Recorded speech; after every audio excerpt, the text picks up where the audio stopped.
Stop! What are you doing?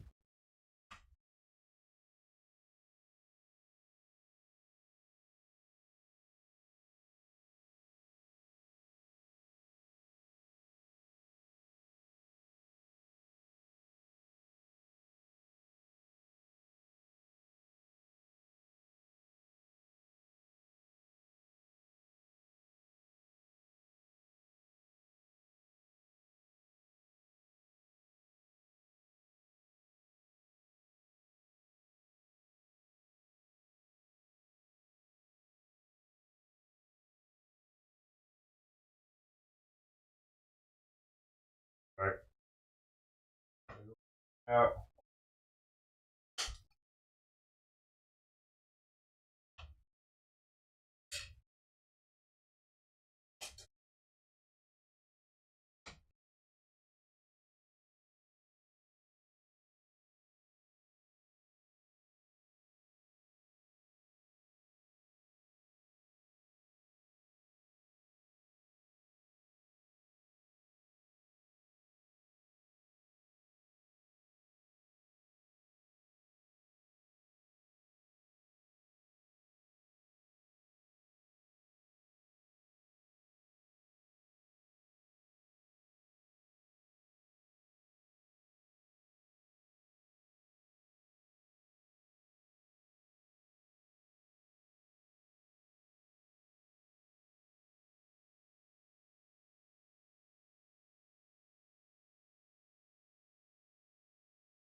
One.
Oh, how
I had to take the sides off the litter box because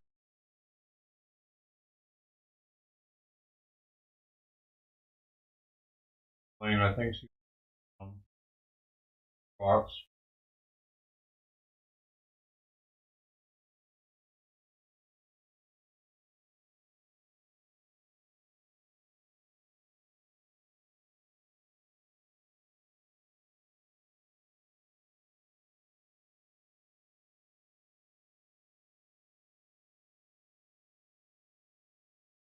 And also for her to make a mess all over the place.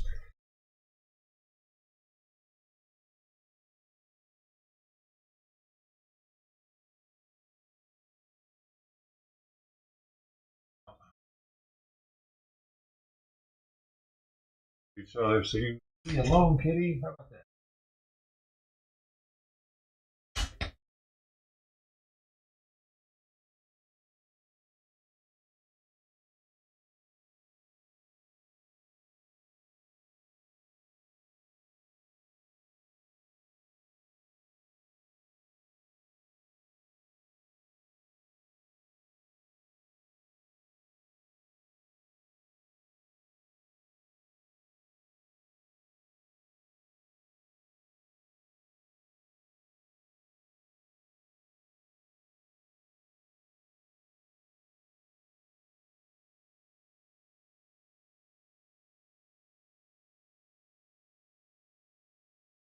Where they at, man?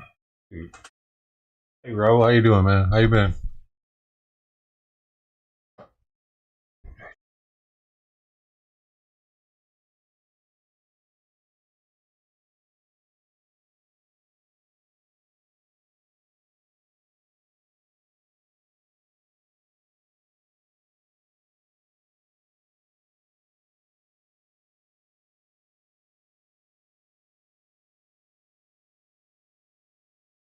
Man, I was hoping that Trident and Mama would both come.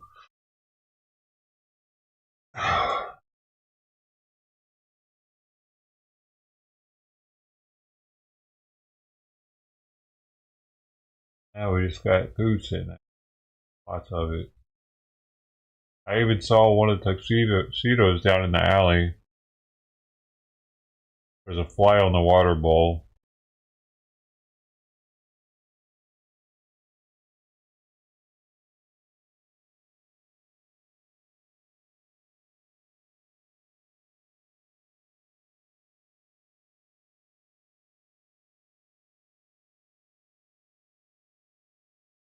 Moments.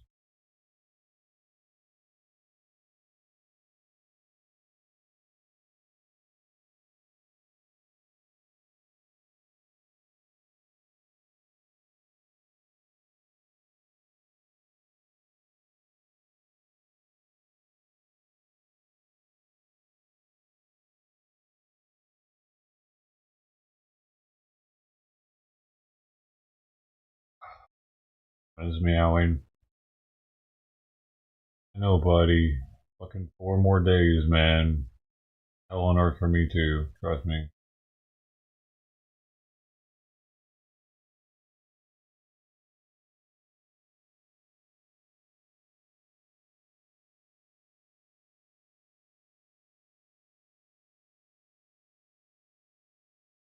I've really missed not having a trash can. Also, one day I'll be able to have a trash can again. That'd be sweet.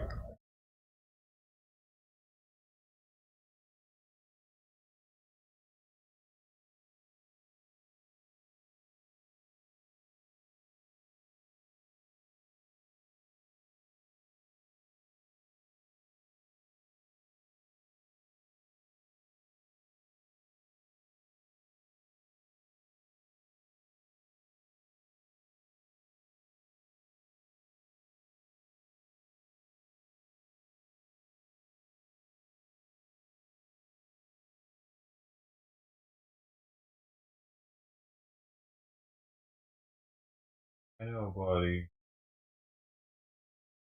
Seems like forever, doesn't it? I really fucking hate having to keep them separated like this so long, dude.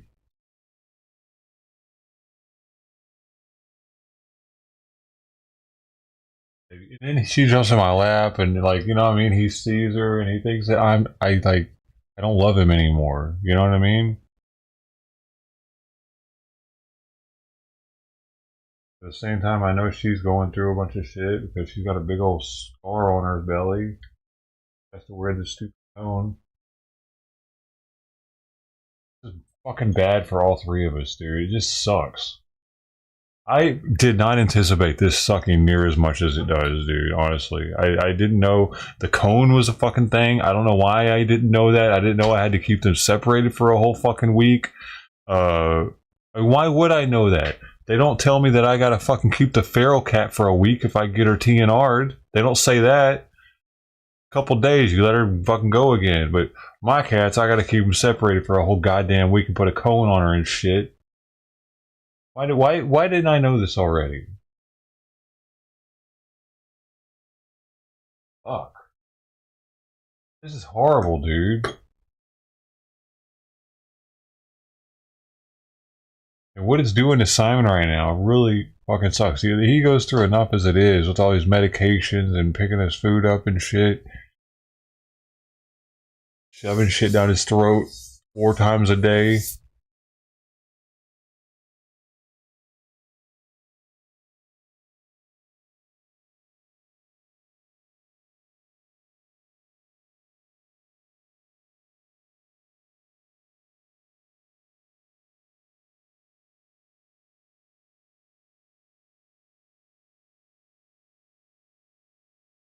I gotta hang out with both of them so that he doesn't feel like I'm like abandoning him and moving on to the next.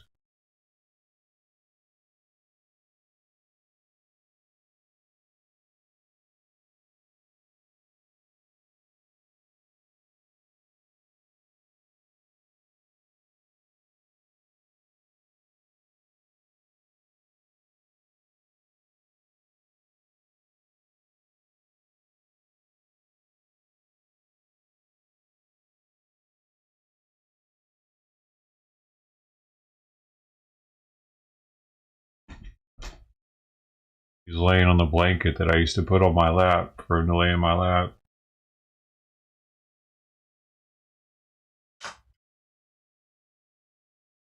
Oh, there's always.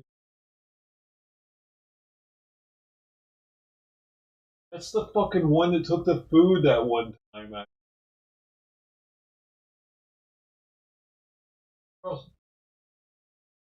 Dogs.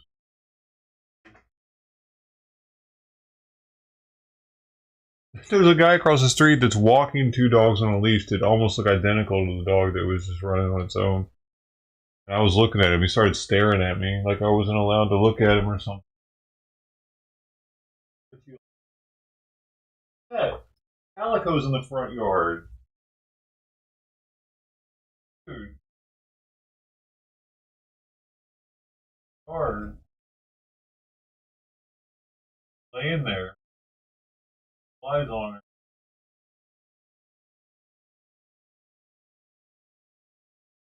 Funny. Fuck.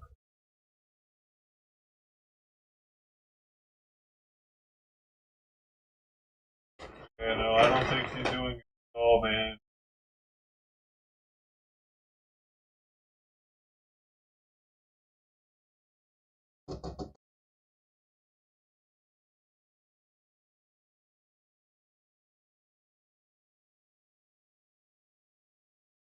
Well, yeah, she's sick, dude.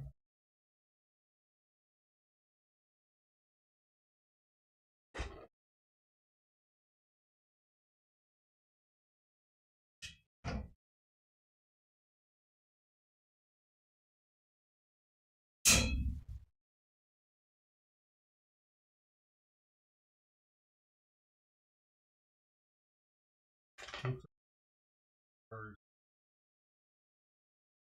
duck for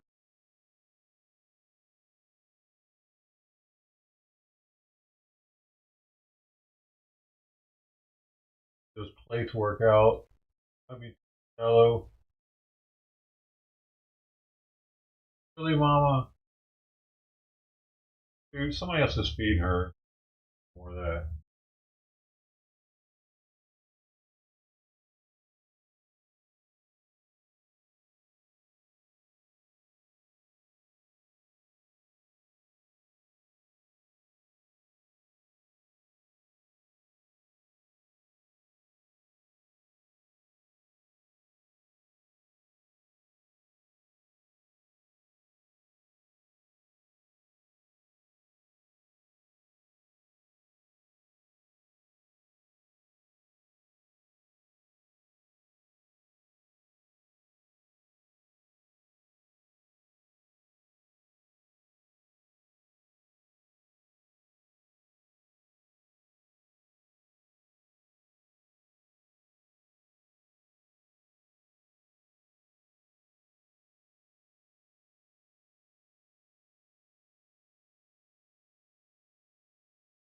Her eyes closed.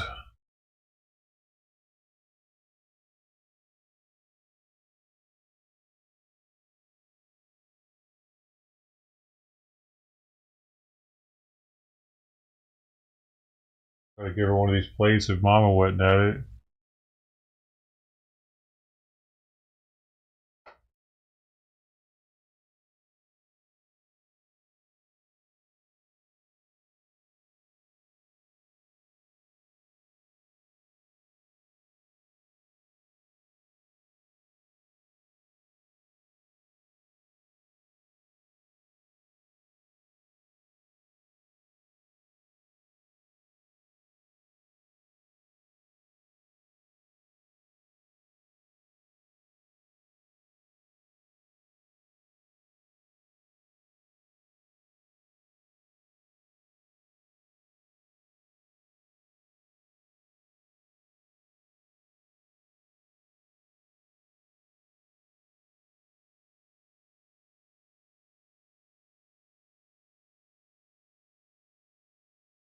Oh, so walk up to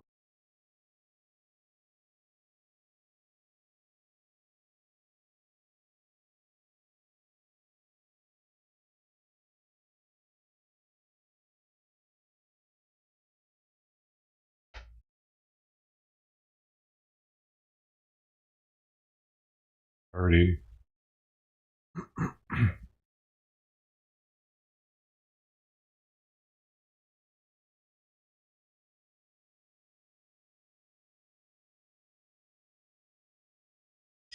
Switch it up a little bit, going back and forth. She's super sick, man. She looks super sick. I could see wetness from her nose from here and following.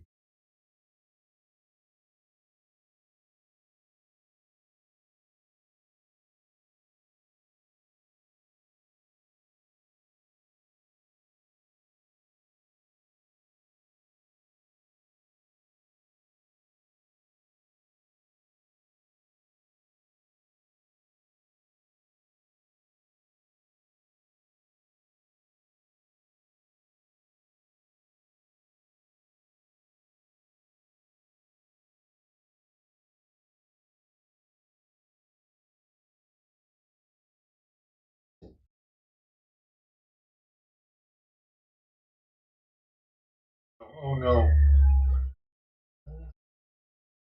Fucking trash truck. Fuck you. God damn it. The trash truck scared off. She went down the alley, left. I was gonna try to get her some food after Mama left, but fucking recycling truck. Not even fucking trash day.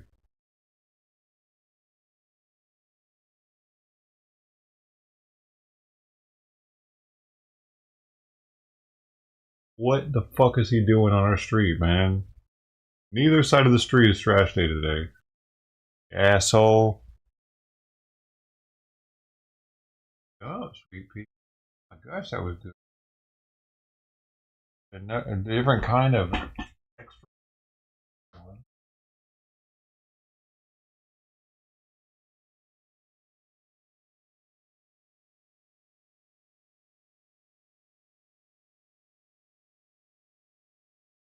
Back, go back. I forgot to put some fancy omelet, butter, and lamb. Over half a can. It's half a duck. 70 butter.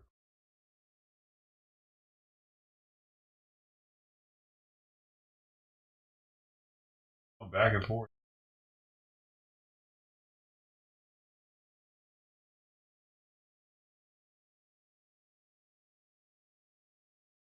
This is my seat, right? This is my seat.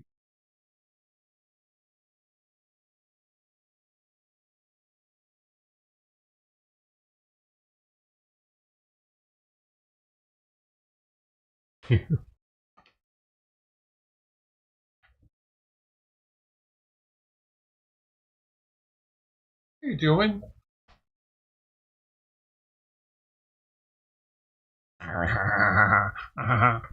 The tag, you're it. Oh yeah.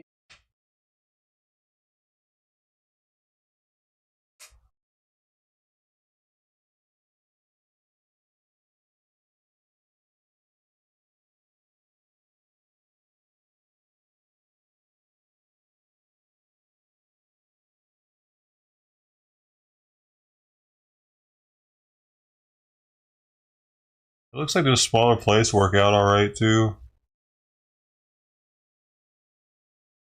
Maybe she even likes them more because those other white plates I was using, like I said, after they have liquid on them for a while, they kind of like the paper can get kind of loose, and I've been able to actually scrape it off with the fork by blending water with their food, and the paper starts coming off. I think that might happen with her tongue a little bit, and these plates are more smooth. Less likely to like cause a abrasion effect on her tongue. That's what I'm like. I think that the other plates kind of like the tongue drags on it a little bit, probably microscopically, like velcros a little bit to that other type of plate.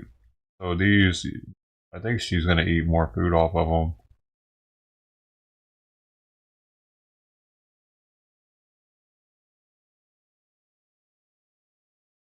Better texture to the tongue.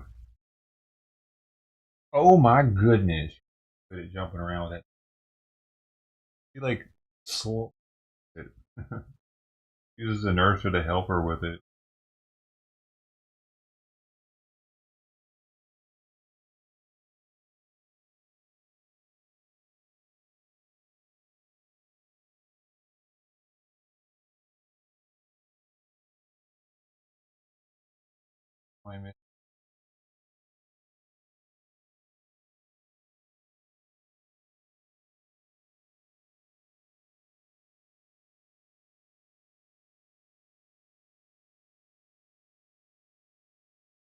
Question.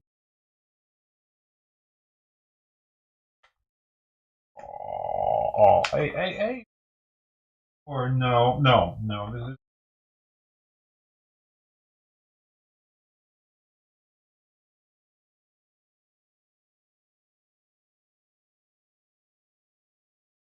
to go round up the place.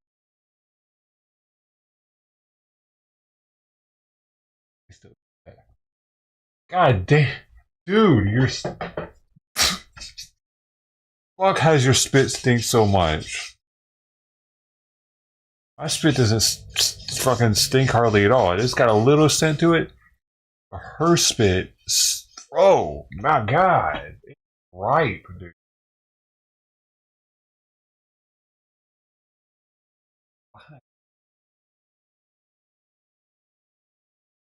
Come on, can you just play with something else? Pain meds wouldn't wearing off, dude. She's like getting more alert and wanting to just like I don't really want her in my lap, dude, because I don't want to have to like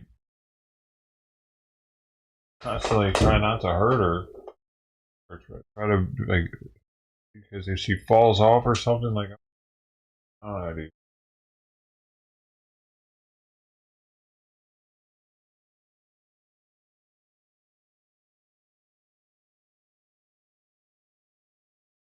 Not lap time, especially because that cone, man, is fucking getting filthy. It drags in her litter box and drags in her food and gross.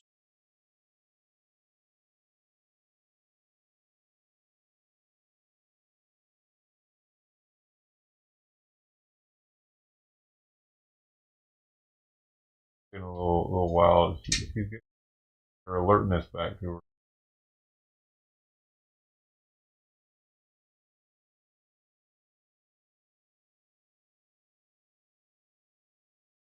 Or to taking that off of her and going back to like semi-normal life with Simon.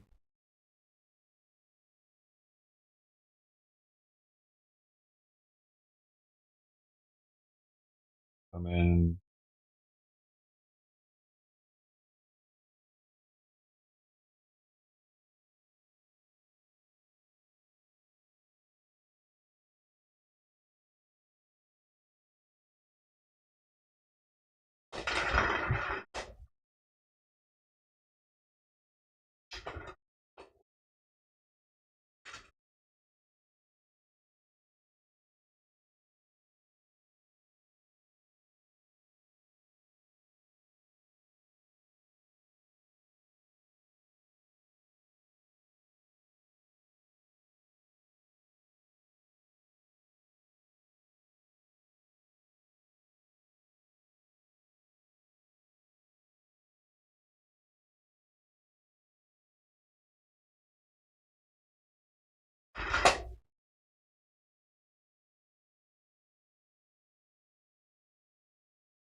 It's tempting to take this toy from her, dude.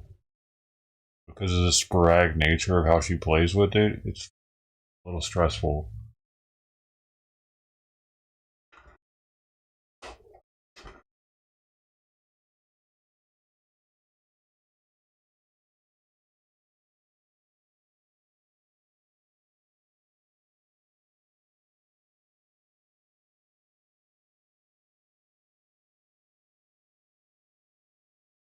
Right?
Stop! Fuck! Shit. I don't know, dude. It seems like it's pushing out where her stitches are when she stands up like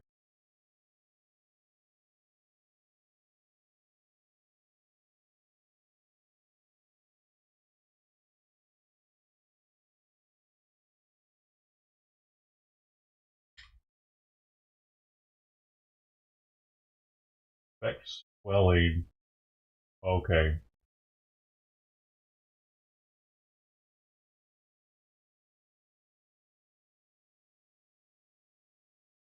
The incision's tight. Oh, bleeding or discharge. Okay, so those are the only things I need to call for.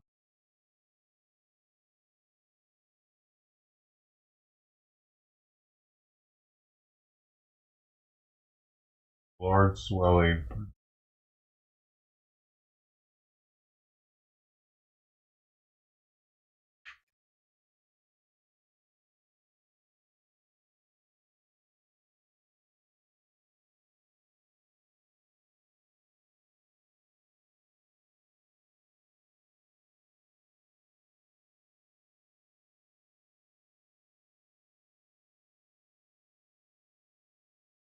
Right, man. I don't know. I think as long as it's not leaking, it is hard. It is a hard.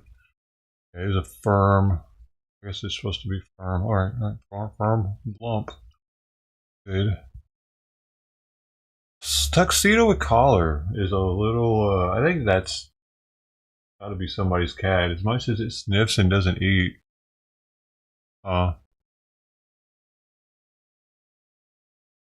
She is funny. Who? Sweet Pea is what's sketchy? I mean, you sketchy?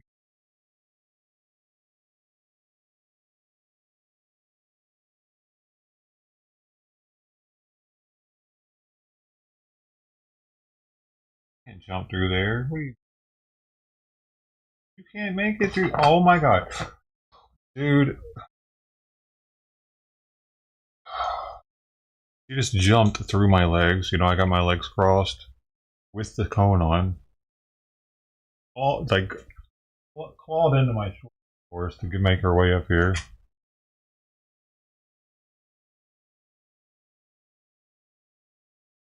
Dude, she's constipated a little bit. Her butthole's sore. For some reason, she's a little constipated from all this. I noticed her poop was hard to come out this morning. My butt looks a little red.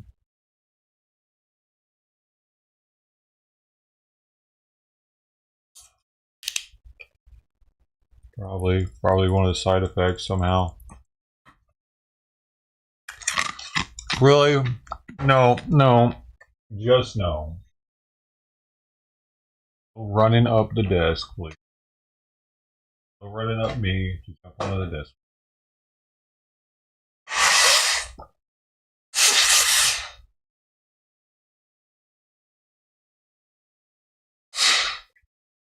I said you to lick it. Well, about that.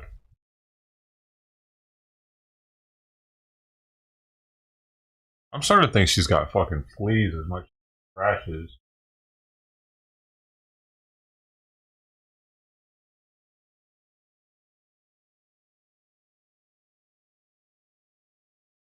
Hopefully not. Sweet Pea, what the fuck, man? What? Why can't you chill out, dude? I really wish I had a day job to where I wasn't here with you all day at this point.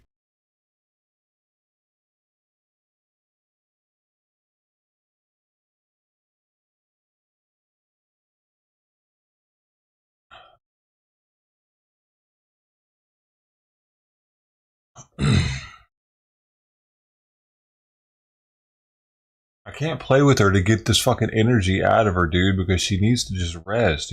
I'm not supposed to be playing with her and getting her all worked up. I don't fucking know what to do right now. This is weird, dude.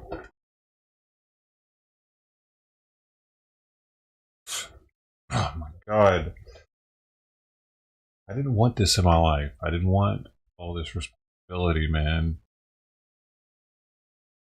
I had enough as it was.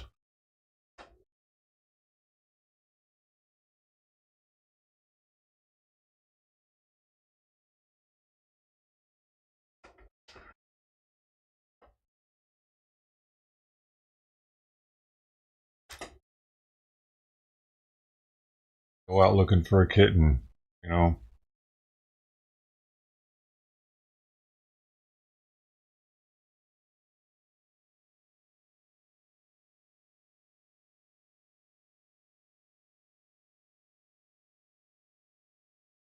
Can't really be blamed for not wanting it, can I?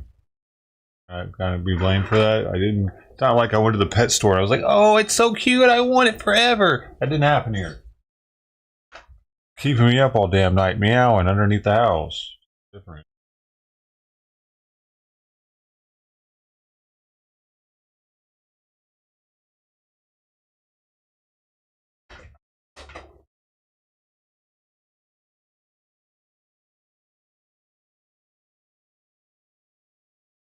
Like if I would have just left her in the grass that morning, that neighbor could have taken her. Actually, she probably would have taken her to her friend who does this all the time. For like, I didn't have to go out there, man. Why did I go out there? She would have already found it with her dog and taken her. I bet. She would have been like, "Oh, I can't leave it here. I'm gonna take it to my friend." You know. Instead, I got it from her and put her back underneath the house that day because I thought Mama was under there and would be able to take care of her. That would be best for Mom to be able to take care of her.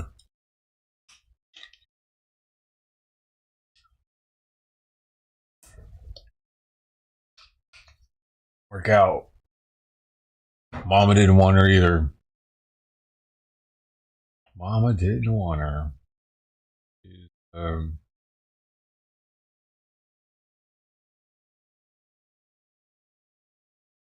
extremely active.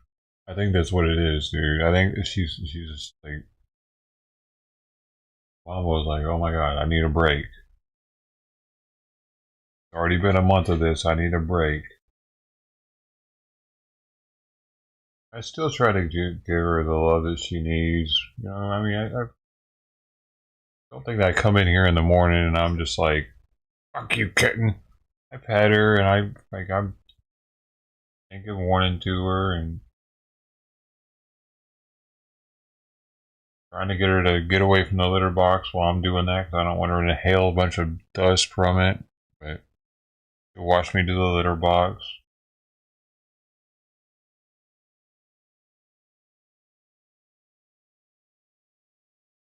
I'll pet her every now and then while I'm getting stuff ready.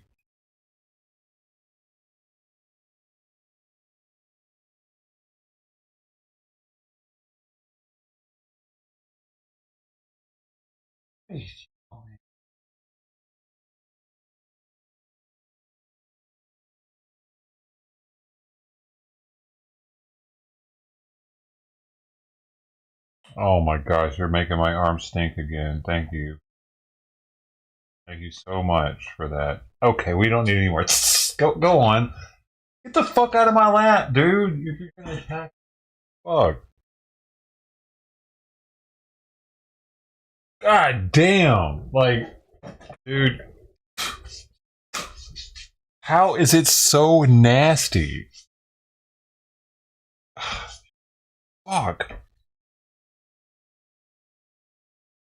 I have to use my spit to rinse it off. It's so gross. Now I can't smell anything there. I brush my teeth.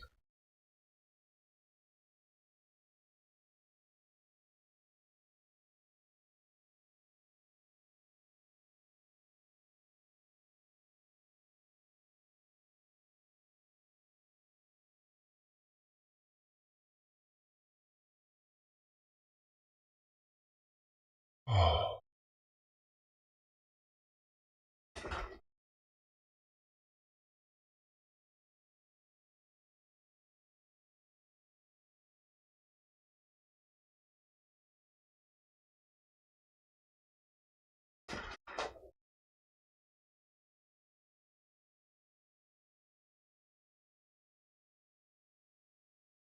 I didn't have anything to do with her, dude. What was I like?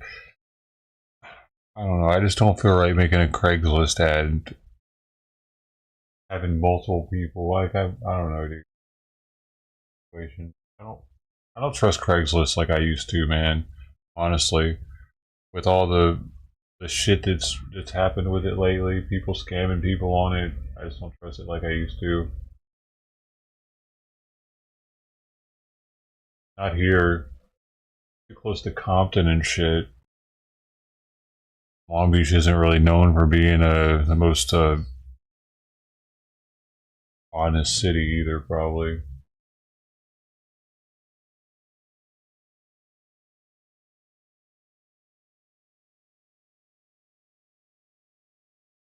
All the shelters are full, and I didn't know if there was like Facebook groups that would have. There are Facebook groups that probably would have helped me that I just didn't know about at the time. And they probably would now too. I was like, yeah, I don't want this kid, and here you go. But at the same time, I don't know. I kind of seems like Simon wants her around.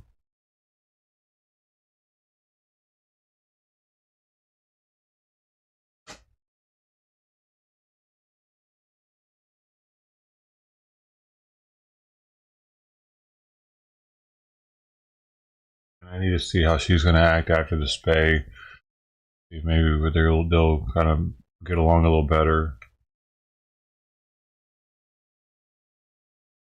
I don't want to take that from him either now because he's been here for what, 4 months.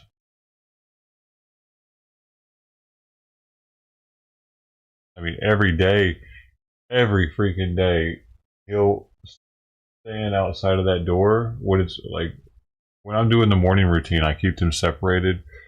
I keep the wooden door shut, kind of make it so that they're in their own little worlds, and will hopefully he'll eat is the main thing. I want him to eat. If he's distracted by her, he won't. But he'll come here and stand outside the door, just waiting, hoping that I'll open it so that he can hang out with her. So little stuff like that he does that make me believe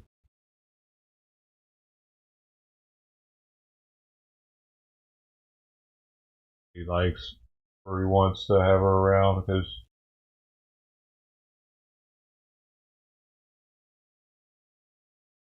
I'm not the same as another cat.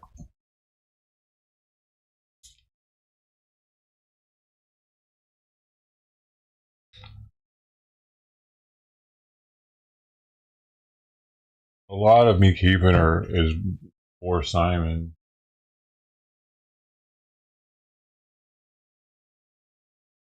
So I'm the one that has to deal with it for the next who knows how long.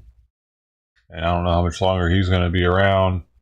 And seeing her in the future is going to like make me miss him more. I know. It'd be easier not to miss him if I didn't have her around later after he passes.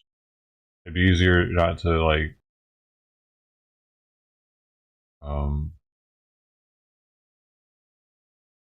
I don't know be depressed about it.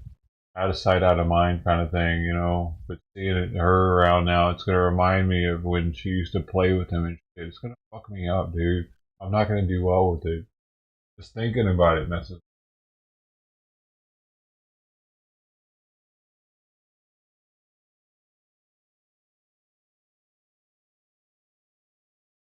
It's inevitable.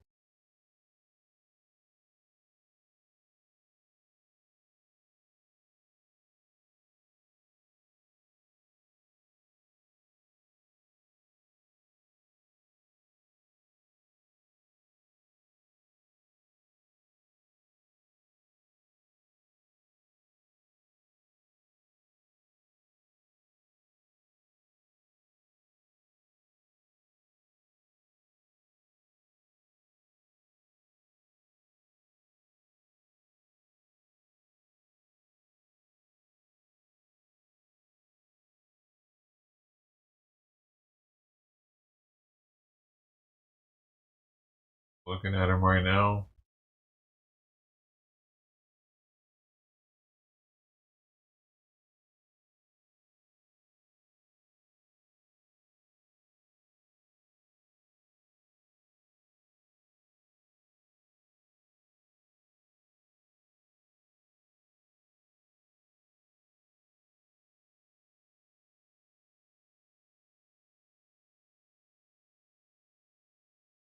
I don't know. I was kind of looking forward to being able to move on after he passed and start kind of fresh.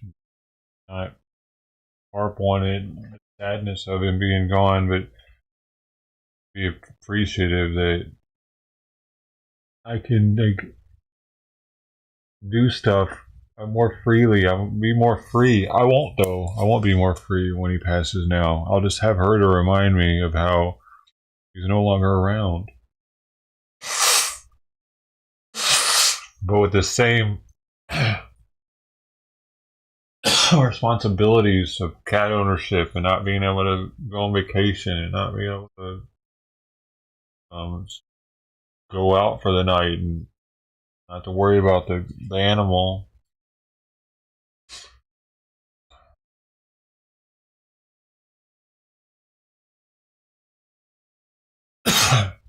And kind of got screwed up.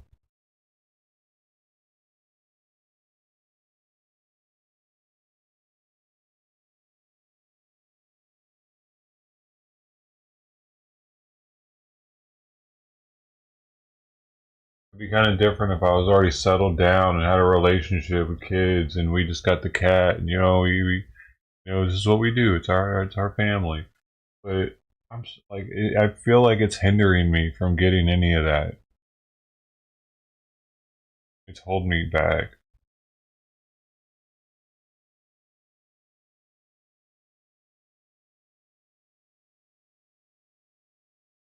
and I'm paying for it. I'm paying to be held myself back, and it's not cheap. Roughly $500 a month for these two cats. But that's not including vet bills, food, and litter.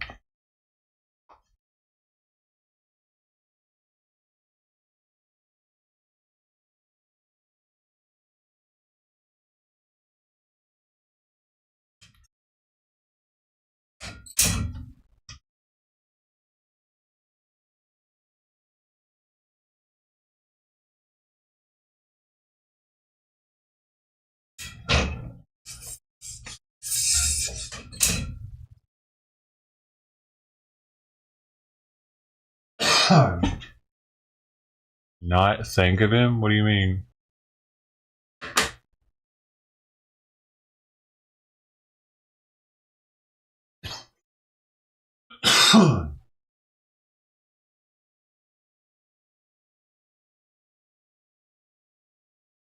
My finger's finally starting to heal.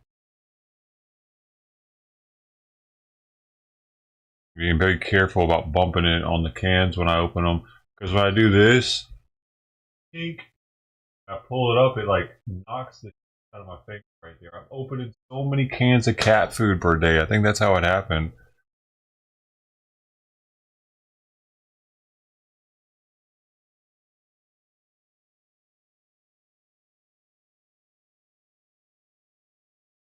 Yeah, I know she was around after you passed it. What's your point though?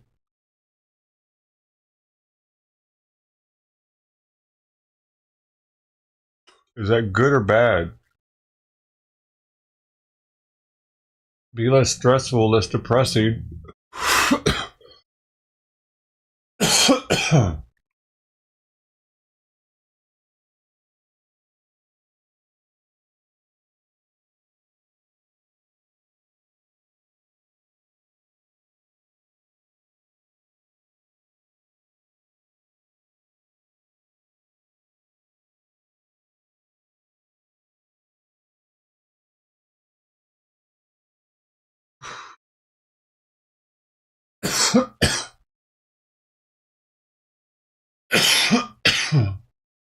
I mean, it's not like I wouldn't ever think about him.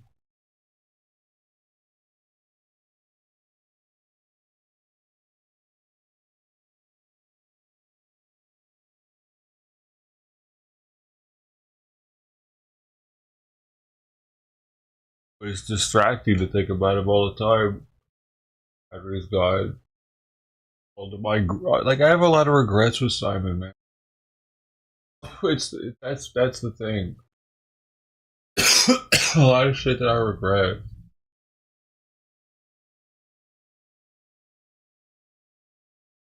Could have done differently.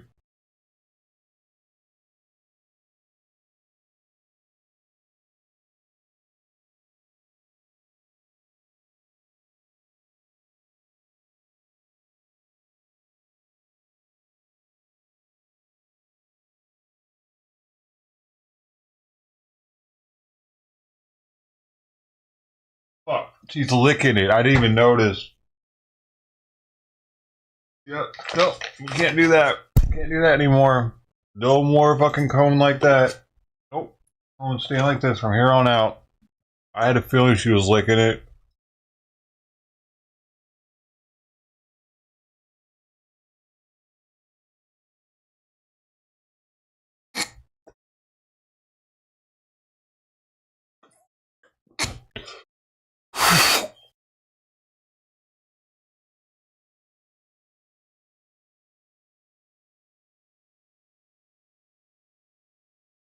Damn it.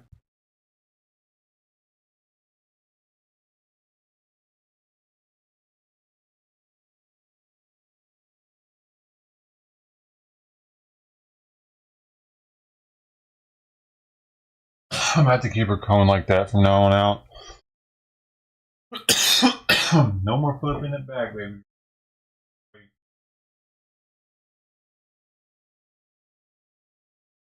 Harvey.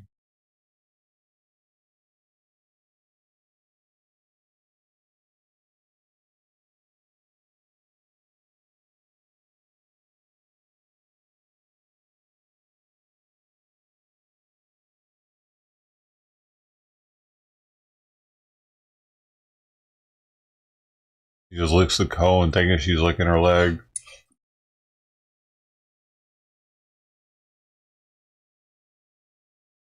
You think Simon would want me to keep? Why?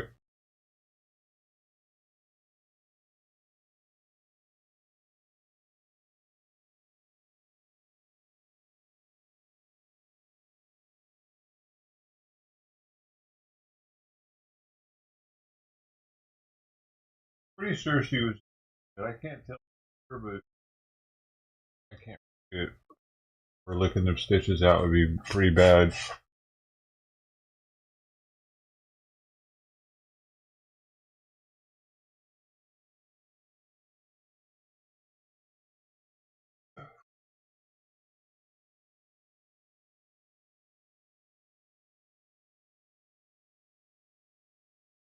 You would want me to want to keep her because I'm his master and he loves me?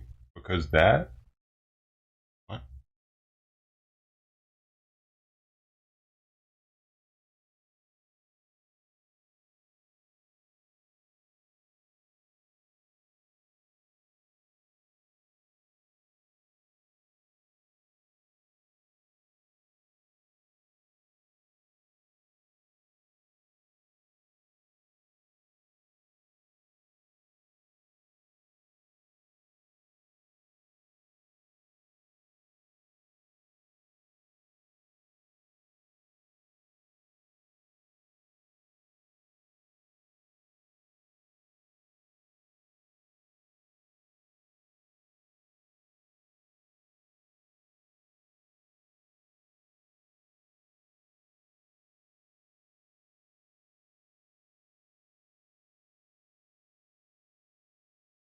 We're good. It's not actually bleeding, it's just a scab right there. He wants you happy, so he thinks that me keeping the kitten will make me happy.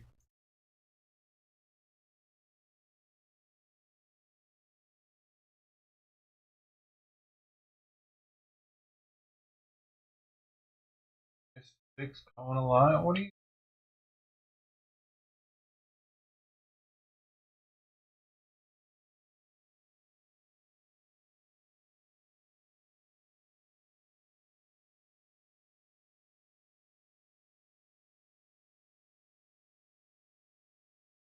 He is more likely to be happy.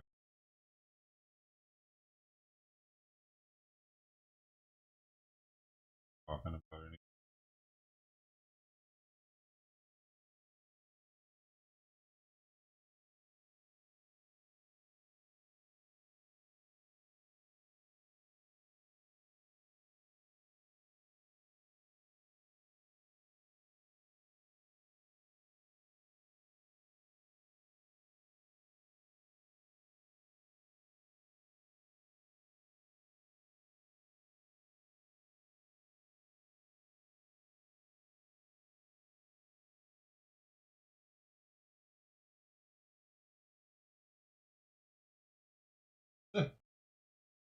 Dude, she's fast. I don't even notice her most of the time now. Got her palm in my hand. She just has her palm resting in my hand right now. On my index finger, my other finger. I'm brushing the top of it with my thumb. And her tail is wagging back and forth rhythmically. Stop, not when.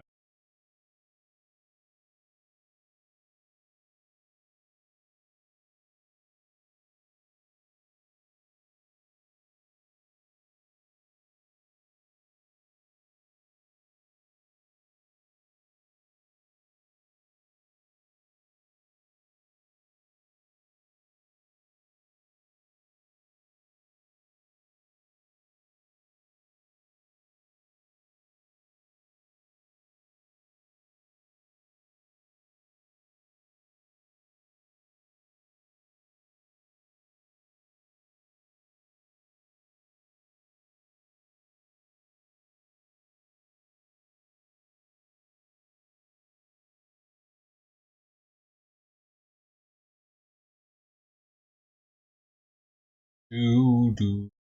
She's knocking out right now.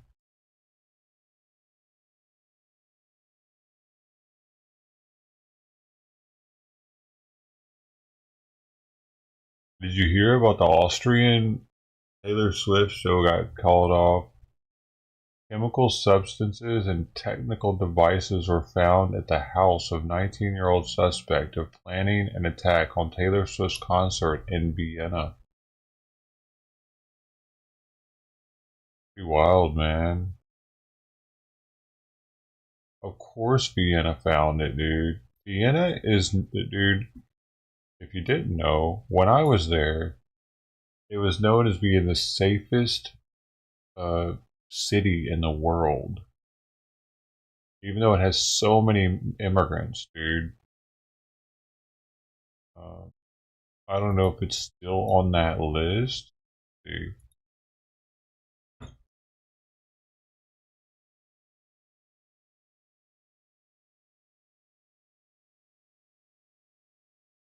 Of course they fucking foiled that shit.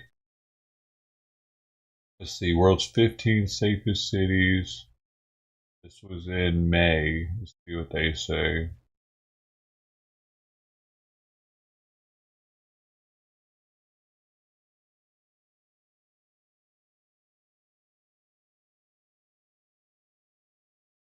Oh, it didn't make it this time. Wait a second, Orlando's on there before Vienna? This seems like it's wrong. Safest city to travel in. Oh, maybe that's a different. Safest cities for women. Make that list. Honolulu's making some lists over here. They're first for those two. Millennial travelers. Why is it not making it list? What happened to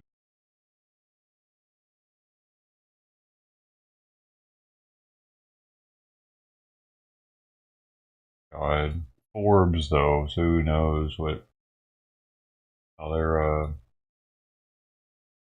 theirs works.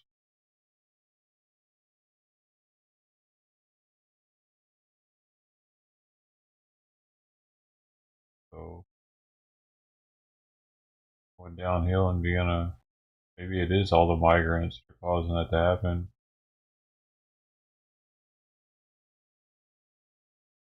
But this has Washington D.C. on the list as number 7.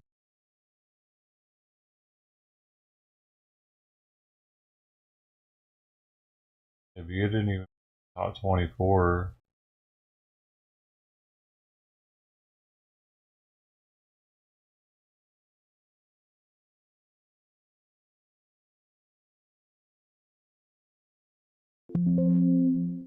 they're not on the top.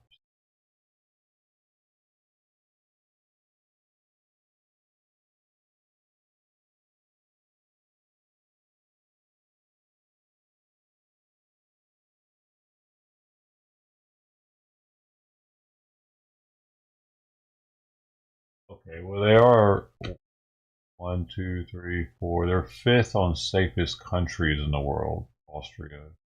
We don't even make that list. And there are 15 on this list. We don't make it. Iceland, Denmark, Ireland, New Zealand, Austria, Singapore, Portugal, Slovenia, Japan, Switzerland, Canada, Czech Republic, Finland, Croatia, Germany, Netherlands, Bhutan, Hungary, Malaysia, Belgium. The United States ranked 131st in the Global Peace Ranking for 2023. The United States ranking has fallen every year since 2016. A drop usually attributed to a decrease in the life satisfaction, a rising political division, and an increasing wealth gap. So this isn't about. I mean, this that list was for safest.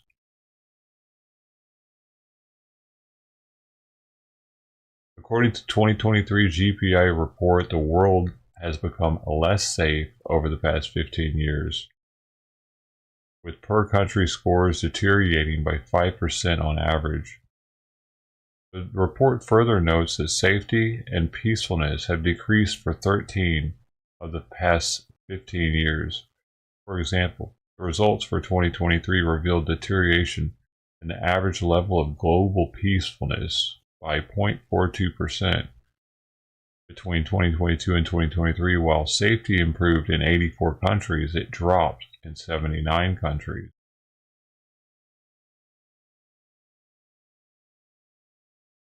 2023 report also states that since the 1990s, intrastate conflicts have been on the decline, while interstate conflicts have been on the rise, especially in the last decade.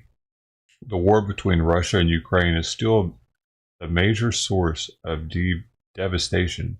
Ukraine and Russia have had the largest and fifth largest deteriorations in peacefulness between 2022 and 2023, respectively. Haiti, Ecuador, Sri Lanka were the other countries with the largest deteriorations. World peace decreased between 20 and 21, reports, though by a much smaller margin, 0.07%. Interesting. World peace has dramatically decreased. Okay, for Biden's administration, his past 2 years. Okay, with 87 countries improving and 73 deteriorating. The COVID-19 crisis, increasing tensions among major world powers were cited as two major causes for the decrease. A comparison of the 2020 and 2019 reports, to step back another year, reveals a total of 81 countries growing more peacefully and 80 deteriorating. Average country scored deterioration by 0.34%. So that would have been the end of Trump's years. The safest continent in the world. The majority of the top 25 safest countries are European countries. Most notable are the Nordic countries of Europe. Norway, Denmark, Iceland, and Finland are not only among Europe's safest countries, but they are among the top 25 safest countries anywhere on Earth. This region is thus considered the safest in the world, with a homicide rate of 0.8 incidents per 100,000 inhabitants. These Nordic countries are all in the top 10 happiest countries in the world as well. The second safest region among the top 25 safest countries is Asia. Both Europe and Asia have the world's largest homicide rates of 3 or fewer per 100,000 inhabitants. The lowest. Oh, awesome. Qualities the world's safest countries have in common.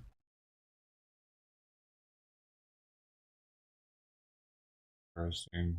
Whole list here for each country, though. Oh, but it says there are some commonalities among the safest countries in the world. For instance, safe countries tend to display high levels of wealth, social welfare, and education. Additionally, safe countries typically have effective criminal justice systems and governments that maintain very healthy relationships with their citizens. Guns and video, yeah, there are, but they're only for hunting.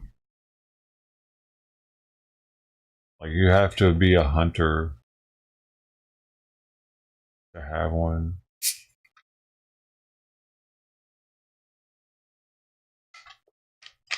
That's what dude, I'm pretty sure that's what it used to be back in the day. Probably still like that.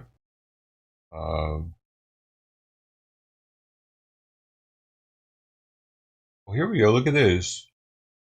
Oh, wait, there it is. Oh, hey, wait a second. Why aren't they on this list though?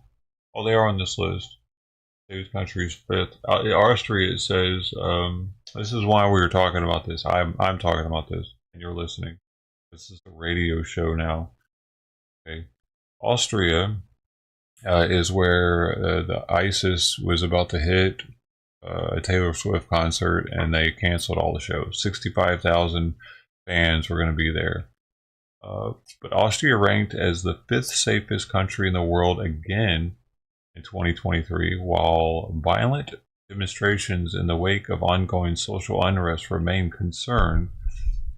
These are relatively easy to avoid, and otherwise Austria is a very safe country to visit. Serious crimes are uncommon, with the usual caveat to watch for pickpockets and purse snatchers. Additionally, Austria has been spared any major acts of terrorism in recent years. And I think that's probably why they were going to try to hit there. They thought that they were going to catch them with their pants down. Austria is a very calculated country. They're artistic, but the cops there don't play one. It's not a joking, like, I remember once I parked the wrong way on a spot where I wasn't even supposed to be parked at. It was a no parking and I was parked backwards in it. And I didn't know, dude. And dude, I got really lucky and they let me go. But I felt the seriousness of have dealing with them. I felt like they could have really like screwed me up right there. If I wanted to. Let me see your papers.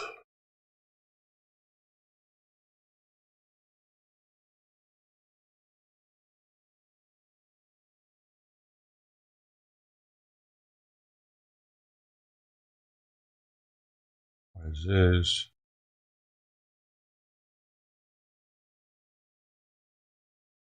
Boom, boom, boom, boom, boom, boom, boom, boom, boom, boom.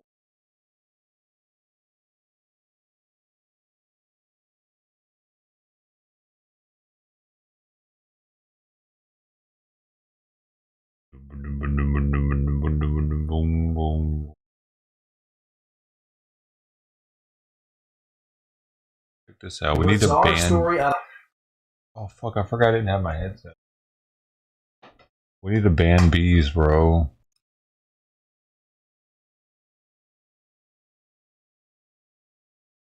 Ugh, now I gotta hear myself. Story out of Lemon Grove tonight. 3 people were sent to the hospital and a dog is dead after a swarm of bees took over a backyard. Fox 5's Kasha Gregorczyk spoke with one of the victims and she joins us live from Grossmont Hospital tonight. Kasha. Yeah, Phil, well, the woman stung the most was treated here at Sharp Grossmont. She says her family is in shock. They have no idea where these bees came from. They say there's no hives in their backyard, and just suddenly they were swarmed. We should ban bees. I opened the door and the air is thick with bees. I looked to my right. My dog Kona's already on the floor panting. Tiffany Amu describes That the scene sucks, that unfolded dude. in her family's Lemon Grove backyard as a swarm of bees took over. Her kids and family friends were in the pool. As everyone tried to run inside to safety, Amu went to rescue their beloved family dog. Kona is covered. I couldn't even see her coat. I pick her up. She's already limp. She's still breathing but limp.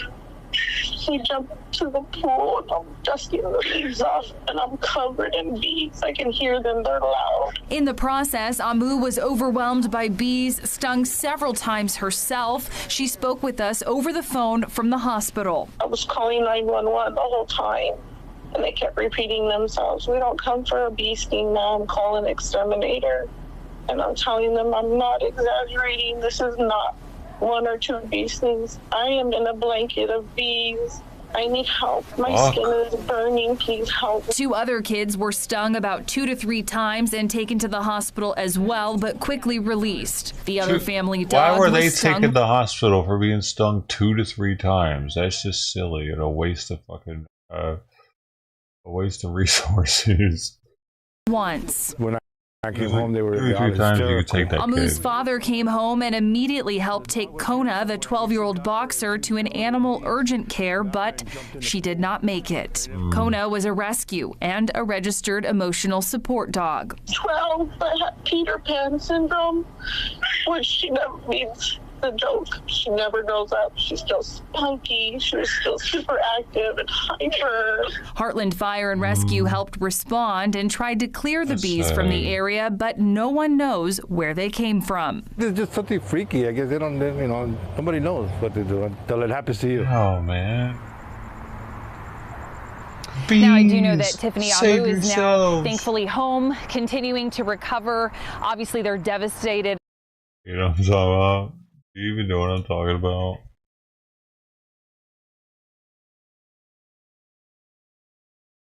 This is what I'm talking about, homie. What are you doing? I got an idea. What the hell? When I stop the car, run out screaming. No problem.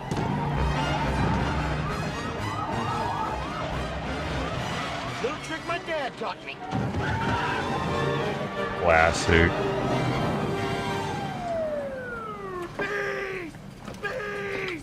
Bees in the car! Bees everywhere! God, they're huge! They're ripping my flesh off! Son, roll around. Do you hear me? Roll around on the ground.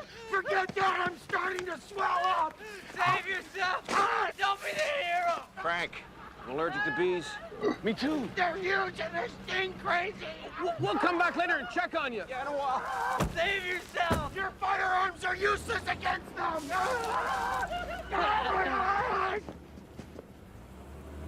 Holy shnikes, it worked. Look at Chris Farley, man, classic. Oh, and then there's this one. But that's the one I was thinking of originally. But then this one came to mind.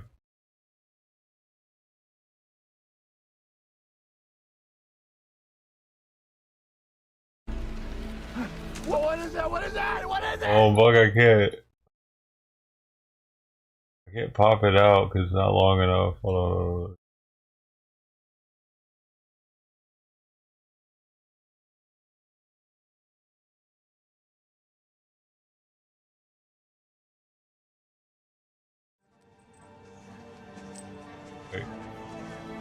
Put you away this time. What is it? No, no, I've never even seen this movie. What is it? What is it? What is that? What is that? What is it? Oh, no, not the bees! Not the bees! Ah! Oh, my eyes! My eyes! Ah! Ah! Looks horrible though. Not nearly as funny as the Tommy Boy scene.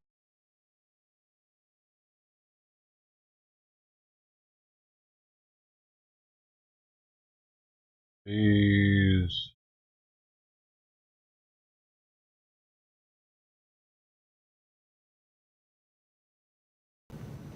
Take a look at this. A group of car thieves in East Memphis were caught on camera aiming guns at a house while they were trying to steal a car. Damn. The key word in this case, they tried. Yeah, trying, because that car owner tells Fox 13 those thieves failed. He had a kill switch installed on his vehicle, and they weren't able to get it started.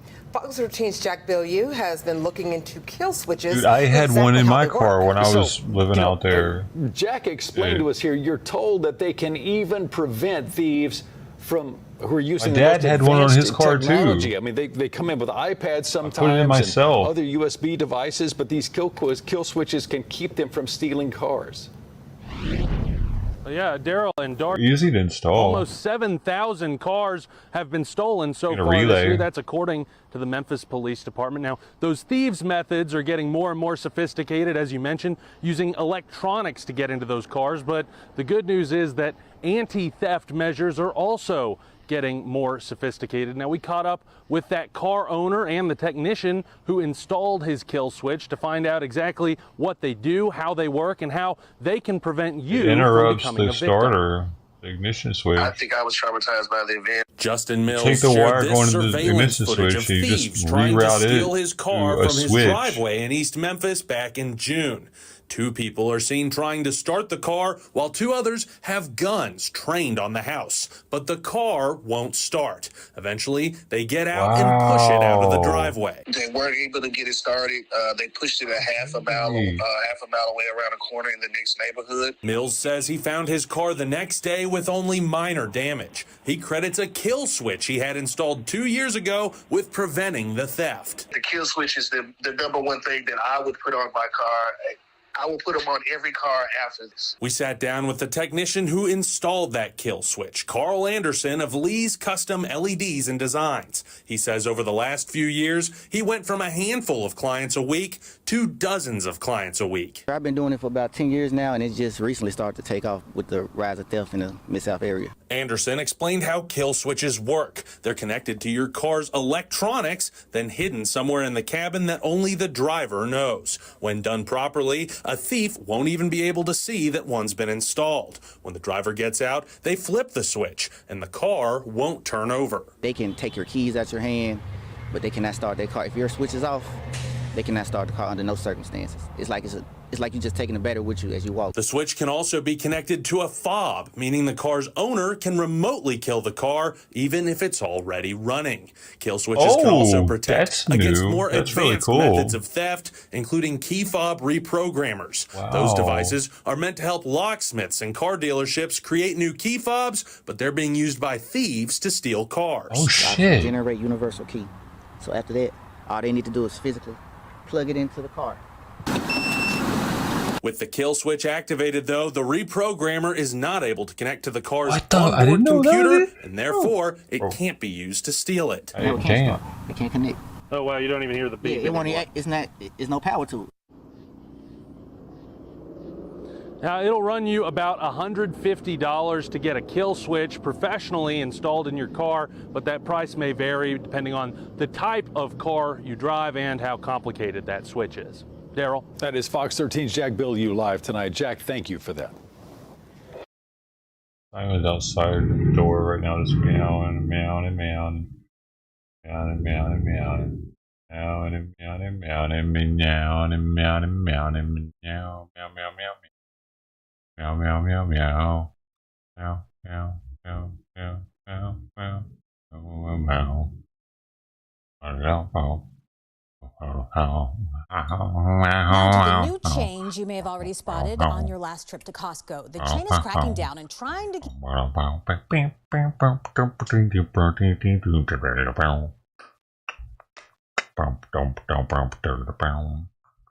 Dude, I noticed this when I just went yesterday, and I was like, what? It's weird. You have to scan your card when you go in now. There's 2 scanners on each side, and there's a dude standing next to it. It's cool with me, though. I don't give a shit. About the so-called membership moochers. Yeah, now you'll have to scan your ID card or mobile app instead of just flashing your card to an attendant. Yeah, many places in the Bay Area have already rolled it out. Yeah, to get a first-hand look, ABC. What's the difference, though? How does it change anything? Shopping tonight. Doesn't make any sense. A scan is now needed to get inside the San Francisco Costco. Does my picture come up so that they can see who the card owns to? I think so, it must. Well, not for the woman in front of me, so I waited. Then I waited some more when this man cut in front of me. Thanks, You're welcome, although I don't think he was thanking me. So I can see that slowing down people getting in, because if everybody has to scan, they're going to have to wait for the next. It's not dude, just a it is going to do, dude. They want to scan, I went at a time of day when it was extremely slow. Lots of parking spaces available. That on a holiday like Thanksgiving or right before Thanksgiving, right before Christmas, it's going to get stupid. He's right. His hairline knows. It's going to take a little bit longer. So why the change? Jay Zagorski at Boston University's Questrom School of Business says there are two reasons. They sold $4.6 billion worth of memberships last year. So their whole goal is to make sure that membership is valuable, that people can't do what we call in business free riding, that people just can't sort of sneak into the store and buy things because they're not really making any money when people buy things. They're making most of it on the membership. And while many shoppers have their beliefs, that's a way to get rid of people.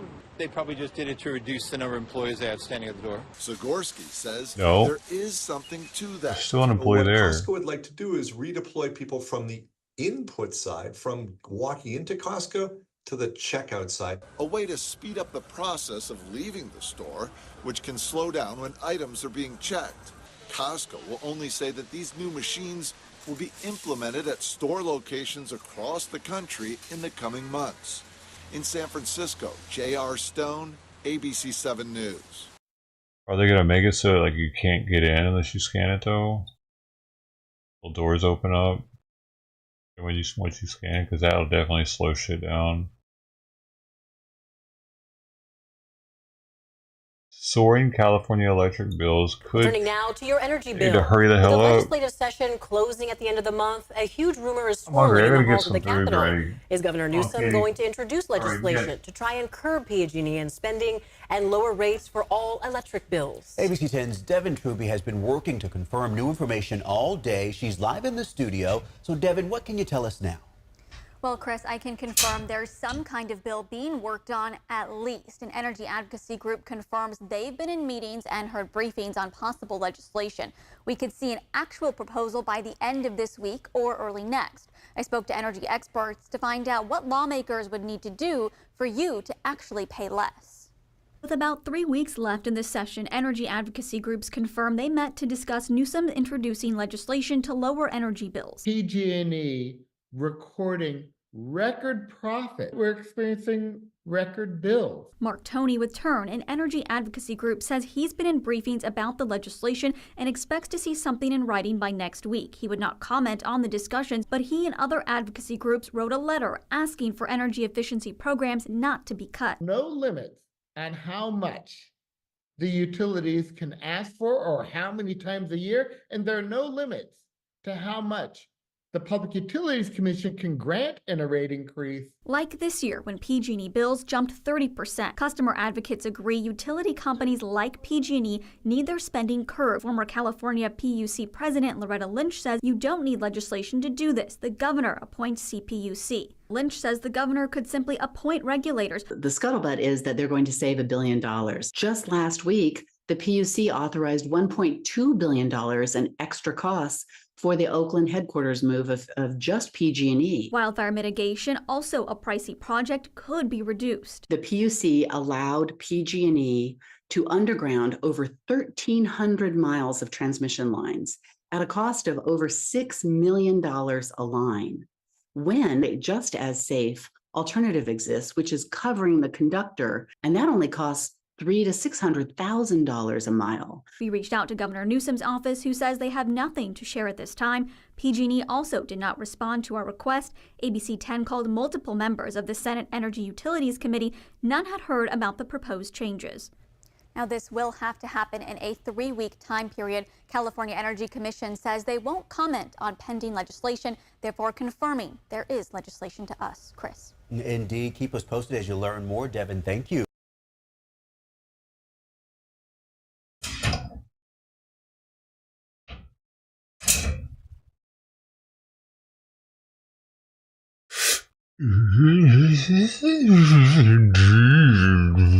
Baby, keep us posted. Developments you will find out about.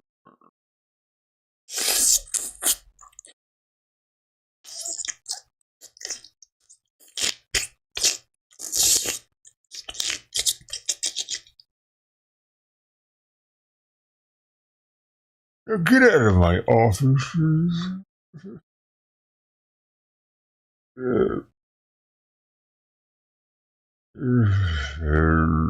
Okay, you can stay. Hey, why are you attacking my shoe?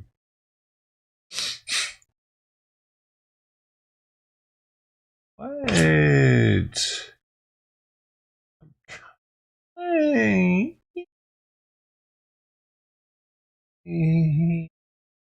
Touching a little kitty. I'm touching a little kitty. I'm touching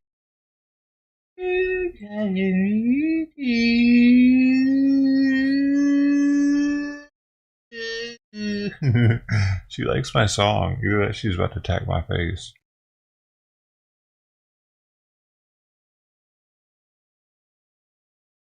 My little kitty, she loves that song, dude. She likes it best when I sing out of tune. What would you do if I sing out of tune? Will you still love me? See, look at her. She's playing on my dip.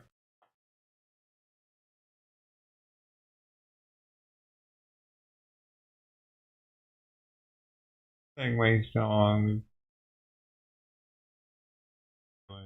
She's digging in the dip I have. I have an inverted chest bone, and she's in it doing. What are you doing? I got.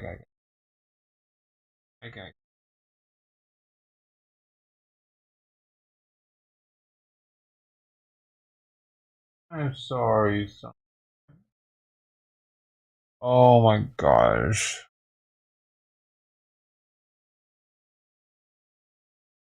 Yeah, you do have to show your card to PA. I don't really get it.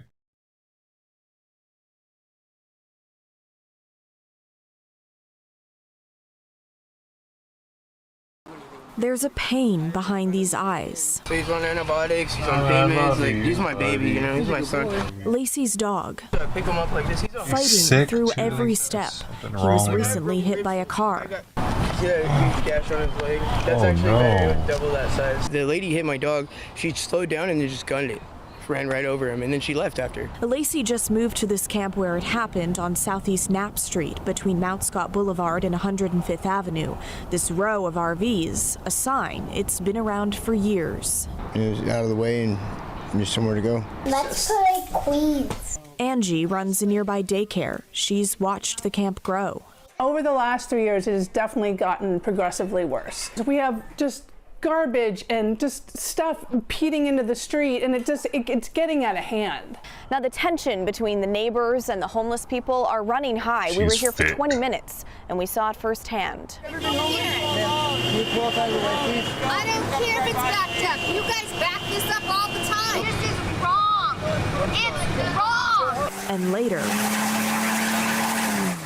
this is really bad right now. I mean, this is like a war zone. It could be a war zone. I don't want to be out here. No one really wants to be out here. I do feel for them, 100% I feel for them, but it's scary. Neighbors have called the city numerous times. I never get calls back. I never No one ever reaches out, and you feel really defeated. A spokesperson for the mayor's office told KGW the site has been posted for removal. They tag them, which they just did today, and then they come and clean them out. Well, 2 hours later, they're back. We just get the same old story. Nothing has changed in 3.5 years. Who are you voting for, lady? The redundancy is Purple taking hair. its toll on everyone. And constantly having to move every month is not only draining but detrimental to mental health. They put me on a waiting list and then they just sit and wait. It's like whack-a-mole. Like they don't know They all where look to like go tweakers. first because there's so much of it in our Trannies. city. Now, this is a complex problem playing out in neighborhoods across our city. And just to add some context, recent data shows in the last week of July, the city received more than 2,500 campsite reports. You'd be like, They turn removed about around, 150 I'm of them. putting And the out of all those strap campsites, on. 14 people stayed at least one night in a shelter. David? I mean, you could feel the frustration there on all sides here. It, of course, raises the Relax, question, Blair, who's Portland's pushing her arms camping out? ban. We know the sheriff isn't booking people into jail, but in terms of citations or She fines does or potential pull-ups. court appearances, are we seeing any enforcement? So only problematic campsites are being targeted for enforcement. can't So we put my asked the mayor's arms office today down. if that campsite we were at qualified, but we didn't hear back. And let's remember, the enforcement of this camping ban all hinges on there being enough shelter Christmas space story. for people to go. Where you David? couldn't put his Yeah, good arms reminder. down. Thanks, Blair. Appreciate you Put reporting. my arms down, Mikey. Ralphie? Whatever, because he had too many jackets on.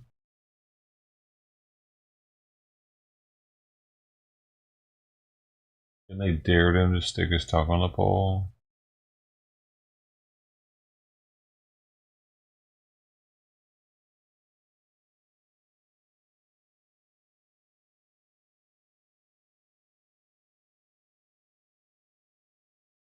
That bucket truck is a well-known street fentanyl dealer. I had to run him out of my old neighborhood after I caught him in the backyard using it as a restroom.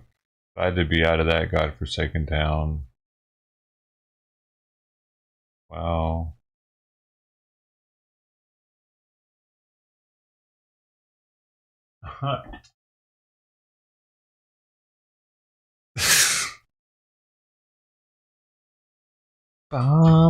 Harbor police have been giving evacuation notices to dozens of migrants who've been camping out at Cesar Chavez Park in Barrio Logan. Our Jamie Chambers spent some time there tonight to see if they're obeying the orders. Migrants tell me they're expecting the police to come and shut down these encampments sometime this evening, but so far nothing has happened like that. Many of them have already decided to move on their own. The immigrants' journey to Cesar Chavez Park has been dangerous, exhausting, and now, according to Harbor Police notices passed out earlier this week, coming to an end. Over 100 migrants have camped at this waterfront park for weeks, even months in some cases, quietly staying under the radar. But with the recent order from Gavin Newsom allowing for encampment clearings without providing shelter beds, many migrants are simply packing up and leaving a park named for an immigration rights hero. Heartbreaking, and I think tells a greater story about where the priorities are of our And they should get to government, stay from there the local to the forever. state to the federal level, that does not see the inhumanity of evicting It's families their with park. children It's Cesar Chavez Park. It's theirs, man. It's fucking theirs, man. And says while the crossings have slowed substantially, each migrant currently waiting for their asylum case is caught between a rock and a hard place, and there are children are along for the ride. The greater harm here is that families with children Right. who have no place to go likely end up on another sidewalk somewhere. The county government has Right, been right. granted Fuck roughly you. $20 They million use that to shit. assist They migrants come here with to kids. shelters, but the plan has not yet And they taken use shape. us. Immigrants say they are We gotta desperate take for care of any their direction. fucking kids. The police returned today saying we had to leave by tonight, but we don't know where to go, and the shelters do You not don't give know us where to help. go. You don't. We the shelters. What were you expecting when you came here? Why were these people just? They were expecting to be able to sleep in our parks and shit, get free health care, be given a job, and be able to just have the American dream when most of America can't even get a house. They're so fucking entitled coming here like this, dude. They have no skin in the game. None of these people have been in our armed forces or anything. They haven't. They don't have family that have been in our armed forces and fought for our country. Family that have put into our system. Oftentimes, they're coming here with no. What's the word?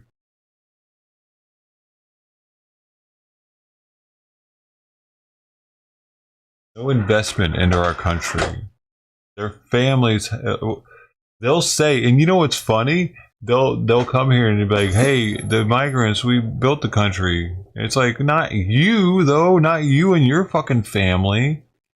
You know, you're taking advantage or resting on the laurels of people that aren't even related to you. That's what they're doing when they come here, and they think. A lot of Americans are actually so ignorant or just like bleeding hearted, right word, they are helping for these people to make the connection. Like, yeah, we need y'all because y'all built this country, man. They'll even like word it in the same way to where like to convince them of that they are the same people that helped build our country in the past.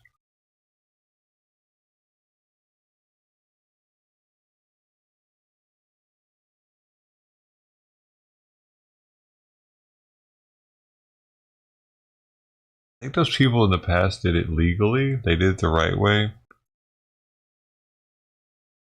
Or an unknown destination. I want to do stuff right.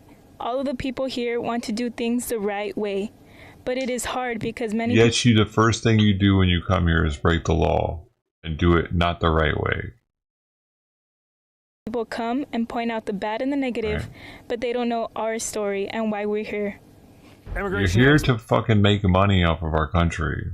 That's why you're here, because you are making $5 in your country and you want to make $20 here.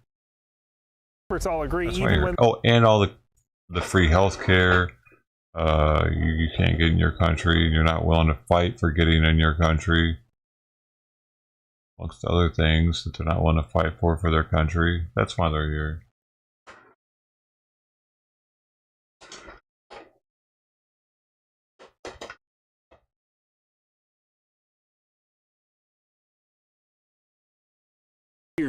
Interesting. That black chick that normally walks by with her dog. It looks like she wants it to pee on my place. She just like stopped with her boyfriend and kissed him, and he got on his bike and weird. Says while the crossings have slowed substantially, each migrant currently waiting for their asylum case is caught between a rock and a hard place, and there are children are along for the ride. The greater harm here is that families with children will have no place to go, likely end up on another sidewalk somewhere. The county government has been granted roughly $20 million to assist migrants to shelters, but the plan has not yet taken shape. Immigrants say they are desperate for any direction. The police returned today saying we had to leave by tonight, but we don't know where to go, and the shelters do not give us help. Roughly half the migrants have left the park for an unknown destination. I want to do stuff right. All of the people here want to do things the right way. But it is hard because many people come and point out the bad and the negative, but they don't know our story and why we're here. Immigration experts all agree, even when these encampments are moved eventually, there's still no destination for where these folks should end up. That's the very latest from Barrio Logan at Cesar Chavez Park. Jamie Chambers, back to the studio.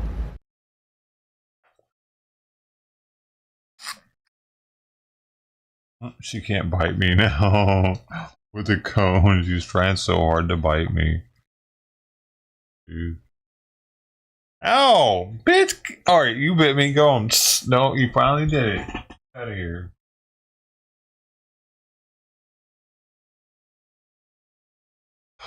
Jeez.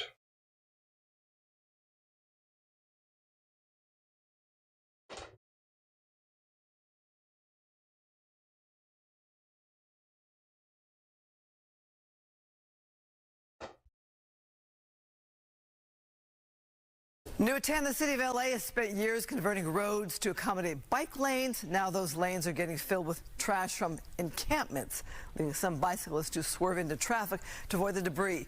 We go live to Fox 11's Ed Lascos in Hollywood with more. Ed? And Christine, add to all of that, the city leaders who continue to urge us to bike more, drive less. Let's get into it. Here's one of these brand new bike lanes here along Hollywood Boulevard. This one sure looks nice, huh? Wide open, nothing blocking it. But there are others here that are pretty much shut down. And the cyclists, the neighbors are saying, enough. Watch. Horrible. It's devastating. With the amount of money that is being spent and has been spent hemorrhaging at solving this problem, and yet these are the results. These results bring a desperate plea to the mayor and other city leaders. Do something. We should be demanding their resignation or demanding that they do something. Where's the money going? I'm just tired of it.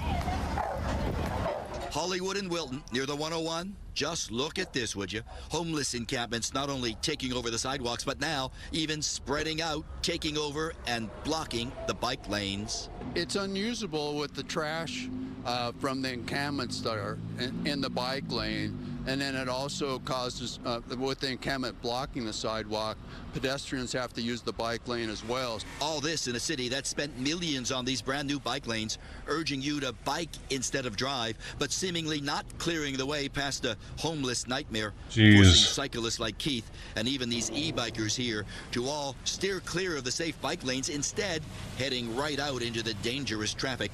And if all that's not scary enough, even on the bike lane, there's a real fear of running into what some here call a zombie. In some cases, it's sort of the Walking Dead, using the bike lanes as well, just getting from wherever they're going and getting to these encampments. And I don't know what the solution is. You'd think this might have been a solution. The sidewalk encampment burns down last April, but now look, it's back.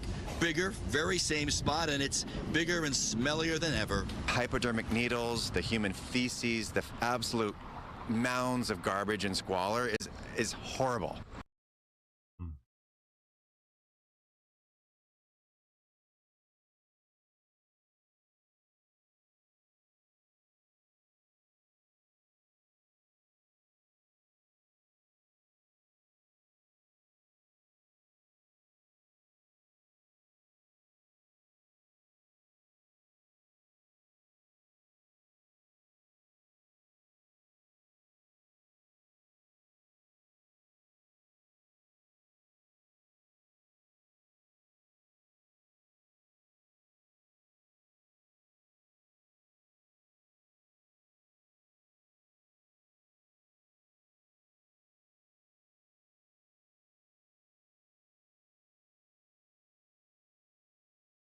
I've not seen a video on that bus that you're talking about, only articles.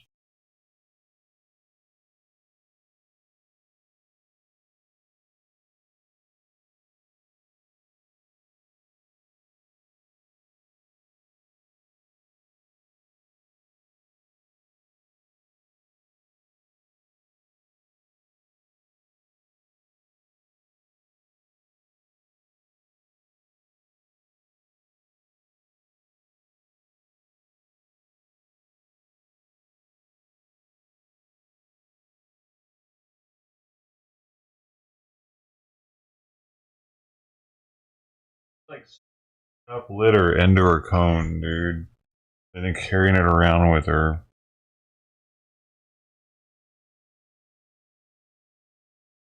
And dumping it into the carpet. Hey, what are you doing? Just don't stop playing in the fucking litter box, please.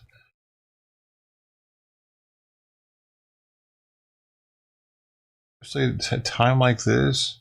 Fuck, dude.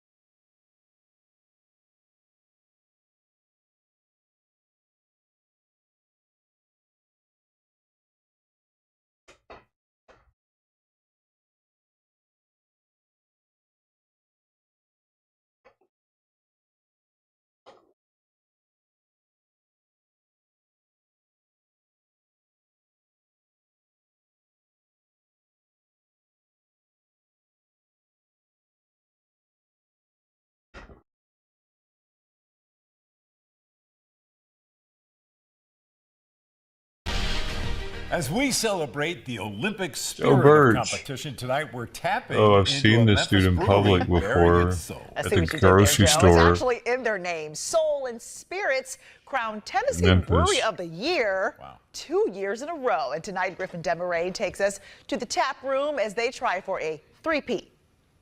It was like 20 years ago. This night in uptown Memphis, the liquid gold brewed at Soul and Spirits had Harry Potter fans frothing for a trivia win. Game nights always pack a crowd at the tap room on North Main, but the real winner inside this old net factory is the beer. Ryan Allen is the brewmaster. This building now makes the best beer in Tennessee. Ryan and his wife Blair opened their award-winning brewery just 3 years ago. And in that short time, they've taken top honors twice in the Tennessee Championship of Beers. The past 2 years, so in 2022 and 2023, we were awarded Tennessee Brewery of the Year. I am mostly competitive with myself, always aspiring to make something more drinkable and more enjoyable for my palate. For Ryan, the secret to Soul and Spirits started at home. The first beer I ever had was in Prague in the Czech Republic, and came back and had a American beer and was sorely disappointed in what I had, and wanted to recreate what I'd had in the Czech Republic and Germany. So I began homebrewing. What was once a hobby is now a full-blown business, inspired by music and magic, as the couple puts it. The flagship brew house dedicated to the queens and kings of Memphis. Memphis is the birthplace of pretty much all Americana music when you think about it. Blues, soul, even country. And so it just fit that this place was the best space for us to create essentially a music-themed brewery. The music influence is everywhere, from the graphic design inside the bar and the cans to the beer names themselves. Hound Dog, Hoochie Coochie, Ophelia, and Lovejoy. So all of our tanks are named after musicians from Memphis. The songs that we feature on our beers. A symphony of flavors Ryan has perfected. He's an advanced Cicerone with a level 3 certification of expertise in beer tasting, a benefit his customers keep coming back for. I designed our brew house to my spec so that I have the ability to do some beers that I think a lot of people within the state of Tennessee especially are not able to do. Magical brews with the perfect mix of soul and spirit. Here's to another potential goal. Dude, that one looks delicious. Cheers. At Soul and Spirits in Uptown, Griffin Demaray, Action News 5. Man. This year's Tennessee Championship of Beers competition should start within the next few weeks. In the meantime, Soul and Spirits is hosting a summer camp on Tuesdays and Wednesdays this month, and their annual book fair is this weekend. You can follow Soul and Spirits on their social channels for a complete listing of events and specs. He has dentures now. I can hear him. Succotash. Hey, what are you doing down there?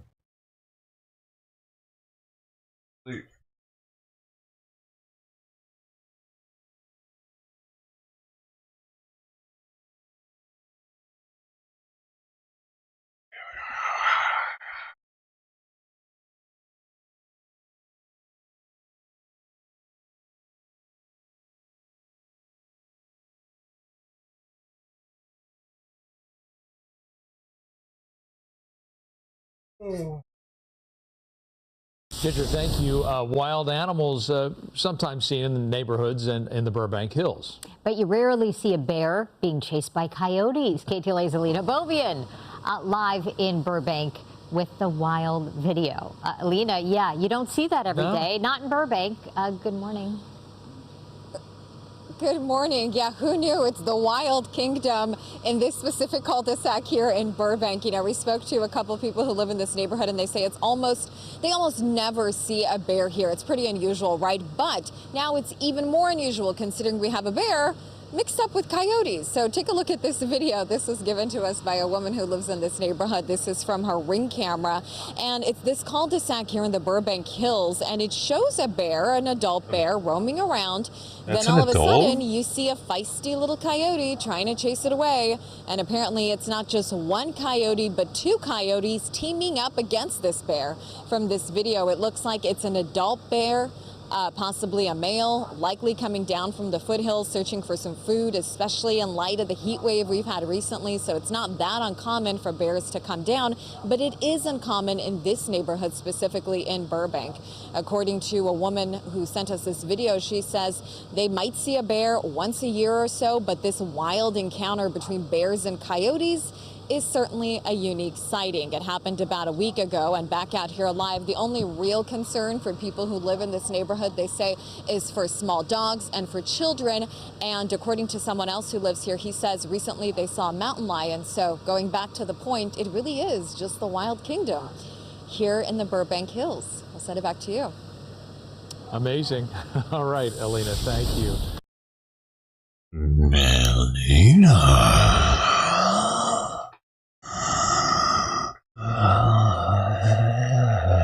Nice to meet you.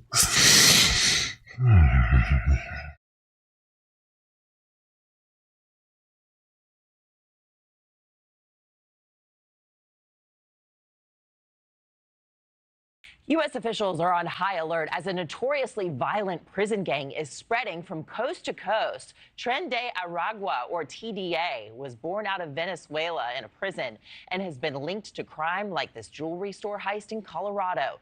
News Nation obtaining a memo warning law enforcement that an estimated 1,000 TDA members have been given the green light to attack officers. News Nation's Alicia Nieves joins us now live from New York, where these gang members have actually shot at police. Alicia, how widespread is this gang? Yeah, good morning. This is a violent Venezuelan gang. It's infiltrated U.S. cities across the country from coast to coast, becoming more brazen and organized, according to authorities. In just the last 2 months, we have had at least 3 major incidents on the West Coast and here back on the East Coast. Just this past week, as a matter of fact, authorities have linked a member of Tren de Aragua's gang members to a violent June jewelry heist in Denver. In nearby Aurora, Colorado, the gang is accused of taking control of a local apartment complex, using it as headquarters of their operation. And the footage you're seeing in a second here actually shows lawyers, or what lawyers representing several apartment complexes say is the gang seizing control of these apartment complexes, leading to gang violence and numerous code violations. Now, throughout the country, police departments, as you noted a moment ago, warned that the gang leaders have given members in the U.S. the green light to shoot officers. And unfortunately, that memo coming after an incident happened already here in New York City in June. As you said a moment ago, 2 NYPD officers were shot by a man living out of a migrant shelter. That man, Bernardo Raul Castro Mata, after his arrest, actually identified himself as a member of Tren de Aragua and allegedly told police that he crossed the U.S. border, came to New York, and when he got to the shelter in the city, the 19-year-old was recruited by the gang to commit robberies and even given a gun. Now, Castro Mata also told investigators that gang leaders actually have been instructing a lot of their members here in the U.S., especially here in New York City, to bring guns into shelters, and they're able to do so relatively easily by utilizing food delivery services because food is not scanned through the security system at these shelters. So this is obviously a growing concern, not only here in New York City, but again, across the country from the West Coast to the East Coast. We do know federal agencies are on this and trying to work with local officials to curb this growing gang activity. Yeah. Well, it sounds like if that's the weak spot, they need to start scanning the food trucks then as they're coming through. Alicia, thank you so much. Thanks for watching, everybody. Go to joinnn.com to find News Nation on your television provider. Also, don't forget to click that red subscribe button below to get more of News Nation's fact-driven, unbiased coverage.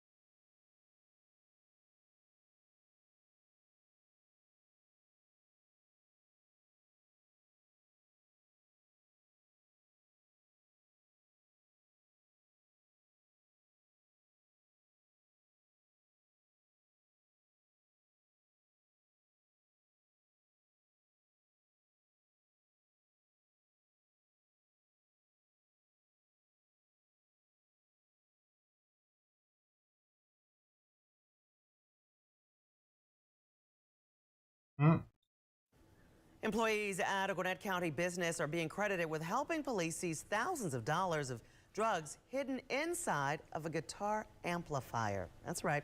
Channel 2 Gwinnett County Bureau Chief Matt Johnson's live near Lawrenceville. Matt, police say the drug dealers shipped it all through the mail. And police say those drugs were never supposed to show up to this location here on Pleasant Hill Road. But when those drugs did, the employees made a discovery that police say is part of a larger problem. The thousands of dollars worth of drugs found stashed in a guitar amplifier definitely caught the attention of the Guitar Center employees who discovered them. In this case, we have employees that did the exactly right thing. Police say the cocaine and the meth that they found stuffed inside of the equipment was never meant to show up at the business. It's extremely rare that this happens at any business. In this case, Gwinnett County police say they showed up to the Pleasant Hill Road location July 17th because Guitar Center employees opened a suspicious box and found everything. They told police the box had a shipping address out of state, but the location was listed as a return address, so it was returned to them. Investigators believe the drug dealers who tried to ship the drugs have done this before. They'll attach business logos or business return addresses on the box. Most of the time, police say a specialized unit seizes the drugs before they're ever delivered. These are pictures from 2.5 kilograms of fentanyl found in the mail this year. Last year, the parcel interdiction team seized 4,500 pounds of drugs. That equaled about $70 million that had been sent through FedEx or UPS that officers were able to seize with the help of a canine that they walked through each of these businesses. Now, a Guitar Center spokesperson says they are cooperating with law enforcement and have been from the beginning. Police believe that there's no connection, there's no tie from any employees here to the drugs. Live in Gwinnett County, Matt Johnson, Channel 2 Action News.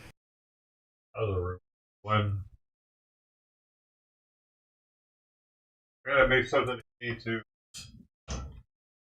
One double duty.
Yeah, oh my god. Yeah, no, this ain't gonna keep happening. Hell no. Holy shit, you're close to everything.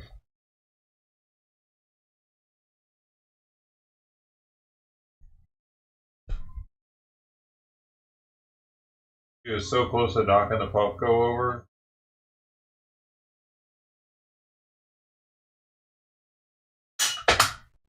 That's enough to deter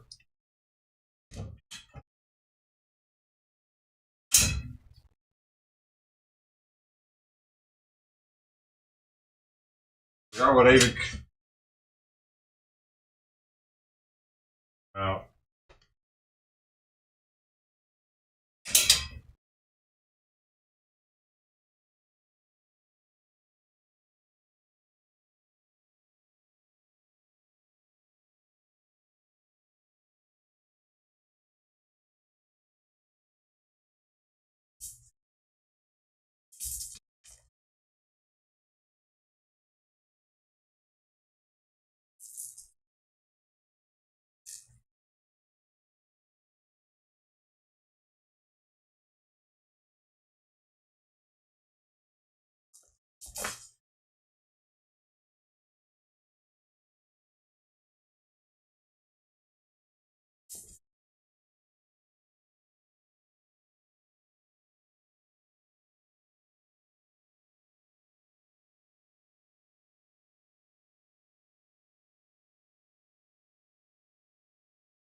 He unplugged everything. I don't know who ate the food.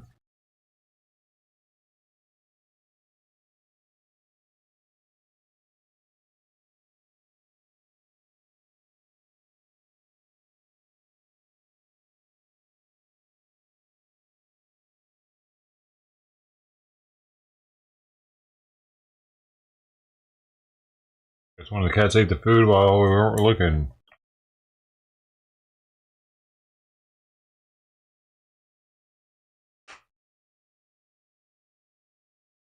Bummer. He unplugged it, man.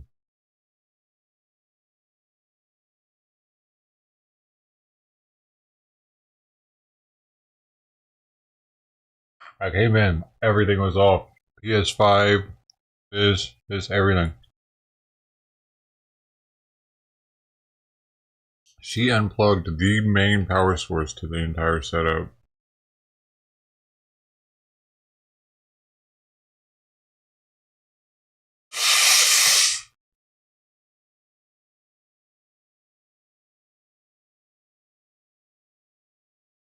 Oh, it was started. Oh, okay. Cool. Well, that's good. It happened before. Thanks for seeing it. Ooh.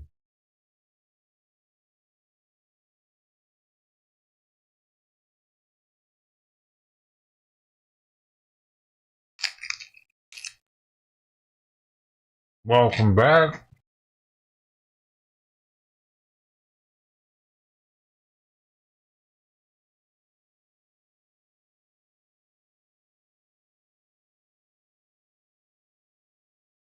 Oh, and we got a pursuit. Like he's already out of the car. Just a little bit to the southeast if you can, Jeff.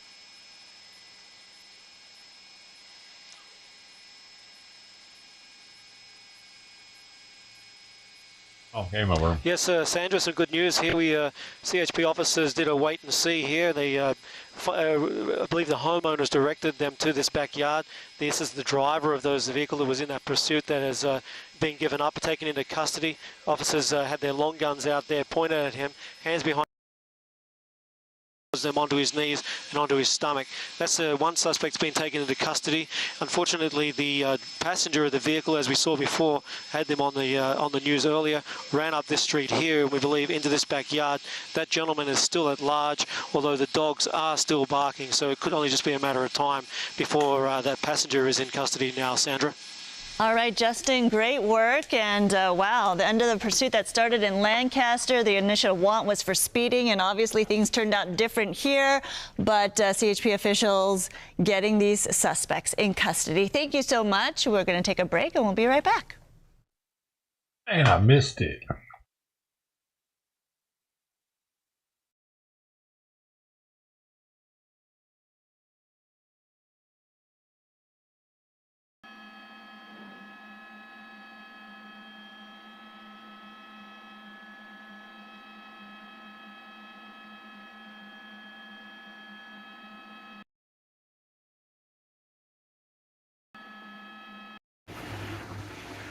Good morning, everyone. This is Troy Summer coming back at you with yet another Let's Try. And it is the final day of our Trader Joe's Let's Try. Maybe I'll try more Trader Joe's stuff in the future. I don't know when I'm going to get back to Des Moines. And when I do go back, I don't know what my situation there's going to be. Anyway, we saved something good for the last one, though. Thankfully, these are I was able to save these pretty well. We have Trader Joe's Everything But the Bagel Seasoned Smoked Salmon and Trader Joe's Pastrami Style Smoked Salmon. I'm a big fish guy. Really? Smoked salmon is He's a big fish guy. When does he eat fish? You know, I'm not big on when the hell does he eat smoke okay. is a very prominent flavor. Oh, he means he's a big. Where's my scissors? Does he identify as a fish? Oh, there's peel thing here. Oh. He is the big fish guy. He does have fish lips. smells more like jerky than salmon. Ooh, salmon jerky. I should try that sometime. Here we have a sheaf of it. Dude, you gotta try every food on the planet before you die, Boo. You have to do Try that. to get a fillet, I guess. Come on, On get camera. up. You need Get to up see off you of that. try it. You better. Anyone ever see Robots? Robin Williams, Ewan McGregor.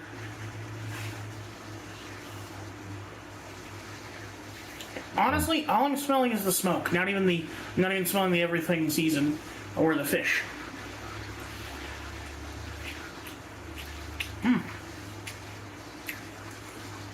He eats it with his fucking fingers like it's sushi or something. That is very Even that, you use chopsticks. Mostly just because it's smoked fish. Like, again, can't even taste the everything seasoning, but this does have a tier line for some reason. Ooh, a unique smoke of apple, cherry, oak, Disgusting. and These maple things are wood. always so oily, dude. And he's just like Now let's see how this one smells. always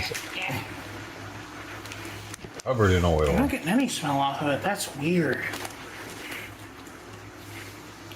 Let's try one of the little bitties off this guy. Eh.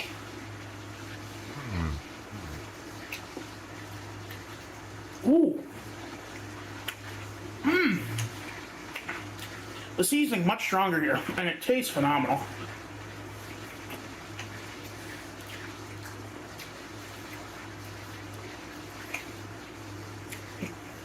More is the way to go with this.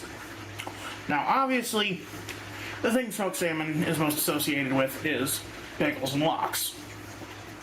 However,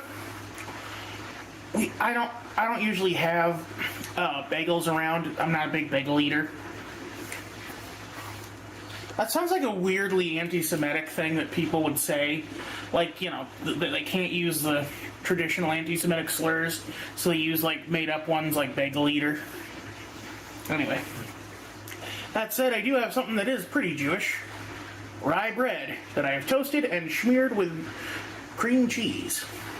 And so we're going to make a little smoked fish open-faced sandwich on each of these. He's turning red thinking about that cream What cheese. Bagels unlocks if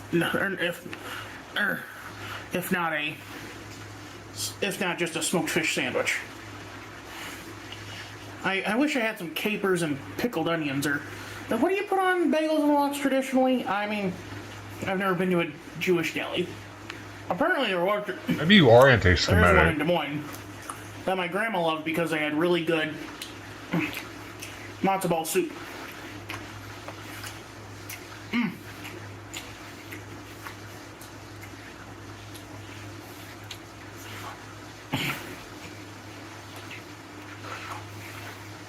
So maybe I do have to go back to Des Moines just to like try an actual Jewish deli, because I'm kind of in a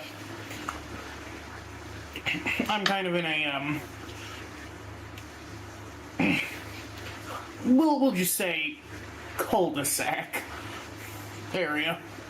Not a lot of variety here. Y'all don't see the gas bill I have to pay. What's crack? I need to cross the state lines for stuff like Chinese food. Well, not Chinese food per se, but Japanese food. Anyway, we'll get a little bit. We'll get some. We're gonna make our salmon sandwiches, our salmon-witches.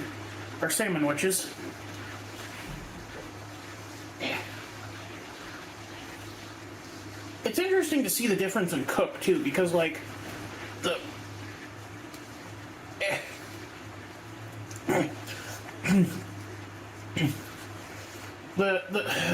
everything bagel seasoning looks just a little more pale.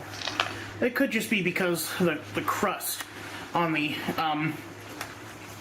pastrami salmon makes it look a little darker.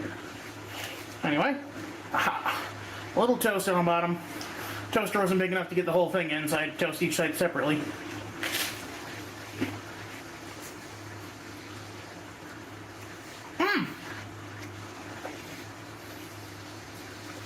Honestly, this is better than a bagel because, like, the rye and fennel contrast the smoke very well.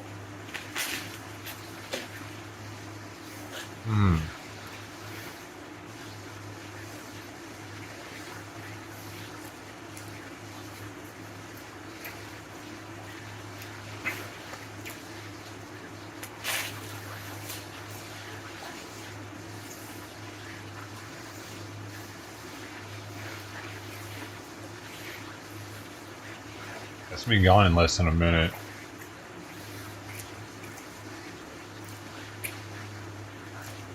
The reason I knew I had to try this is because in Eat It or Eat It Trader Joe edition, they had an everything but the bagel on a bagel.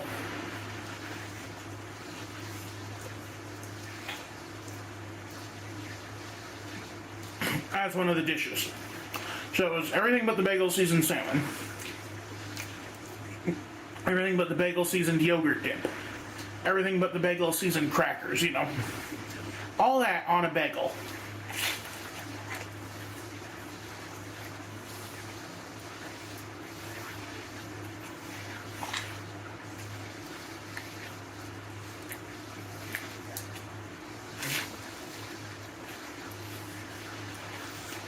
And I saw this and I'm like, oh, I should get that too to try. He's taking his time with it.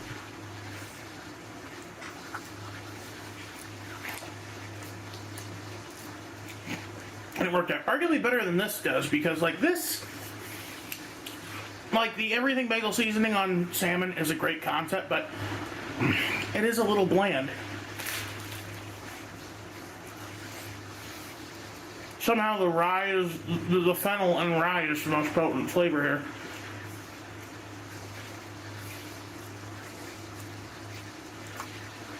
Which it takes a lot to combat smoked salmon.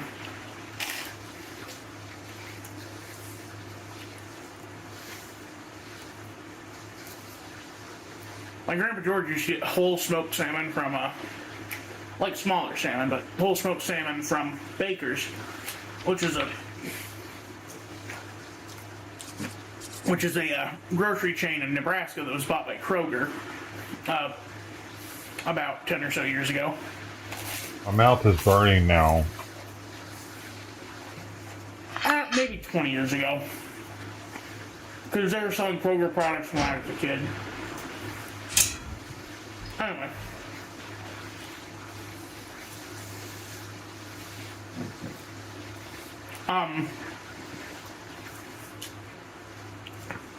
So,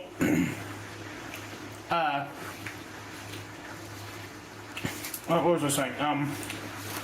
So, like, when we would go visit him, we would go, or we would get smoked salmon from Baker's to bring him because they don't really have smoked salmon up where he lived.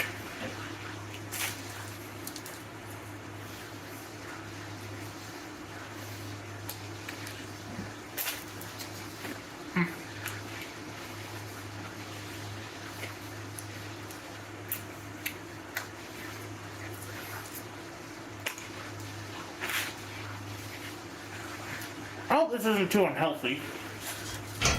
Like, it's weird with fish, like, because fish is supposed to be pretty lean. Let's actually see what the...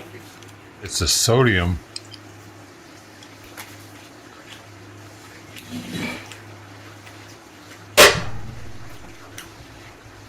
Was that at his place or mine?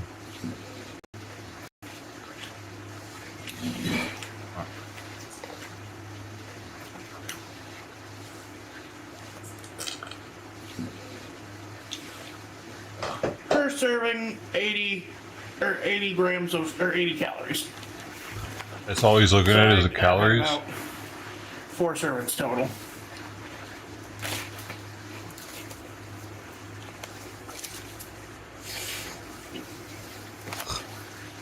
Like, here's those calories. Not where the calories are coming from, Or well, maybe 2 servings because there's supposed to be only 2 servings per container.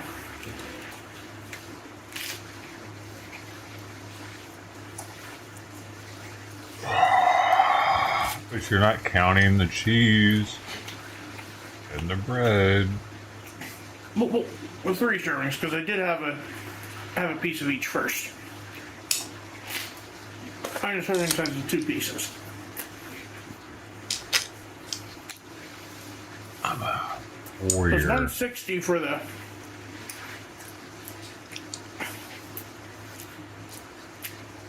Or well, no, so 80 per thing. And now he's really counting the calories. 24, so 240 calories. Ugh. Well, hold on. So there's 2 slices, 8 calories, and per container is 160. Oh, because that's per. Yeah, my math is on point. I was just.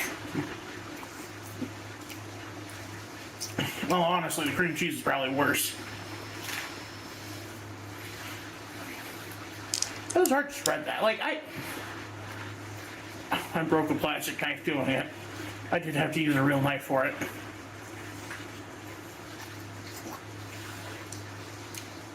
I got.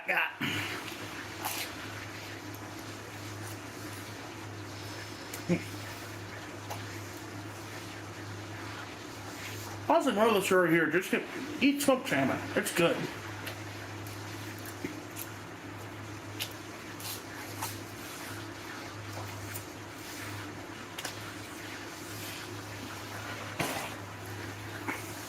Warm up your cream cheese before you using it, though. That's gonna be it for me today. Yeah, I'll get on the stress more. I'm happy. Doesn't sound very happy.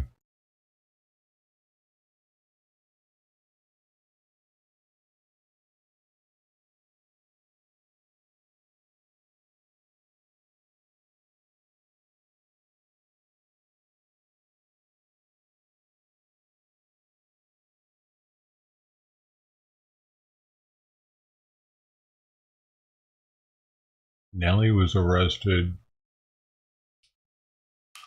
They found ecstasy pills. Got him.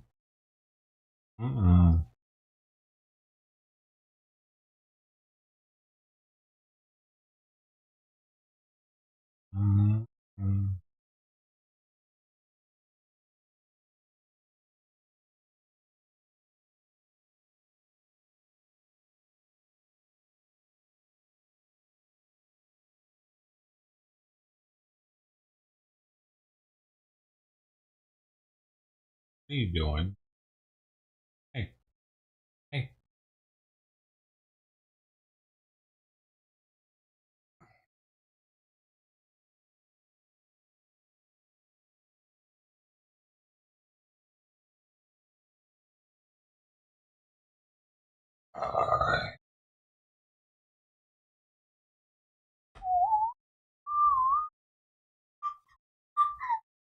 Rob is supposed to go live at 10:30.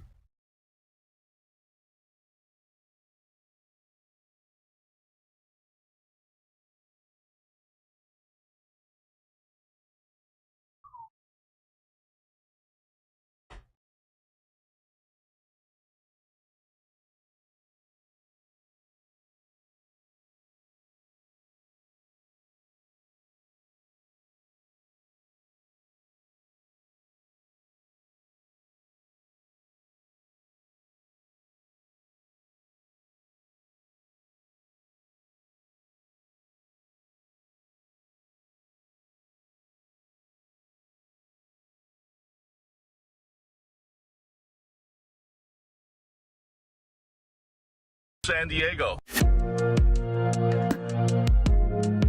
We continue to see mass crossings without any resistance whatsoever. Since Joe Biden and Kamala Harris took office, 16 million illegals have come across the border. Ducking under a bit of razor wire and into the United States. Where is the National Guard? Hey, good afternoon, sir. U.S. Border Patrol. Reason why I pulled you over is just because you were doing some turnarounds over there and driving a rental car. So, how'd you know I was in a rental car? we ran registration.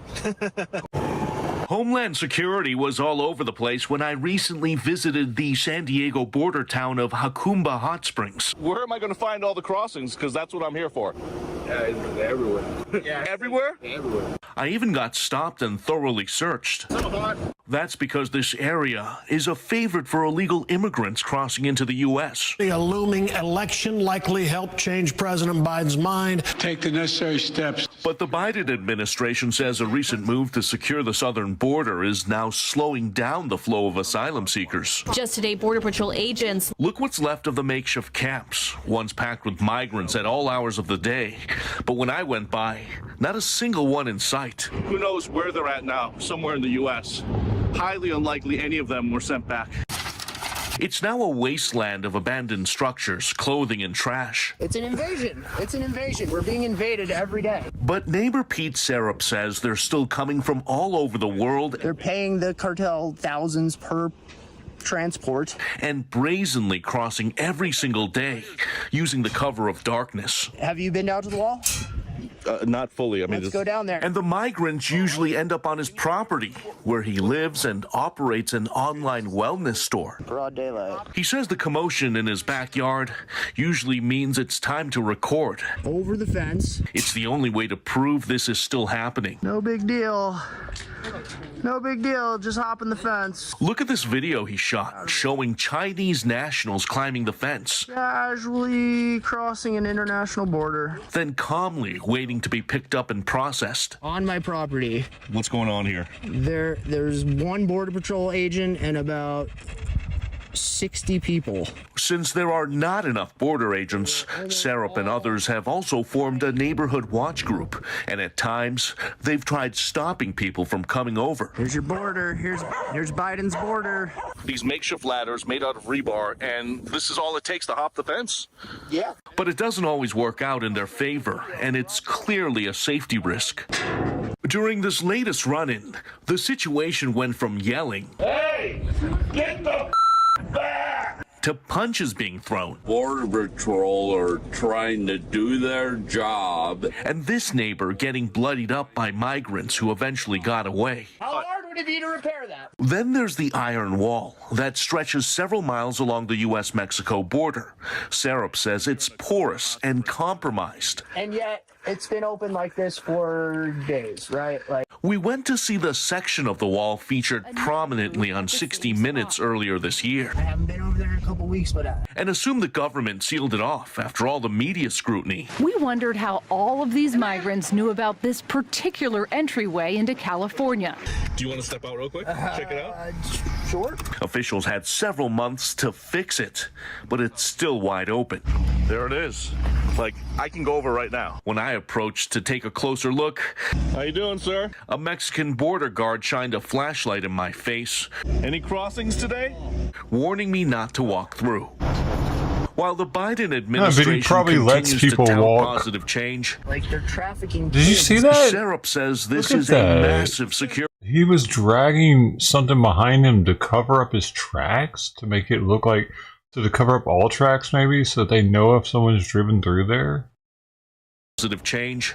They're trafficking. What's he pulling? The Biden administration continues Tires. to tout positive change.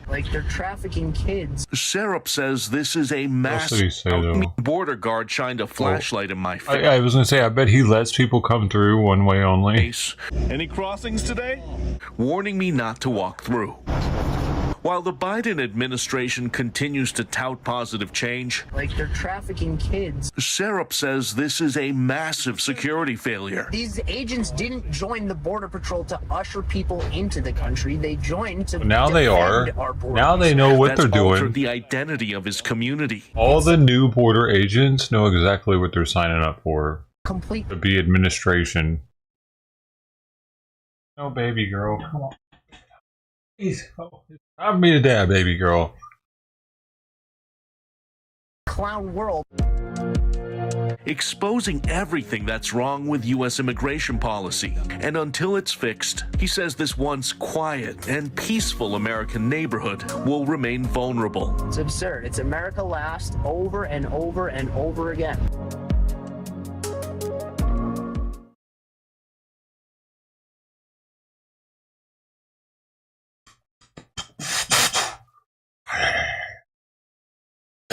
Did y'all see any of that?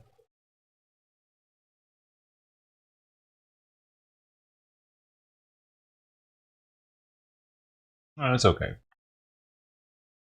Be alright, right?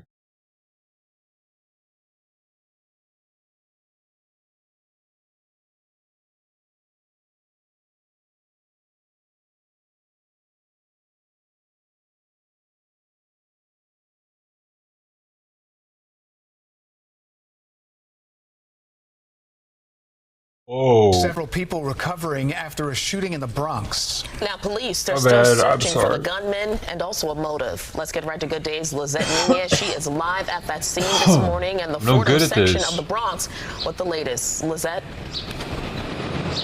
Hey, good morning, Dana and Tashani. Well, police believe the two suspects got here on a scooter. There was about 9 people hanging out here underneath a scaffolding. That's when shots rang out. Now, it's still unclear what exactly led up to this shooting. Police officers were seen surrounding a scooter after 6 people were shot in the Fordham Heights section of the Bronx. Detectives say a group of people were hanging out around 8 o'clock last night underneath scaffolding along East 191st Street and Morris Avenue. 2 people approach, and shortly after, shots rang out. 2 males, one with a helmet, one without, come through St. James Park. They park a scooter in the park. They come up the stairs to my right. They fire approximately 9 rounds at the group hanging out. The victims are all men in their 20s and 30s. They were shot in different parts of their bodies, including their stomach, groin, leg, and hand. Penis? They are all expected to recover from the injuries. When the police arrived, there was 2 victims on the scene. There was 2 other victims that fled in a vehicle and flagged down EMS, and they were taken to an area hospital. And then we had 2 other victims that walked into 2 different hospitals. Detectives say they are still looking for a motive. We're trying to talk to victims. There's victims in surgery right now. There's victims that aren't in surgery, but our detectives are spread out throughout the hospitals trying to interview and find out what happened. Imagine he's like got blood And over his crotch. investigators were And he's just asked like, whether or not they believe it was gang-related. That's something that police will continue to look into. But once again, no arrests have been made at this hour. dude, I would be most if I got a groin shot, I'd actually be the most freaked out about hitting my artery. Femoral artery is right there, right? It bleed out so fast if you get got there. Get shot there. Gotta put pressure on it. Oh my god, that would suck, dude. That's like the worst place to get shot. Well, one of the worst places. Your groin. If they get it, because that's such a big artery going down through your leg. Everybody's got it.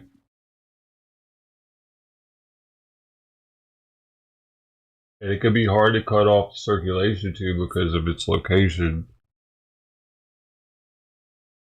If it's too close to the crotch, the further away from the crotch, the easier it is to cut off because then you can put a tourniquet on it. Closer to the crotch. That's fucking crazy. Why not be able to cut off?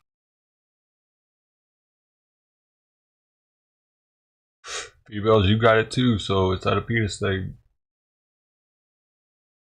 Isn't it wild though? How we're so alike. Humans in general, black, white, females, males, our anatomy. They used to think a black person's brain was different though. It has like this area in it. It like, I think they talked about it in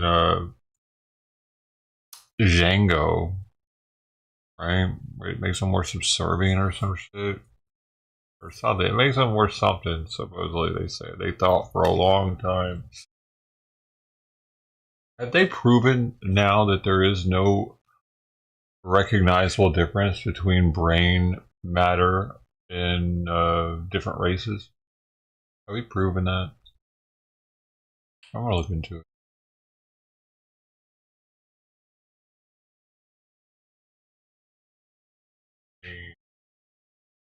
By race. There have been, oh shit, there have been actually. There have been. It is a thing. From Neuroscience and Race Wikipedia page, there have been or observed morphological differences between European Americans, Chinese individuals in the frontal, parietal, and temporal brain regions.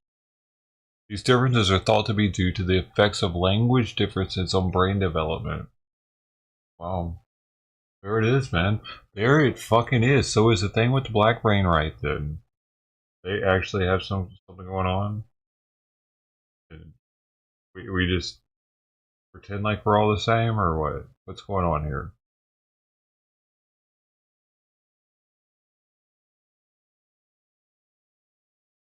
I'm gonna check it out. Wait. Which race has the largest brain? Listen to this.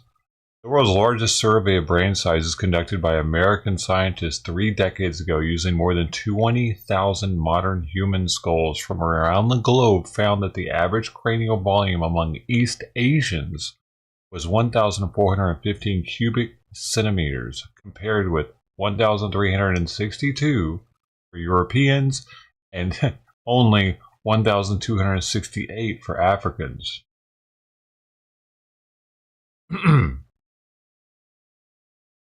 Africans have smaller brains. Holy shit.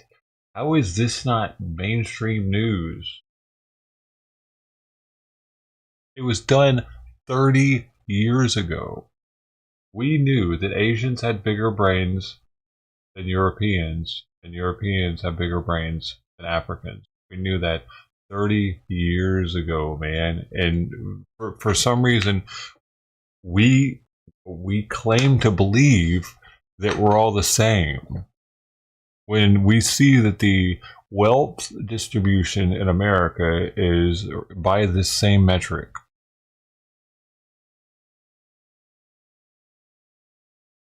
I wonder how big an Indian's brain is in this study, how it'd be, but they are the second wealthiest or wealthiest, and then just followed by Asians, all by whites, all by Africans.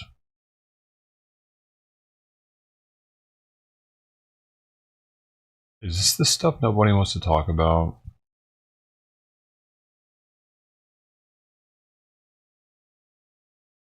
I'm just going to leave this on the screen.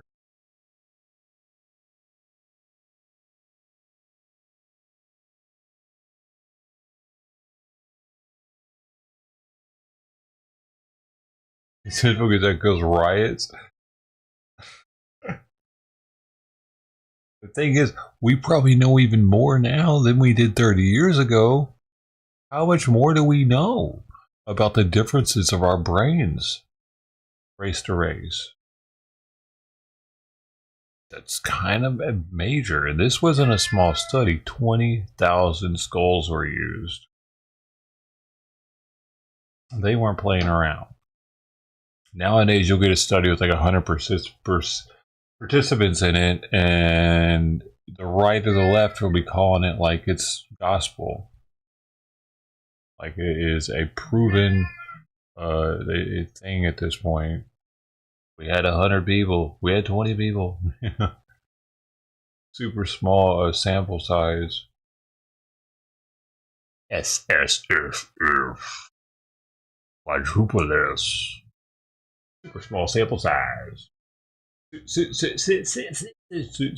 small sample size. You can say that pretty fairly. Super small sample size. Super small sample size. Right. I was just meowing right now, right here.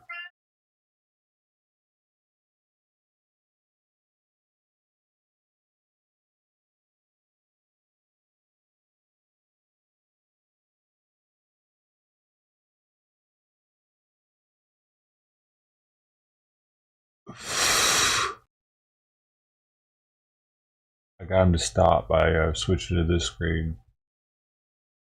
Oh, there he goes again. Oh man, I wish it wasn't going to be so warm today. We could leave the front door open.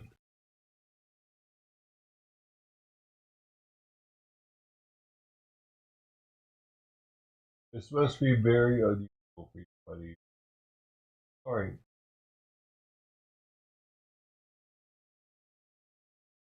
Only 4 more days after today, though. Monday we can have a freedom again.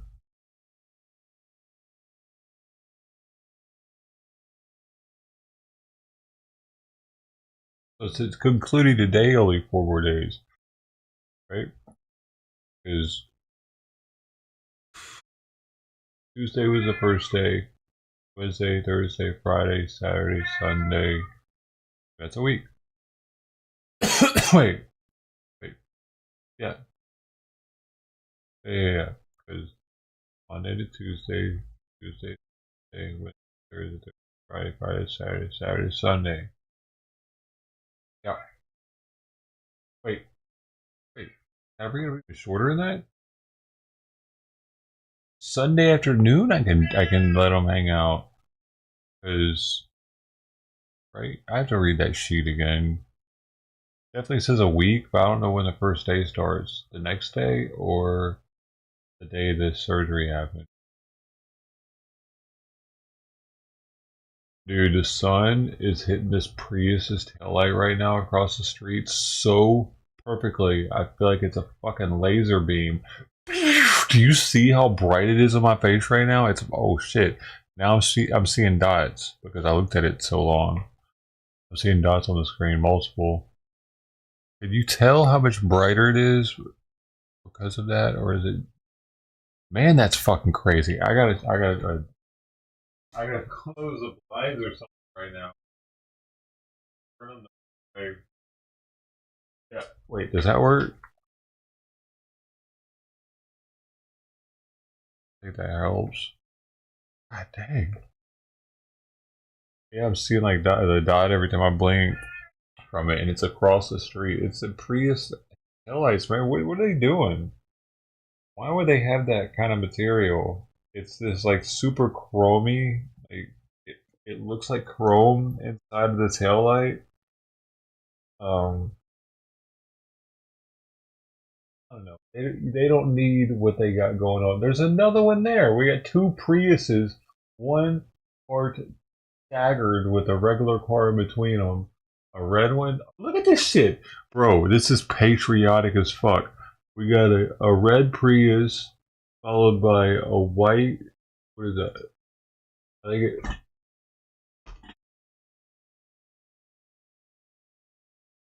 I can't fuck. It's like a Ford though. It was like a Ford emblem. It's a newer one though, so I don't know what kind that, which kind that is. A new one. Did they come out with a new model? Man, I'm glad I got the car I got, even though it's a little beat up by the car. Oh, so there's a white one followed by the blue Prius, so it's a red, white, and blue. That's what I'm looking at. Red Prius, white Ford, blue Prius, blinded me. All on the other side of the street, in that order.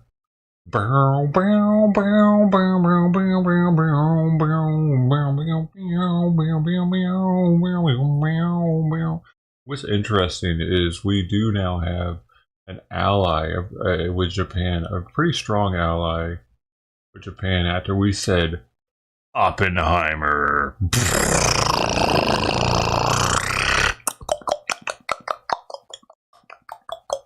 They were like, hey, dang, dang, dang, dang, dang, dang. No, it's Chinese.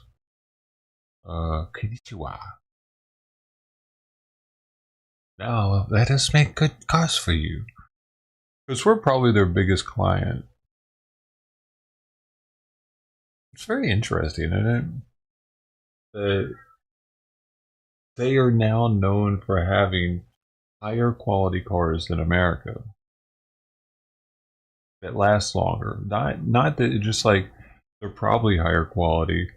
No, it's proven. It's easily proven by looking at how many of them are still on the road, how many of them make it to shops for different things. Like all these, like they've been keeping track of this shit for a while now, since computers more so than ever. It made it way easier to keep track of it. Also, crash ratings and stuff are really good for Toyotas, Subarus in particular. Subaru was like the safest car for years in a row. I don't know if it still is. Particularly the Subaru Impreza, which is what I have. Side curtain airbags. I usually have my passenger airbag turned off since nobody's over there. That way, just in case I have Simon in the front seat or something. Or I get in a wreck, I don't want to waste an airbag. Those shits are expensive. But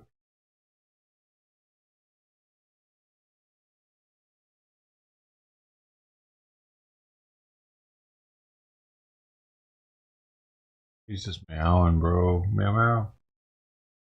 Meow meow meow meow meow meow meow.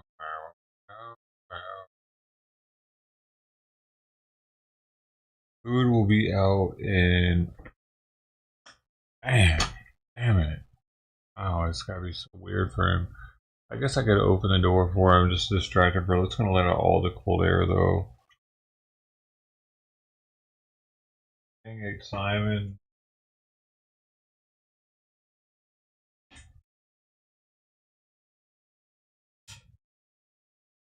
Temperature out there. Here coming in here is cold. It's wild.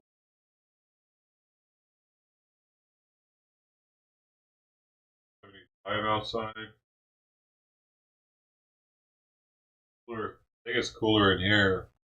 Or out here.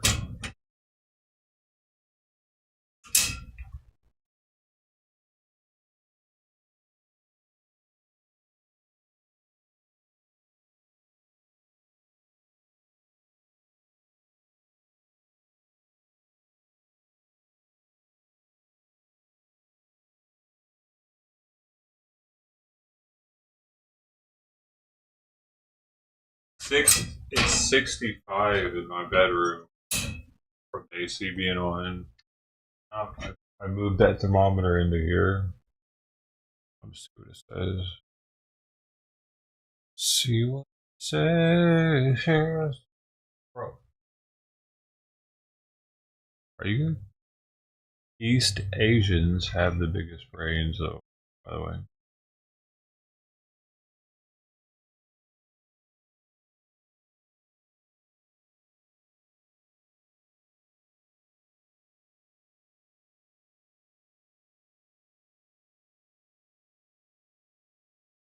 Okay.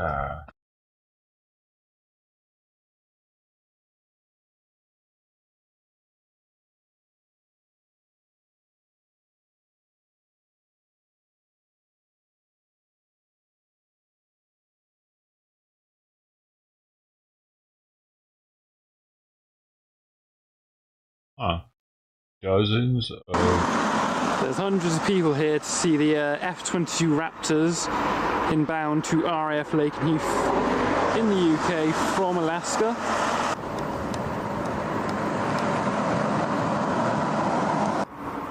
En route to the Middle East, it says.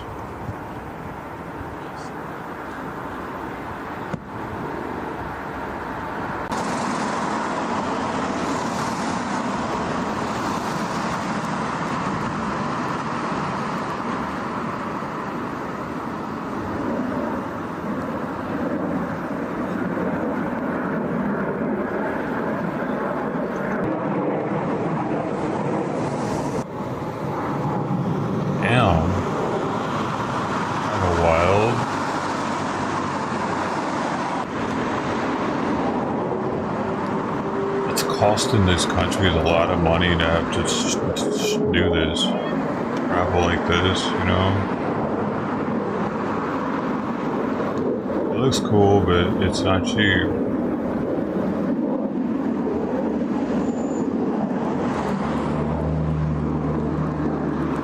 What does this one have underneath the fuel tank? Oh, that's its landing gear.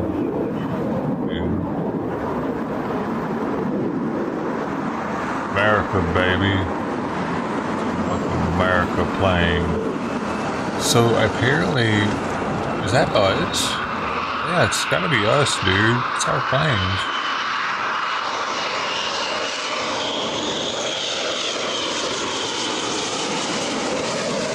It doesn't have to be us in our planes, but that's our new planes. I don't think we're just loaning out. Are we giving F-22s to other countries? Dude, there's like a long-ass waiting list for them, it takes so.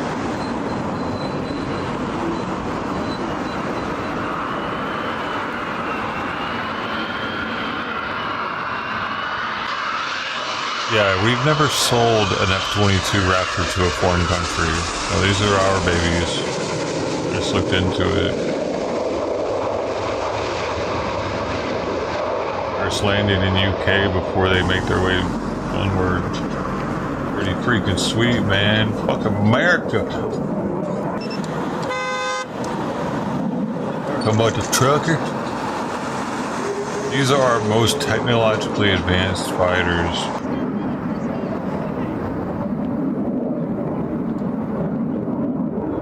Thing. It was wild how the shapes of the wings and everything.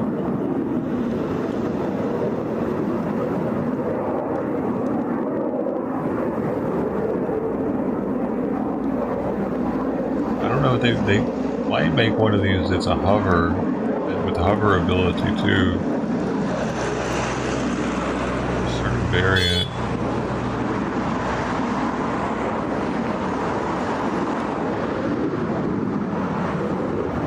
Pilots piloting these are probably the best in the Navy, or I'm not sure if these are Navy fighters or Air Force. It could be either or. It could be going to a joint command somewhere to back up the Navy squadron or something. It could maybe even be Marines. I'm not sure if Marines have these. See.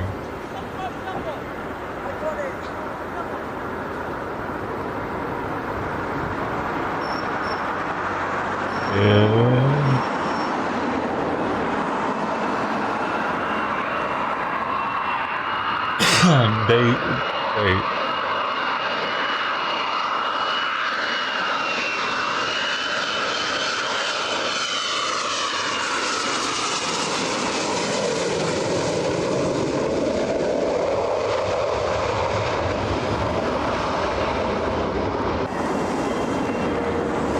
Oh, wait a second. It might only be the airports right now.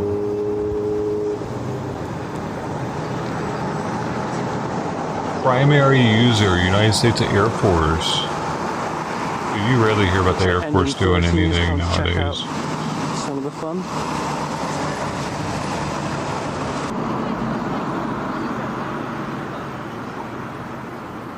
I wanted to be in the Air Force, actually. They wouldn't take me because I had a GED.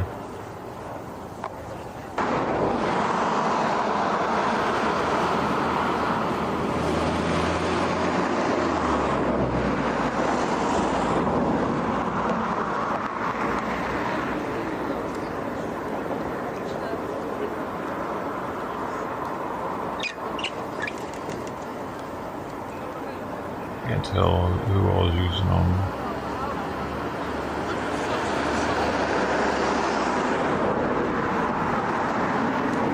Looks like possibly only the Air Force.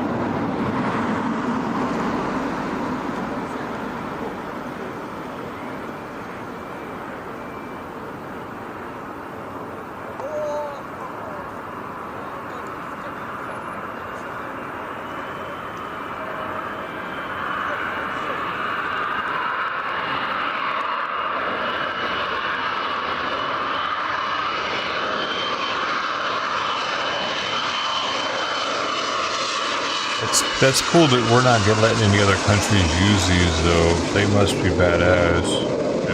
If that's the case, they must be superior to what anybody else has out there.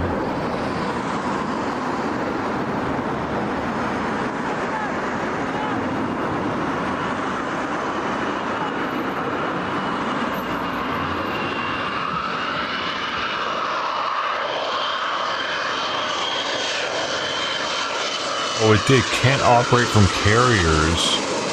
Its weight, lack of training for carrier lanes, and need for significant modifications to the airframe. That's why the Navy doesn't use them.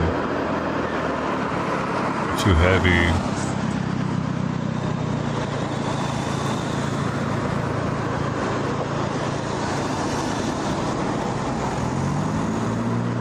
Wouldn't take off, I guess, well enough.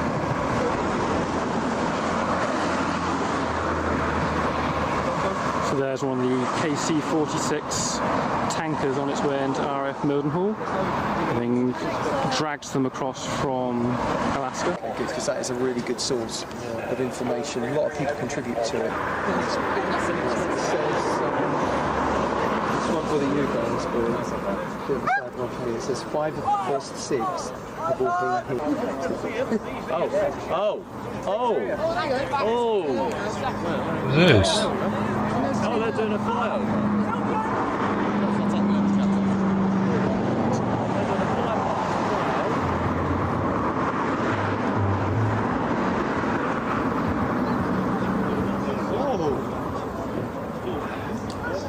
Oh, they're all coming in. Wow. Oh, all 6 of them.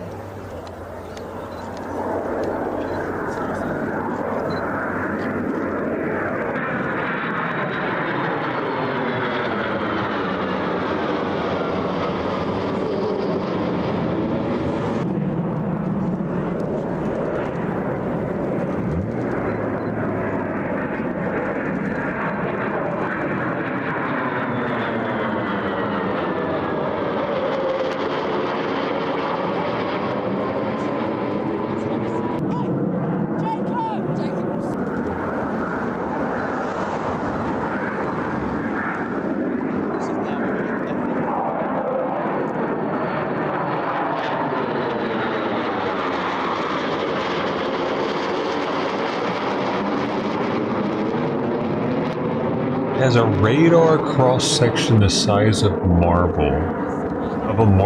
It has a radar cross-section the size of a marble, making it virtually invisible to radar systems. It also deploys advanced avionics and weapon systems which allow it to engage targets from beyond visual range. Another notable feature is its agility.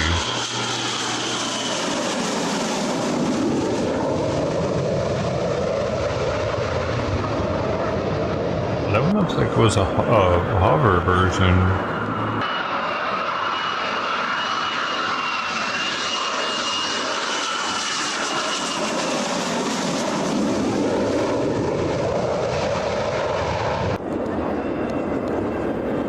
Oh, a different variant, maybe it wouldn't be the F-22. I don't think it can.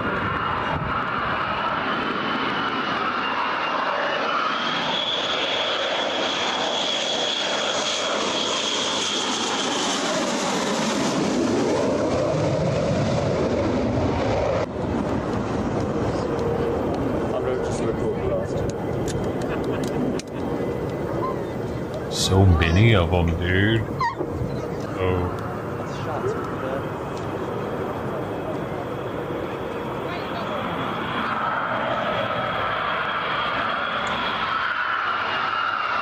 I'm surprised we're not always out there with a squadron.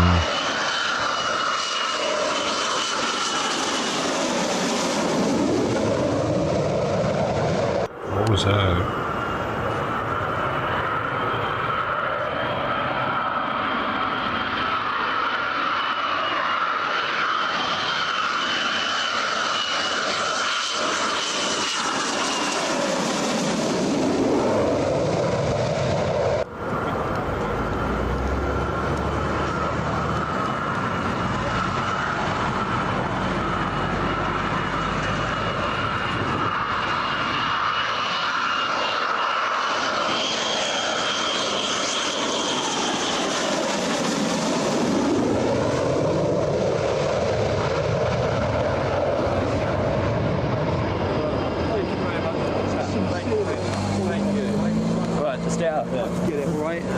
Thrusters, man, look gnarly.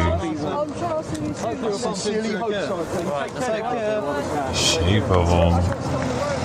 Not round, you know what I mean? They're got this rectangle shape to them. So we have it.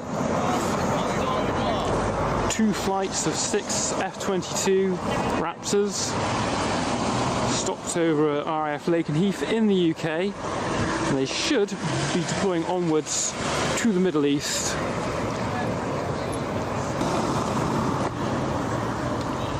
And now everyone's got to rush home and get dinner.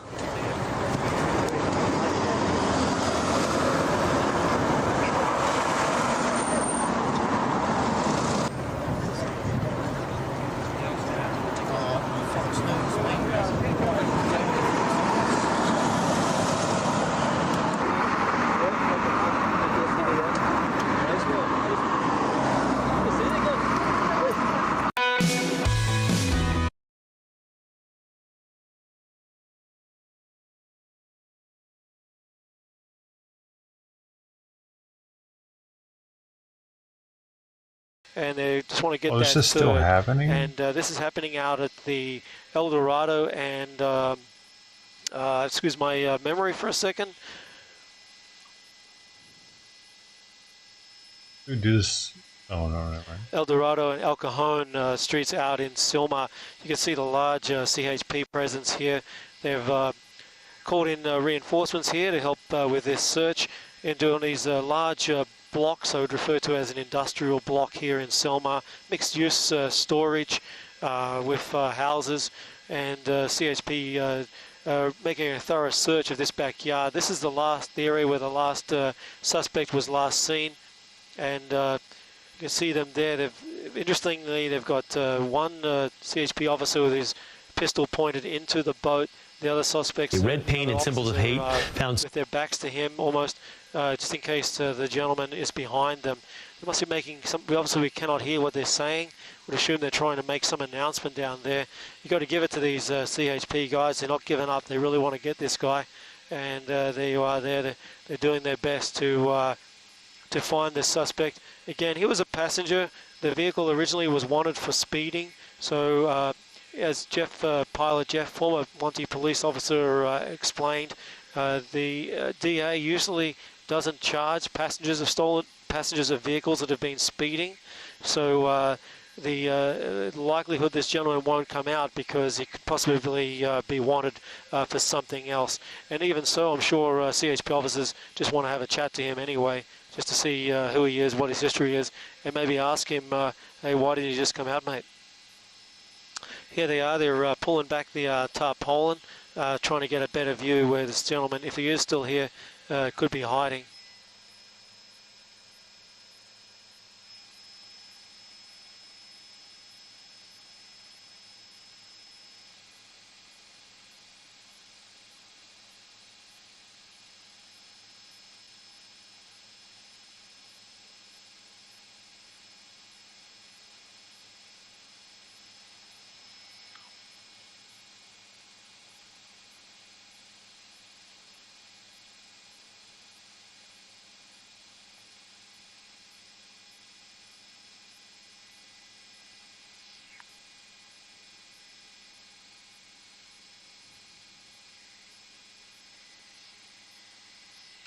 Very interesting here. It looks like they're using the shield to block the view of the officers as they make entrance. They're actually going to have to go into the boat there by the looks of it and search it cabin by cabin.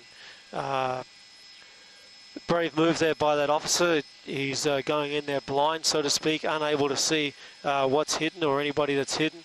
I would expect that person that's in there, if there is someone there, that'd be given up pretty quickly.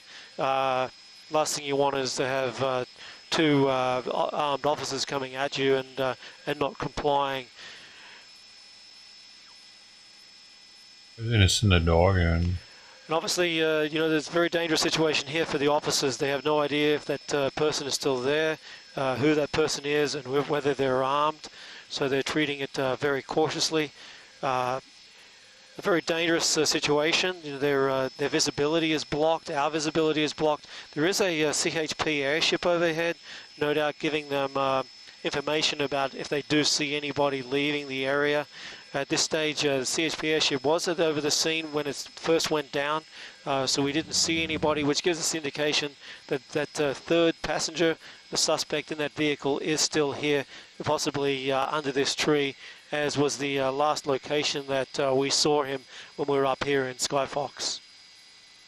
Foxy later. Thanks again for joining us on the Fox 11 stream here, out in the Silmar area at the end of a police pursuit. Oh, there's a dog.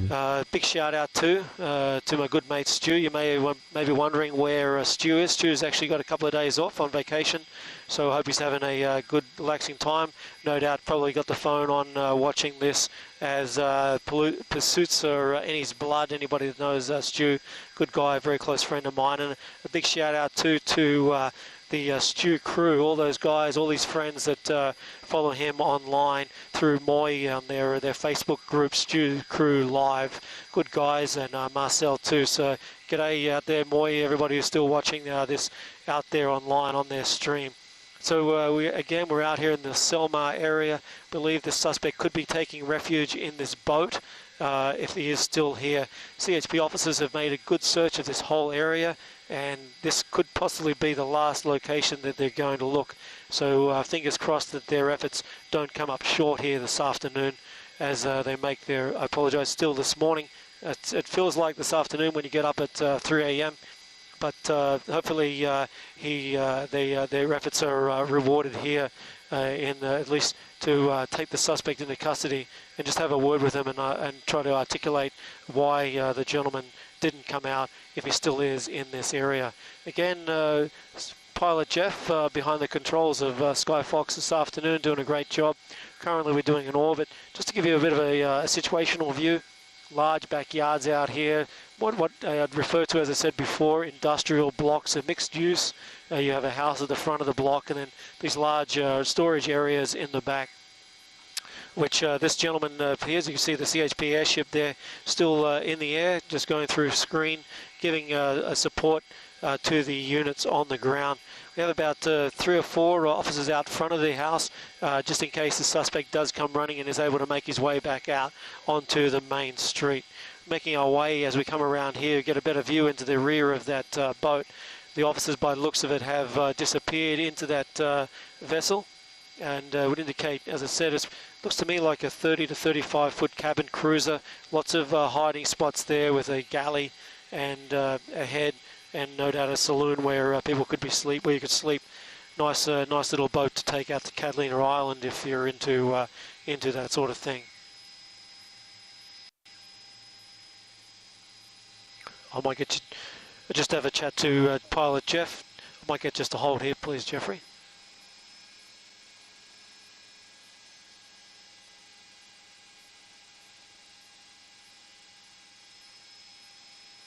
Oh, back to him.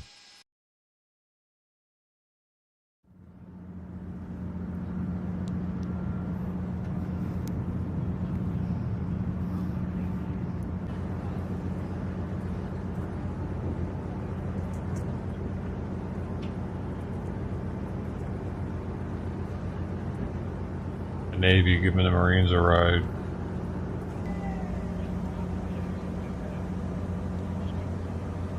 Transport ship. Interesting. I didn't know we had ships that were just for transporting Marines.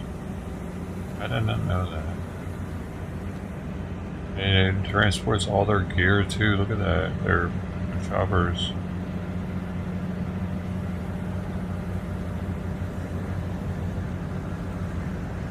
You still see Navy up there too, but you see everybody in brown, of course, is a Marine.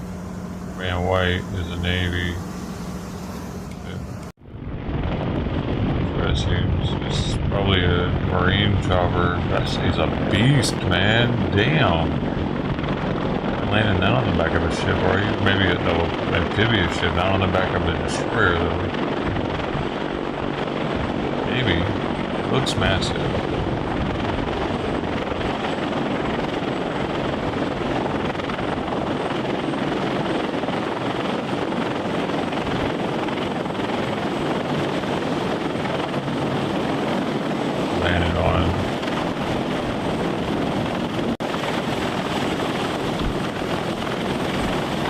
Let's land on the LPD.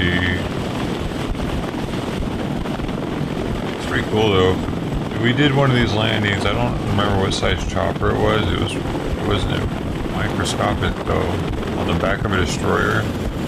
I was just part of the crew, and it was pretty intense, man, seeing them landed. This is a much bigger ship though, so it's pretty stable. Ours is doing this, pitching it on, so they made it a little more vicarious.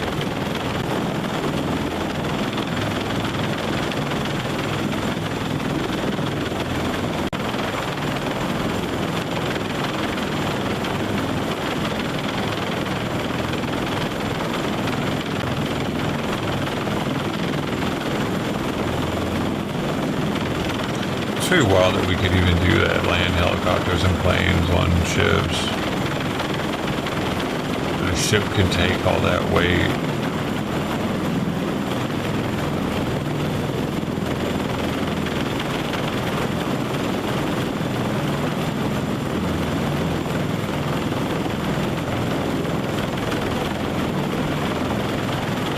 I guess I gotta strap it in all them little holes in that.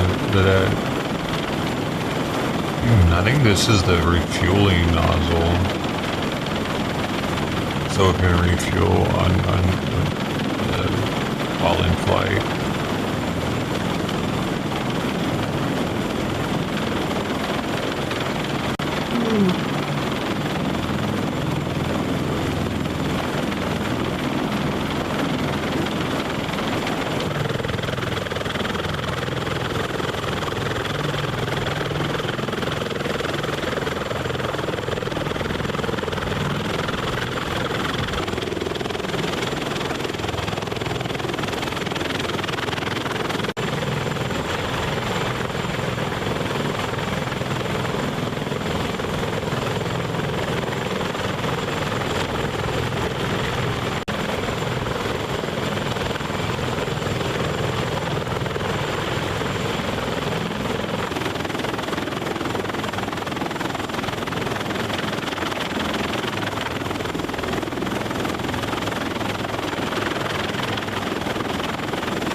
Surprised it's not shutting down.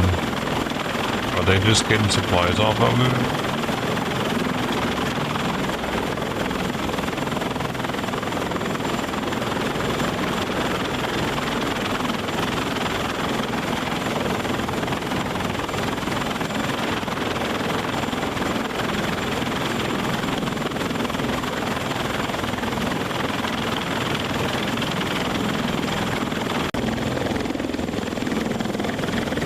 Dude, are the props coming through each other?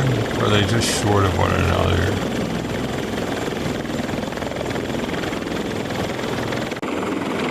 Probably just short, but what if they're going through and it's perfectly timed?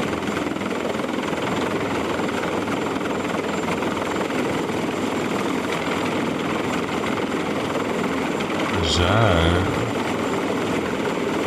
Are they leaving now? No. They're leaving now. That's how they left it going. Alright, thanks for the grub, bro. See you later. Where it flew in from. You could just be bringing mail.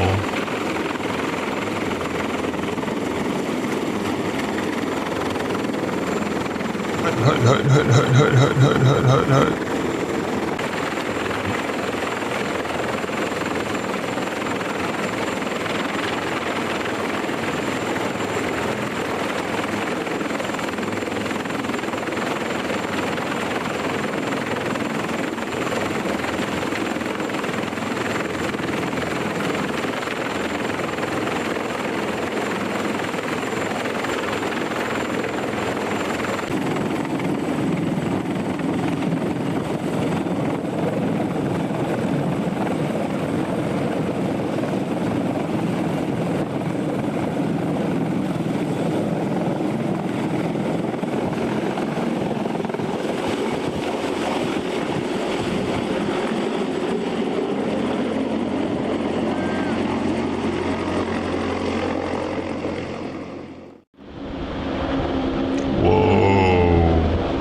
all this is going to the Mediterranean right now.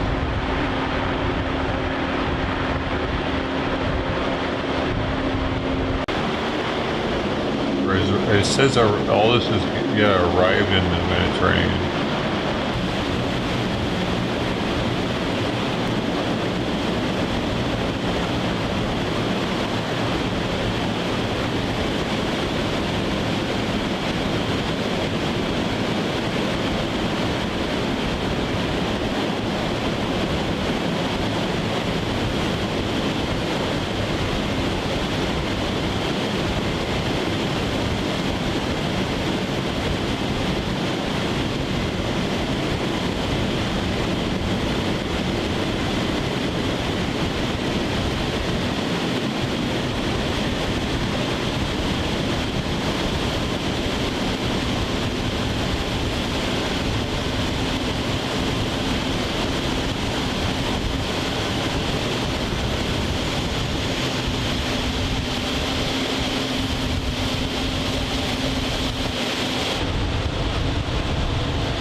Gnarly how we can use those. I didn't even think about that. Use those to transfer vehicles onto the beach super fast. We used to have to. These things float, right? And they're really slow compared to that hovercraft when they're floating through the water doing their amphibious shit. That hovercraft can just be and then dump them off real fast. And it probably has armament. I wonder if the tanks can even stay manned and shoot their armament.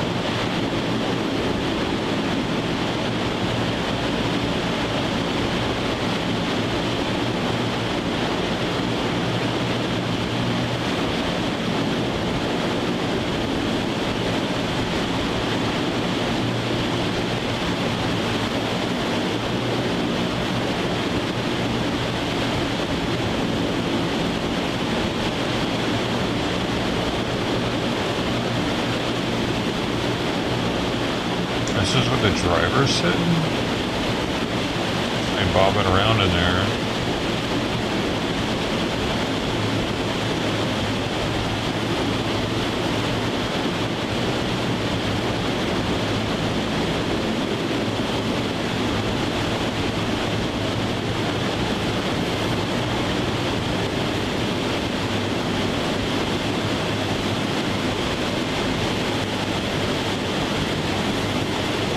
Really takes a long time to deflate though.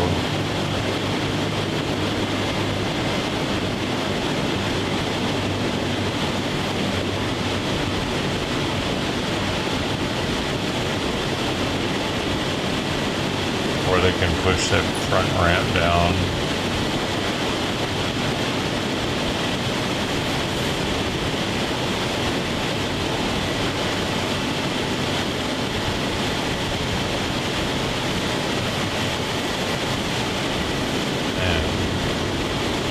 Get that fixed. It needs to be instant. They pull up and just go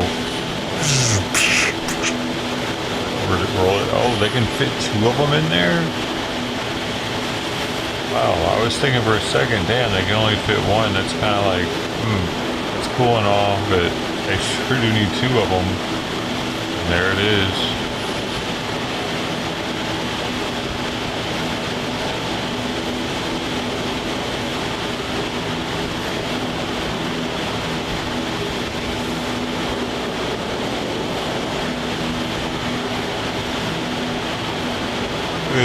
These things are steering it by blowing air from right to left.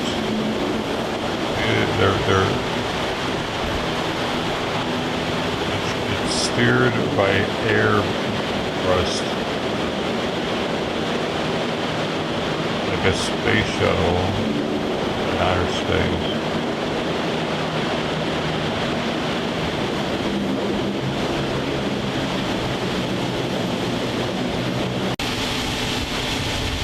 How the heck are you gonna get the things off that one? The room?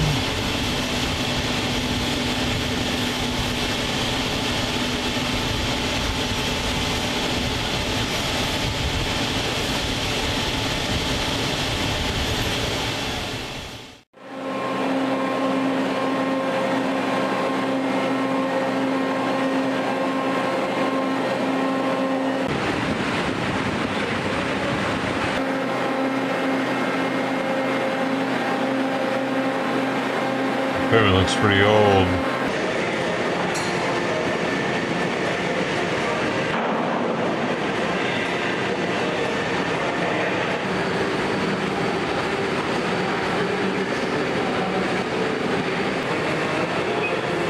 Is he cleaning a spring? It's hardcore, man.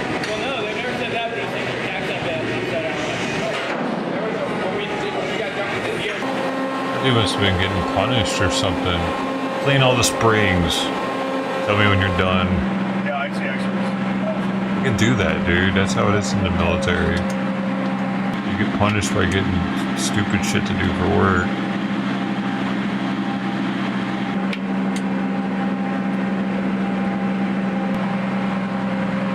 Usually that's enough to make you not want to fuck up anymore. They can't fire you either, so they gotta be ingenuitive.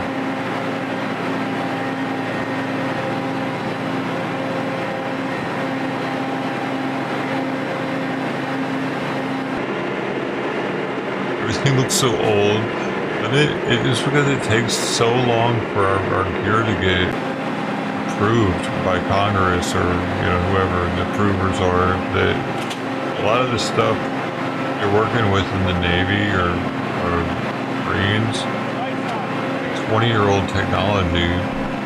This looks like something from the 70s, actually. So a lot of it's that old feeling.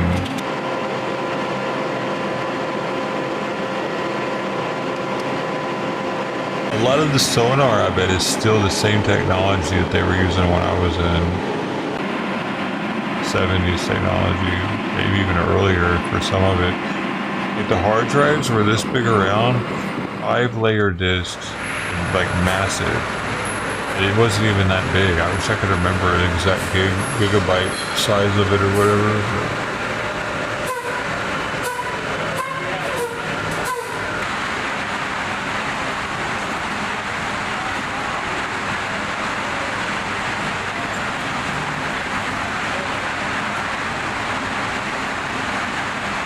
Yeah. Armadillo. I'm not sure. Is it a newer one?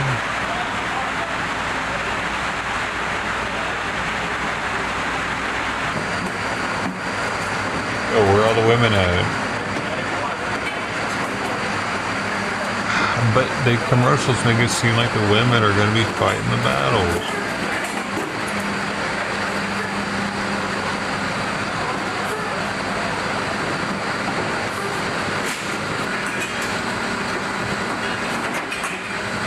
Really, Danish Army. Is it subtitled? Probably then. Subtitled. I like how I read my movies. Probably why. Might have started watching it and I was like, subtitles? Nope. I always get distracted and forget, and then I gotta rewind it and reread and shit. It's like I'm read a book while I'm watching a movie. I only do one or the other.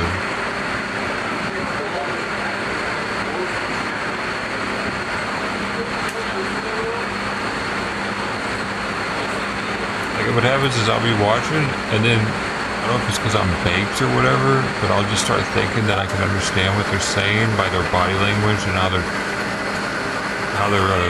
tone sounds, and then I'll realize that I don't know what they're saying. All of a sudden. Anybody else do that?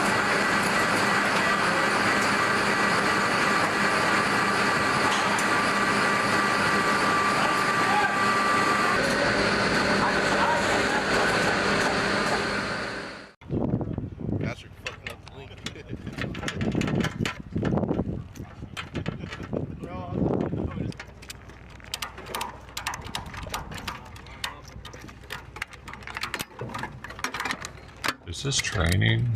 What is going on now? They must be. What is going on?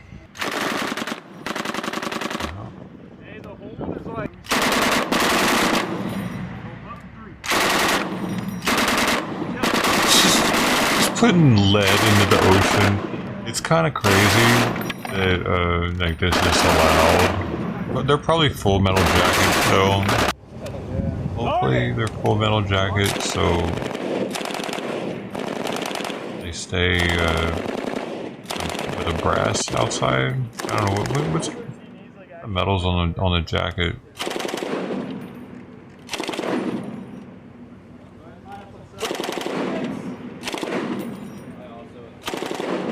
There's all that core though. Time!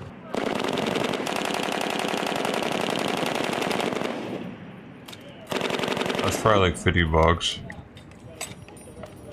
Clear. Good shit. We need to change the barrel. That's the problem. I hear a woman next to him right there. On you. I mean, that's a beast right there. What is this? Where are you aiming? Transition Delta. over to 1 Delta. 1 Charlie. Shoot for some fire. This will be time. One big condition, one weapon. This will be fired on Big Delta. Big Delta. Load it upside and it's hard to push. This is like testing. Thumbs up. More than just Why did you? get tested on this shit. Better hit it. What? Let's back home. The target's like 5 feet in front of him now. You hit that shit, you're retarded.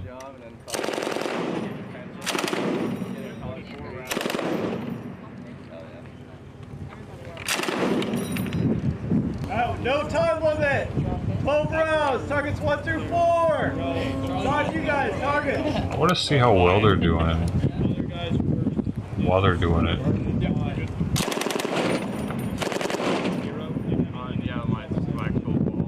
He doesn't want us to see how bad they are.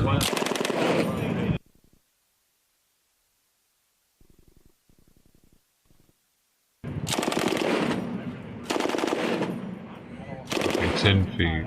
10 feet. 15 feet, maybe. How often are you gonna be that low to the ground shooting something that's that close to you? And then I couldn't even get At least they're shooting real guns. Training. Stop shooting short bears. Go.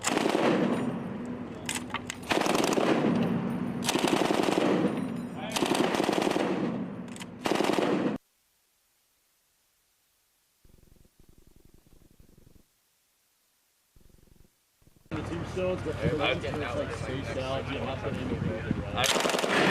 The reason I don't want to do Tombstones, so Bravo 1 through 4, and then you will have to fucking go to Alpha to do the fucking traversing this.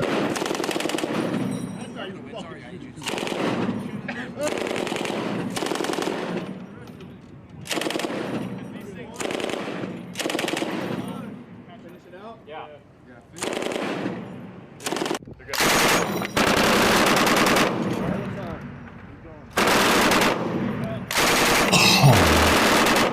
Yeah, that's loud. Yeah, buddy.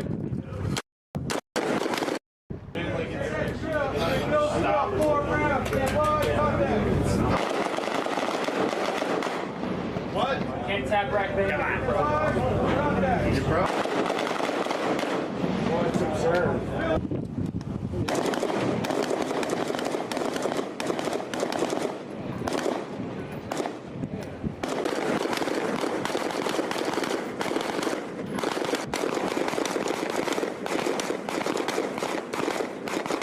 Yeah, buddy.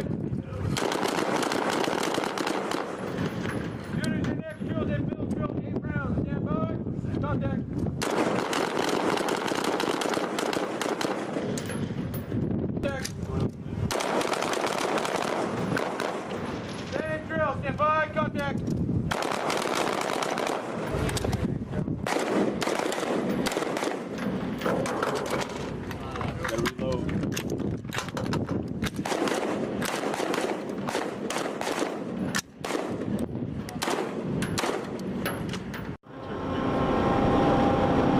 What is that? What the? Oh, it's a drone, dude. Was it a jet-powered drone? No, what? Underwater? There's no way they're gonna let us see that thing take off. It's top secret. You can only see this weird thing. You can't see what it actually does. Multi-fuel engines for these things right here? What is it?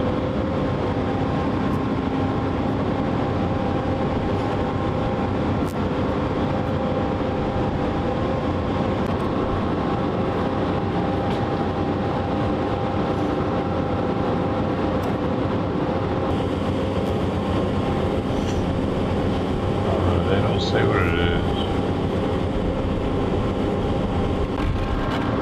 Oh, they're gonna do it. They're gonna dump it in the water. No. Just throw the drone into the water. It's like, bro. Oh man, I thought it was a submarine drone. Sorry man, I just started.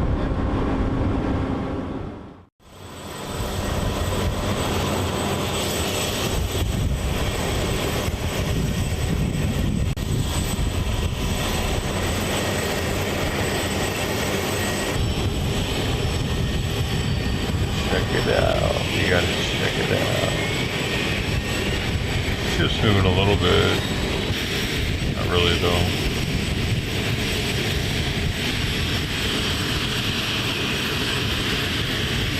A little bit.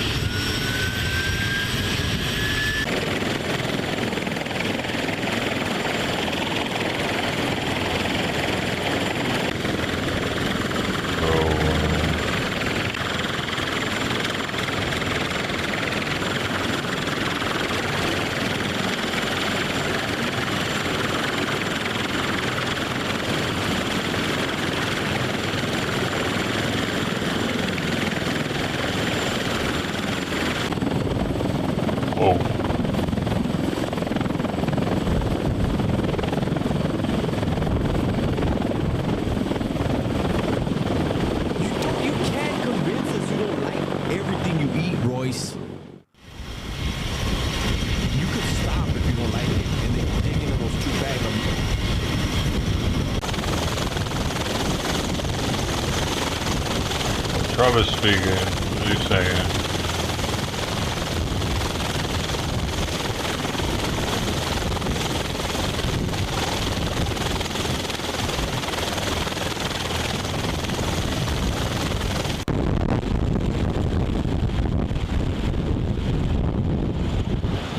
Thank you very much. Appreciate your being here. Just a statement before I talk about debates. I think that our country is right now in the most dangerous position it's ever been in from an economic standpoint, from a safety standpoint. I guess someone screwed out. Both gangs on the street and, frankly, gangs outside of our country in the form of other countries that are, frankly, very powerful. They're very powerful countries, and we don't know what we're doing. We have leadership that has no clue how to handle them or how to handle any other situation. We have a lot of bad things coming up. You could end up in a depression of the 1929 variety, which would be a devastating thing. Took many years, took decades to recover from it. And we're very close to that. And we're very close to a world war. In my opinion, we're very close to a world war. We have people that don't know how to handle it. They're not respected. All over the world, they're laughed at. And we can't have that. Most dangerous period of time I've ever seen for our country. With that being said, we have somebody that hasn't received one vote for president, and she's running, and that's fine with me. But we were given Joe Biden, and now we're given somebody else. And I think, frankly, I'd rather be running against somebody else. But that was their choice. They decided to do that because Kamala's record is horrible. She's a radical left person at a level that nobody's seen. She picked a radical left man that is, he's got things done that he has positions that are just not, it's not even possible to believe that they exist. He's going for things that nobody's ever even heard of. Heavy into the transgender world, heavy into lots of different worlds having to do with safety. He doesn't want to have borders. He doesn't want to have walls. He doesn't want to have any form of safety for our country. He doesn't mind people coming in from prisons, and neither does she, I guess, because she's not, she couldn't care less. She's the border czar. By the way, she was the border czar 100%. And all of a sudden, for the last few weeks, she's not the border czar anymore, like nobody ever said it. And I just hope that the media becomes more diligent, more honest, frankly, because if they're not going to be honest, it's going to be much tougher to bring our country back. We have a very, very sick country right now. You saw the other day with the stock market crashing, that was just the beginning. That was just the beginning. It's going to get worse. It's going to get a lot worse, in my opinion. And fortunately, we've had some very good polls over the last fairly short period of time. Rasmussen came out today. We're substantially leading, and others came out today that we're leading, and in some cases substantially. I guess MSNBC came out, or CNBC came out also with a poll that was, has us leading, and leading fairly big in swing states. In some polls, I'm leading very big in swing states because they want safety. People want safety. They want security. They want respect all around the world for our country. They don't want this horrible culture that is developing, a culture of no common sense. It's really a culture of no common sense, and it's not what anyone wants. We want to have a safe country. We want to have a strong military. We want low interest rates, and we want to be able to have the American dream. We want to be able to have our youth be able to buy homes, housing, get good jobs. And we're really just at the opposite right now. It's so sad to see. But as a border czar, she's been the worst border czar in history, in the world history. I think the number is 20 million, but whether it's 15 or 20, it's numbers that nobody's ever heard before. 20 million people came over the border during the Biden-Harris administration. 20 million people, and it could be very much higher than that. Nobody really knows what the number is. Nobody knows. Nobody has a clue. And the gotaways, they call them the gotaways. The gotaways are at numbers. Somebody was quizzing me on it the other day. No, I don't think so, sir. I don't think so. They have no idea what those numbers are, but they're much higher than you would think. Just like far more people were killed in the Ukraine-Russia war than you ever report. Just like the October 7th would have never happened. Russia would have never hit Ukraine had the election result been called differently. It was a very bad call, but Russia would not have attacked Ukraine. October 7th in Israel would have never happened. You wouldn't have inflation. A lot of great things would have happened, but now you have millions and millions of dead people, and you have people dying financially because they can't buy bacon, they can't buy food, they can't buy groceries, they can't do anything. I need the bacon. And they're living horribly in our country right now. With all of that being said, I think it's very important to have debates, and we've agreed with Fox on a date of September 4th. We've agreed with NBC, fairly full agreement, subject to them, on September 10th. And we've agreed with ABC on September 25th. So we have those three dates, and those networks, they're very anxiously awaiting that date and those dates. So we have September 4th, September 10th, and September 25th. We have spoken to the heads of the network, and it's all been confirmed, other than some fairly minor details. Audience, some location, which city would we put it into, but all things that will be settled very easily, I think it'll be very easy. The other side has to agree to the terms. They may or may not agree. I don't know if they're going to agree. She hasn't done an interview. She can't do an interview. She's barely competent, and she can't do an interview. But I look forward to the debates because I think we have to set the record straight. Why is it that millions of people were allowed to come into our country from prisons, from jails, from mental institutions, insane asylums, even insane asylums? It's a mental institution on steroids. That's what it is. When you see the people that are coming into our, these are institutions that are being emptied out, not in South America, all over the world, including South America, all over the world. Prisons are being emptied out into our country because we have a president that's the worst president in the history of our country. We have a vice president who is the least admired, least respected, and the worst vice president in the history of our country, the most unpopular vice president. And because of political reasons or because of being politically correct, even though she never received a vote. Don't forget, she was the first one defeated, as I remember it, because I watched it very closely, but she was the first one. She never made it to Iowa, the first state. She never made it to Iowa. She was the first one that was defeated. She was the nastiest to him. She was nasty with the calling him a racist and the school bus and all of the different things. She was very nasty to Biden. And shockingly, he appointed her, asked her to serve as vice president. Well, I don't know if he's happy about that decision right now. This was taken away. The presidency was taken away from Joe Biden. And I'm no Biden fan, but I'll tell you what, from a constitutional standpoint, from any standpoint you look at, they took the presidency away. And people were saying he lost after the debate. He couldn't win. Well, I don't know that that's true necessarily. But whether he could win or he couldn't win, he had the right to run. And they took it away. They said they're going to use the 25th Amendment. They're going to hit you hard. Either we can do it the nice. I know exactly, because I know a lot of people on the other side, believe it or not.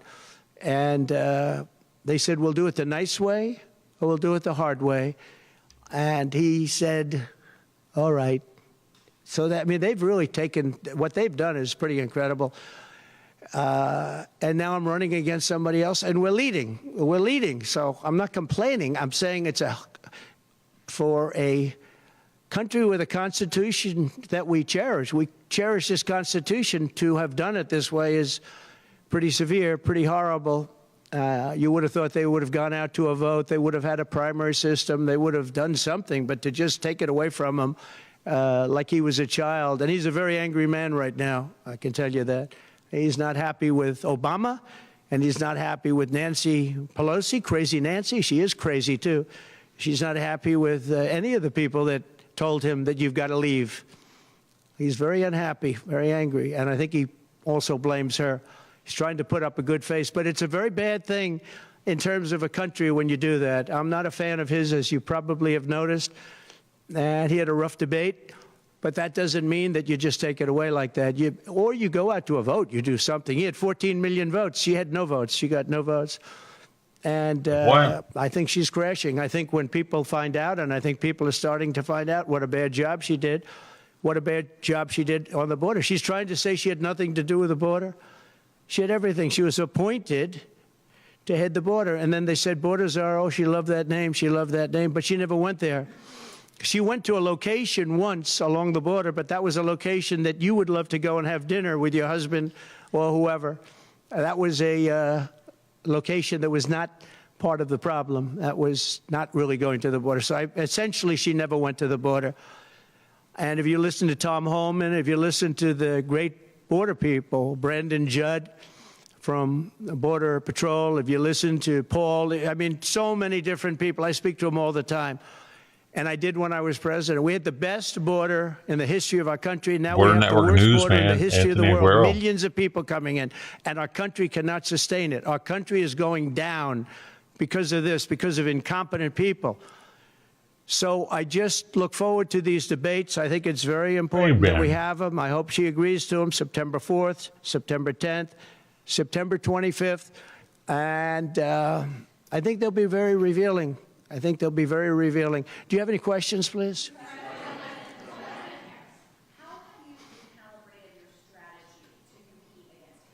I haven't recalibrated strategy at all. It's the same policies, open borders, weak on crime. I think she's worse than Biden because he got forced into the position. She was there long before. She destroyed San Francisco. She destroyed California as the AG. But as the DA, she destroyed San Francisco. A friend of mine, Bob Tisch, all know the Tisch family. He was in many cities with companies. He said the greatest city in the country is San Francisco. That was about 20 years ago. And he passed away a while ago, and he would be looking down and said, what happened? He thought it was the best city in the country. He had divisions there, Lowe's. And he would be looking down in horror now when he sees she destroyed no cash bail, weak on crime. She's terrible. And yet they weaponized the system against me. They have me. I got so many lawyers. Now they want to delay cases. I won the big case in Florida. I won the big case. Nobody even wrote about it. The big case, the judge was a brilliant judge. And all they do is they play the ref with the judges. But this judge was a fair but brilliant judge. And as you probably heard, the big documents case, I won it. Now, Biden lost it because he didn't have presidential immunity. He didn't have the Presidential Records Act. He lost it. But the special, I call it prosecutor, special counsel, special prosecutor to me, he, appointed by him and appointed by Garland, he said the man's incompetent. He can't stand trial, but he can run for president. But we no longer have to worry about that because we have somebody that, in my opinion, is more incompetent. She couldn't pass her bar exam and lots of other things, and she should not be in a position. Because if she becomes president, our country is going to be a giant fail. It's going to fail. It's going to be a failure the likes of which this world has never seen. Yeah, please. No, how about you?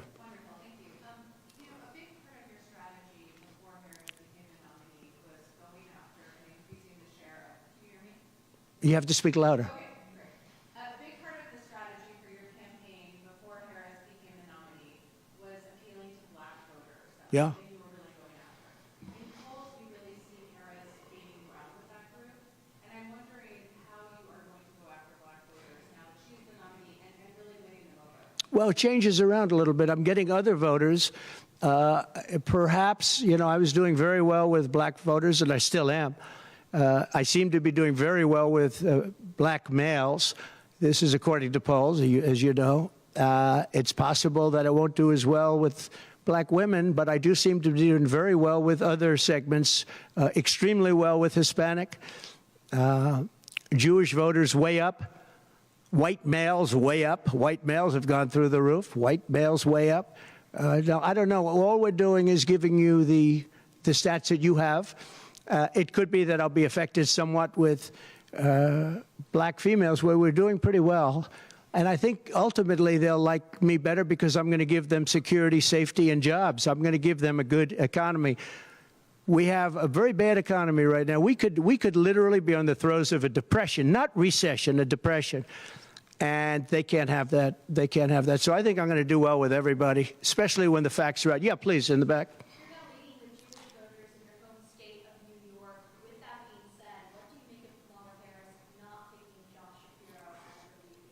Well, I don't know. I know Josh Shapiro. He's a terrible guy, and he's not very popular with anybody. I think that this election maybe is better than Josh Shapiro would have been. But I think other than Josh Shapiro, I think she had some good choices. But Josh Shapiro is not one of them. He's caused a lot of damage with a lot of people.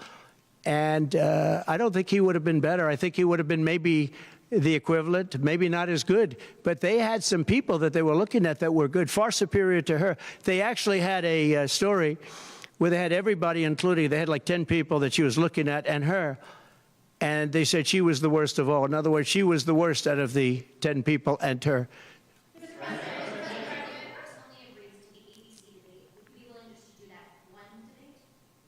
I don't know how that's going to work out. We'd like to do 3 debates. We think we should do 3 debates. We think Fox and ABC, and we also have CBS is going to do the vice presidential debate. So CBS will do vice presidential, and I have to tell you, J.D. Vance has really stepped up. He's doing a fantastic job.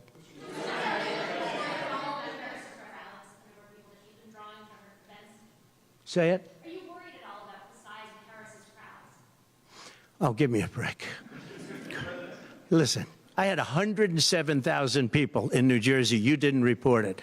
I'm so glad you asked. What did she have yesterday? 2,000 people? If I ever had 2,000 people, you'd say my campaign is finished. It's so dishonest, the press. And here's a great example. The medic shit. I had in Michigan recently, 25,000 people, and 25,000 people we just couldn't get them in. We had in Harrisburg 25,000 people, and 20,000 people couldn't get in. We had so many. Nobody ever mentions that. When she gets 1,500 people, and I saw it yesterday on ABC, where they said, oh, the crowd was so big. I have 10 times, 20 times, 30 times the crowd size, and no, they never say the crowd was big. That's why I'm always saying turn around the cameras. I'm so glad you asked that. I think it's so terrible when you say, well, she has 1,500 people, 1,000 people, and they talk about, oh, the enthusiasm. Let me tell you, we have the enthusiasm. The Republican Party, and me as a candidate, but the Republican Party has the enthusiasm because people want to see crime stopped. They want to see a country that's respected. Think of it. If I were president, you wouldn't have Russia and Ukraine, where it never happened. Zero chance. You wouldn't have had October 7th of Israel. You wouldn't have the horrible withdrawal. And I don't mean the withdrawal, because the withdrawal was fine. I was ready to withdraw from Afghanistan, and we were going to do it with dignity and strength. And we were keeping our equipment. We weren't leaving $85 billion worth of equipment behind. And we wouldn't have had 13 great soldiers. I know the families of those soldiers well. We wouldn't have had these soldiers killed. And we wouldn't have had 45 soldiers obliterated. No legs, no arms, the face. None of that would have happened, and you wouldn't have had inflation. You wouldn't have had any inflation because inflation was caused by their bad energy problems. Now they've gone back to the Trump thing because they need the votes. I don't know if you know, they're drilling now because they had to go back because gasoline was going up to $7, $8, $9 a barrel. So they said, we better do what Trump. But the day after the election, if they won, you're going to have fuel prices go through the roof. Everybody's going to be forced to buy an electric car, which they're not going to do because they don't want that. It's got a great market. It's got a market. It's really a sub-market. People want gasoline-propelled cars. They want hybrids. They want to have everything, and they want electric. But they want everybody to have an electric car. We don't have enough electricity. We couldn't make enough electricity for that. Those people like you have to work on their vehicles. The weight of a car, the weight of a truck. They want all trucks to be electric. Little things that a lot of people don't talk about. The weight of a truck is 2.5 times heavier. You would have to rebuild every bridge in this country if you were going to do this ridiculous policy. So, but on crowd size, in history, for any country, nobody's had crowds like I have, and you know that. And when she gets 1,000 people and everybody starts jumping, you know that if I had 1,000 people would say, that's the end of his campaign. I have hundreds of thousands of people. In South Carolina, I had 88,000 people. In Alabama, I had 68,000 people. Nobody says about crowd size with me. But she has 1,000 people or 1,500 people, and they say, oh, the enthusiasm's back. No. The enthusiasm is with me and the Republican Party because they want to stop crime. They want to stop people from pouring into our country from places unknown and from countries unknown, from countries that nobody ever heard of. That's where the enthusiasm.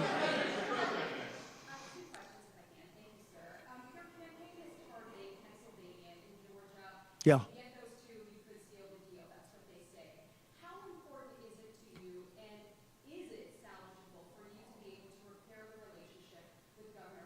I don't know if I can or not. I got him elected. Without me, he wouldn't be governor. I got him elected.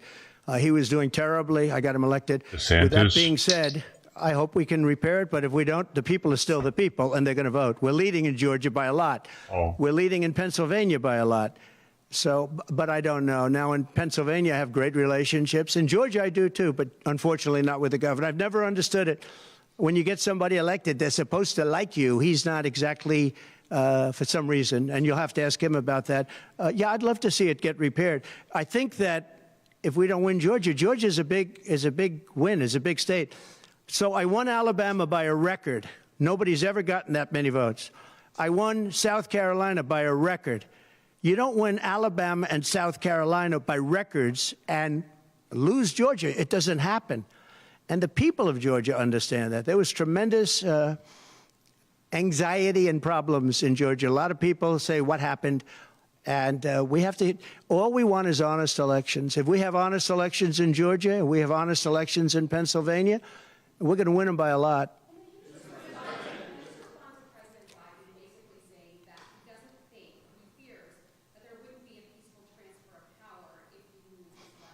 Well, he actually said it two ways. First, he said it incorrectly, then he corrected himself. Do you agree with that, right? You know, if you watch him, he said it two ways.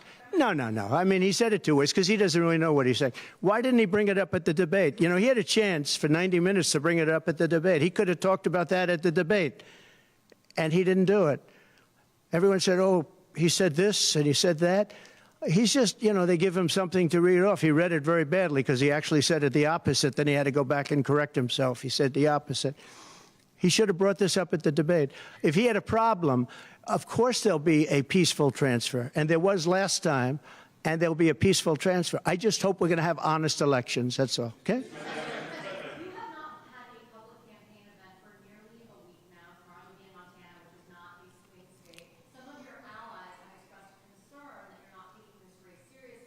What a stupid question this is. Because I'm leading by a lot and because I'm letting their convention go through, and I am campaigning a lot. I'm doing tremendous amounts of taping here. We have commercials that are at a level I don't think that anybody's ever done before. Plus, in certain cases, I see many of you in the room where I'm speaking to you on phones, I'm speaking to radio, I'm speaking to television. Television's coming over here. Excuse me, what are we doing right now? She's not doing any news conference. You know why she's not doing it? Because she can't do a news conference. She doesn't know how to do a news conference. She's not smart enough to do a news conference. And I'm sorry, we need smart people to lead this country because our country's never been in this danger before, both economically and from an outside perspective. Russia doesn't respect us anymore. China doesn't respect us anymore. North Korea, Kim Jong-un, liked me a lot. He doesn't like this group. We are in great danger. We're in great danger of being in World War III. That could happen. No, after their convention, yeah. And I'm going out, actually, I'm going out to certain places to help certain senators get elected. Not even for me. I'm trying to help when I go out to Wyoming or when I go out to Montana, or I'm going to different places to help people. And I don't have to go there because I'm leading those states, as you know, by 35, 40, 50 points. I'm leading by record numbers. I'm going because I want to help senators and congressmen get elected. Congressmen and women get elected. Yes, please. Yeah, go ahead. The upcoming what? Oh, yeah.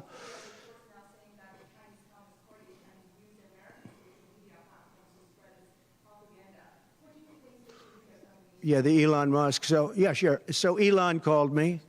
As you know, he endorsed me full-throated. Great endorsement. I respect Elon a lot. He respects me.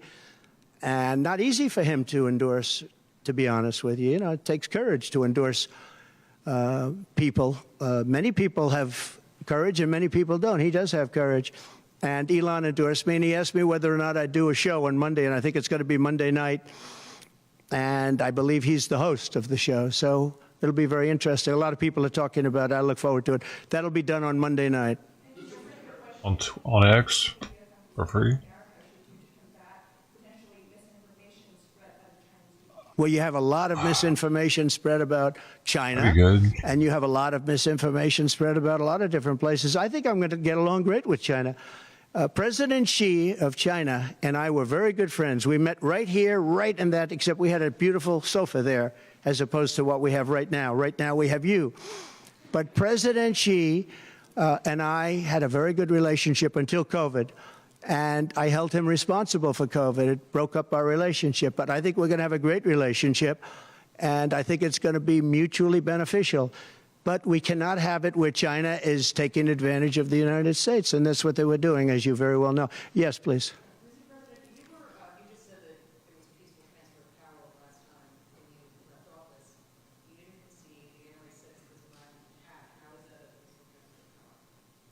What's your question? No, I think the people that, if you look at January 6th, which a lot of people aren't talking about very much, I think those people were treated very harshly when you compare them to other things that took place in this country where a lot of people were killed. Nobody was killed on January 6th. But I think that the people of January 6th were treated very unfairly. And they were there to complain, not through me. They were there to complain about an election. And, you know, it's very interesting. The biggest crowd I've ever spoken to, and I said peacefully and patriotically, which nobody wants to say, but I said peacefully and patriotically. The biggest crowd I've ever spoken to, and you've seen, Maggie, I was at the mall. I was at the Washington Monument. I was at the whole thing. I had crowds. I don't know who's ever had a bigger crowd than I have, but I had it many times. The biggest crowd I've ever spoken before was that day. And I'll tell you, it's very hard to find a picture of that crowd. You see the picture of a small number of people relatively going to the Capitol, but you never see the picture of the crowd. The biggest crowd I've ever spoken. I've spoken to the biggest crowds. Nobody's spoken to crowds bigger than me. If you look at Martin Luther King, when he did his speech, his great speech, and you look at ours, same real estate, same everything, same number of people. If not, we had more. And they said he had 1 million people, but I had 25,000 people. But when you look at the exact same picture, and everything's the same because it was the fountains, the whole thing, all the way back to from Lincoln to Washington, and you look at it, and you look at the picture of his crowd, my crowd, we actually had more people. They said I had 25,000, and he had 1 million people, and I'm okay with it because I liked Dr. Martin Luther King. Yeah, please.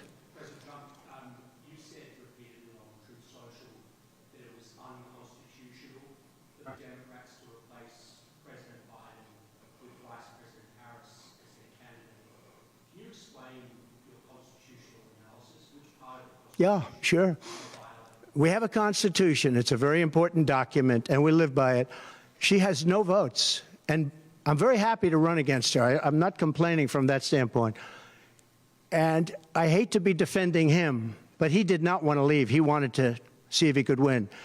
They said, you're not going to win. After the debate, they said, you're not going to win. You can't win. You're out. And at first they said it nicely, and he wasn't leaving. And then you know it better than anybody. Wait a minute. So when you think about it, they said at first they were going to go out to another vote. They were going to go through a primary system, a quick primary system, which it would have to be. And then it all disappeared, and they just picked a person that was the first out. She was the first loser, okay? So we call her the first loser. She was the first loser when during the primary system. During the Democrat primary system, she was the first one to quit, and she quit. She had no votes, no support, and she was a bad debater, by the way, very bad debater. And that's not the thing I'm looking forward to, but she was a bad debater. She did obviously a bad job. She never made it to Iowa. Then for some reason, and I know he regrets it, you do too, he picked her, and she turned on him too. She was working with the people that wanted him out. But the fact that you can get no votes, lose in the primary system, in other words, you had 14 or 15 people, she was the first one out, and that you can then be picked to run for president, it seems to me actually unconstitutional. Perhaps it's not. Please.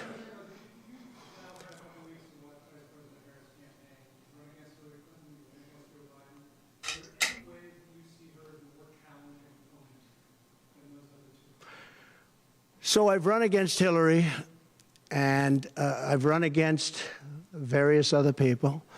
I would say that in terms of intelligence, Hillary was far superior. I would say that. Hillary was smart.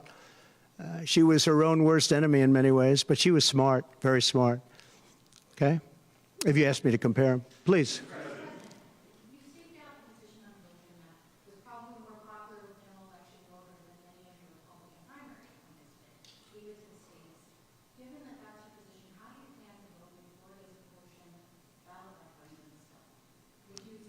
Would you repeat that question, please? Do you have to speak up? Yes, sir. It's a hard room because it's very big, if you know. So this is worth $18 million. Oh, I see.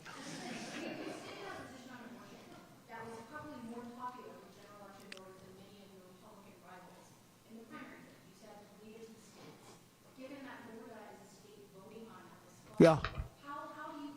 Oh, hey, no. So I think the abortion issue has been very much tempered down, and I've answered, I think, very well in the debate, and it seems to be much less of an issue, especially for those where they have the exceptions. as you know. And I think it's when I look for 52 years, they wanted to bring abortion back to the states. They wanted to get rid of Roe v. Wade. And that's Democrats, Republicans, and independents, and everybody. Liberals, conservatives, everybody wanted it back in the states. And I did that. Now the states are voting.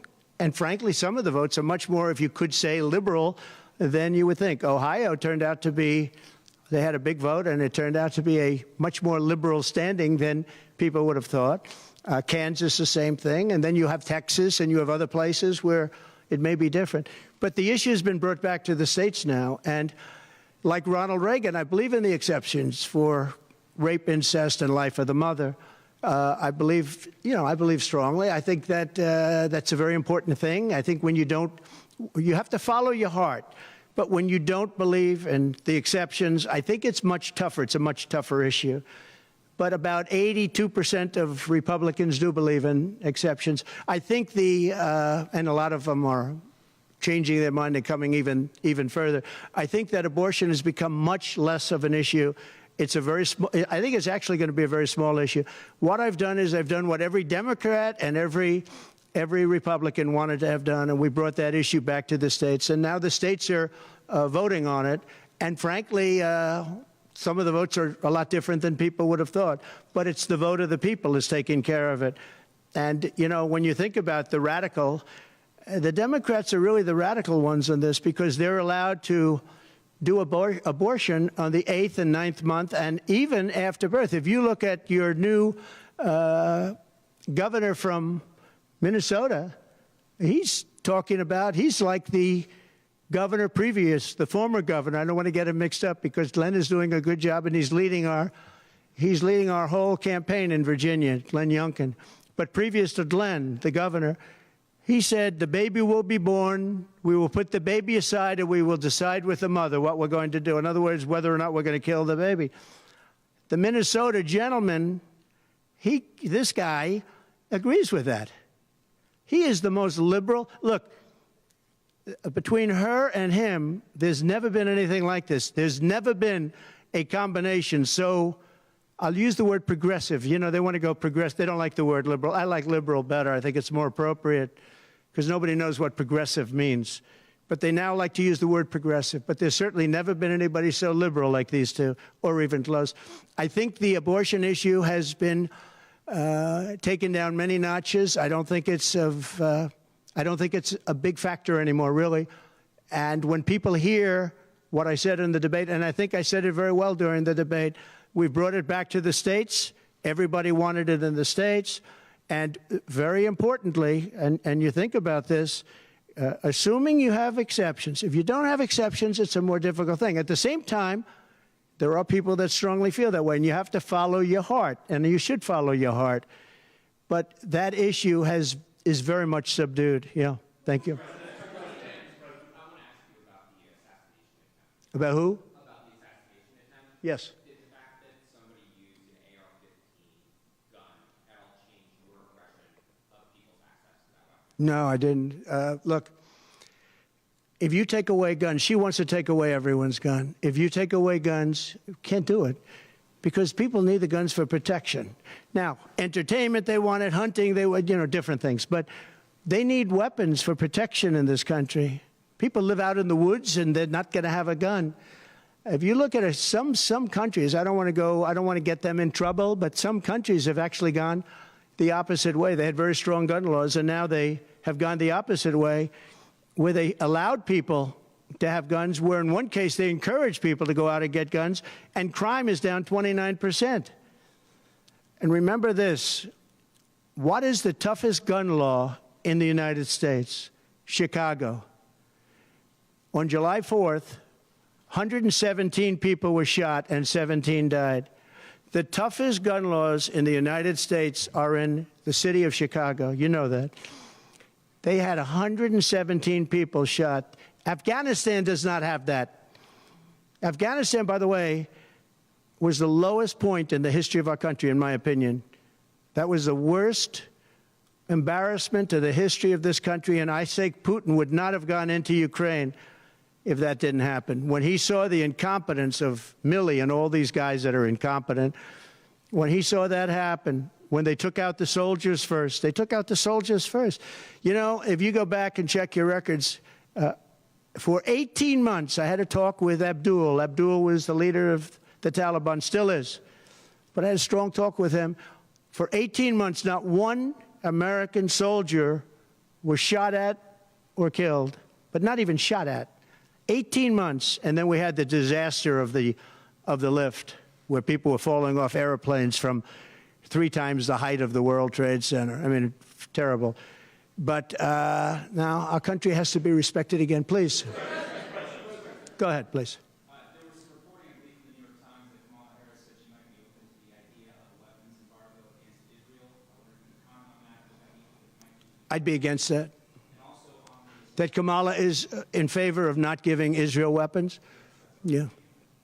That's what I hear. Look, she's been very, very bad to Israel, and she's been very bad to Jewish people. And I say it, if anybody I know is Jewish and they would vote for Kamala over me, they should have their head examined. If you think about it, I gave them Golan Heights. I gave them the capital of Israel, Jerusalem. I even built the embassy. I gave them no Iran deal. The problem is they didn't do anything with it. Iran was broke. We could have made a deal so easily. I would have had a deal done within 1 week after the election with Iran. Iran can't have a nuclear weapon. It's very simple. We would have gotten along with Iran. I was looking forward to it. I was fine with Iran. You know, we hit them a couple of times pretty hard, but we would have been fine with Iran. But I terminated that deal. I got them the Abraham Accords. Everyone said that's impossible. I got them the Abraham Accords. She's been very, very bad to Israel, and she's been very bad and disrespectful to Jewish people. And any Jewish person that votes for Kamala and her friend, her new friend, who I don't know if she knew him before, but I don't think he's too good. But anybody that votes for them, if you're Jewish or if you love Israel, you have to have your head examined. Go ahead, please. How much is that going to cost? They have. The FBI came to see me about the shooter. I think they've done a very good job. And I think they did a very good job with respect to this other lunatic that they have in custody. Please.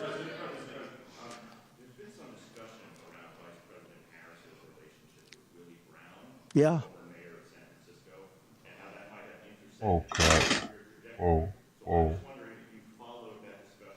Whoa, whoa. Well, I know Willie Brown very well.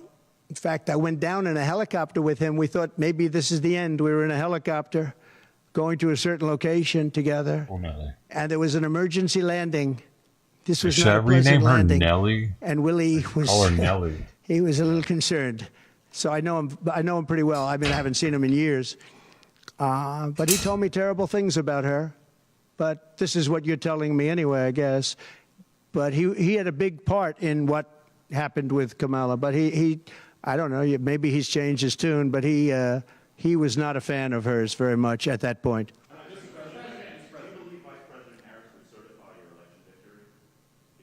Yeah, I do.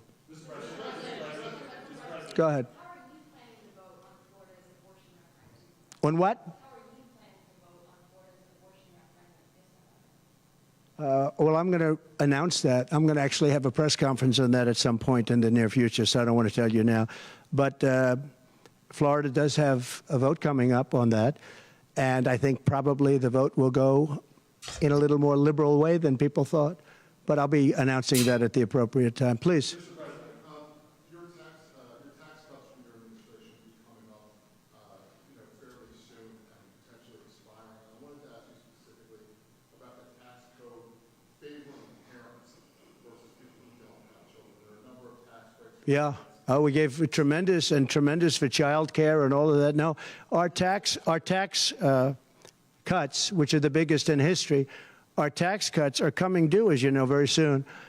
And if the Democrats don't renew them or make it impossible to renew because it's pretty close in terms of vote, if they don't renew them, it's the equivalent of having a 4 times tax increase from what you have right now, and it'll destroy the economy. I think they're under tremendous pressure to do it. I've never seen, all my life I grow up and I watch politics, and I used to be on the other side of politics first, and then I run for office. But in all the years of studying politics, I've never seen people get elected by saying, we're going to give you a tax increase. These guys get up, think of it. We're going to give you no security. We're going to give you a weak military. We're going to give you no walls, no borders, no anything. We're going to, all these things they're doing. I mean, the transgender became such a big thing, but they do all of these things, but they always say, we're going to give you a tax increase. I never heard anybody campaign on a tax increase. A politician has always said, I will cut taxes. I'll give you one example. Social Security. They're going to destroy Social Security. I am going to leave Social Security. I'm not raising the years. I'm not raising the age. I will be saving Social Security, and I'm going to work it out that there's no tax on Social Security for seniors. I'm also doing no tax on tips. No tax on tips. So waiters, waitresses, caddies, people that drive cars, people that get live tips streamers, who have been harassed by this government, we're going to have no tax on tips. That's a big thing.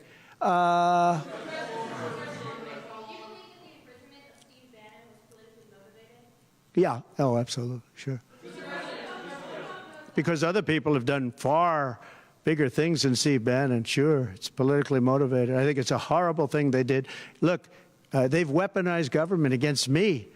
Look at the Florida case. It was a totally weaponized case. All of these cases, by the way, the New York cases are totally controlled out of the Department of Justice. They sent their top person to the various places. They went to the AG's office, got that one going. Then he went to the DA's office, got that one going, ran through it. No, this is all politics, and it's a disgrace. Never happened in this country. It's very common that it happens, but not in our country. It happens in banana republics and third world countries, and that's what we're becoming. We have no borders. We have bad voting regulations. Anytime you have mail-in ballots, you're going to have problems. France learned that lesson. You know, France had all mail-in voting, and they went back to paper ballots, voter identification, voter ID. They went back to a normal system, one-day voting. They don't want to be around, you know, voting for 64 days. And look, the election, I keep talking about November 5th, but the election really starts on September 6th. That's when it starts because it's early voting. We should have one-day voting. We should have paper ballots. We should have voter ID, and we should have proof of citizenship. Please.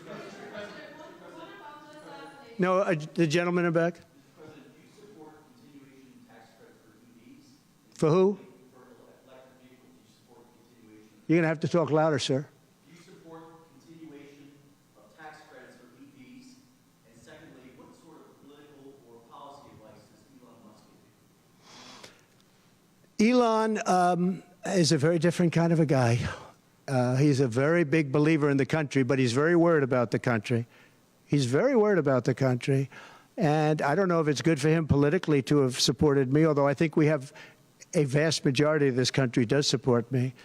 But Elon, more than almost anybody I know, I mean, he loves this country. He loves the concept of the country. But like me, he says this country is in big trouble. It's in tremendous danger. Okay, please. Polls suggest overwhelmingly that Americans trust you more than Kamala Harris to fix the U.S. economy. I like this guy. I like him. What message do you have to Americans, sir, who are struggling to pay for everyday Yeah. groceries, rent? The polls have suggested. There are some polls that say we're going to win in a landslide.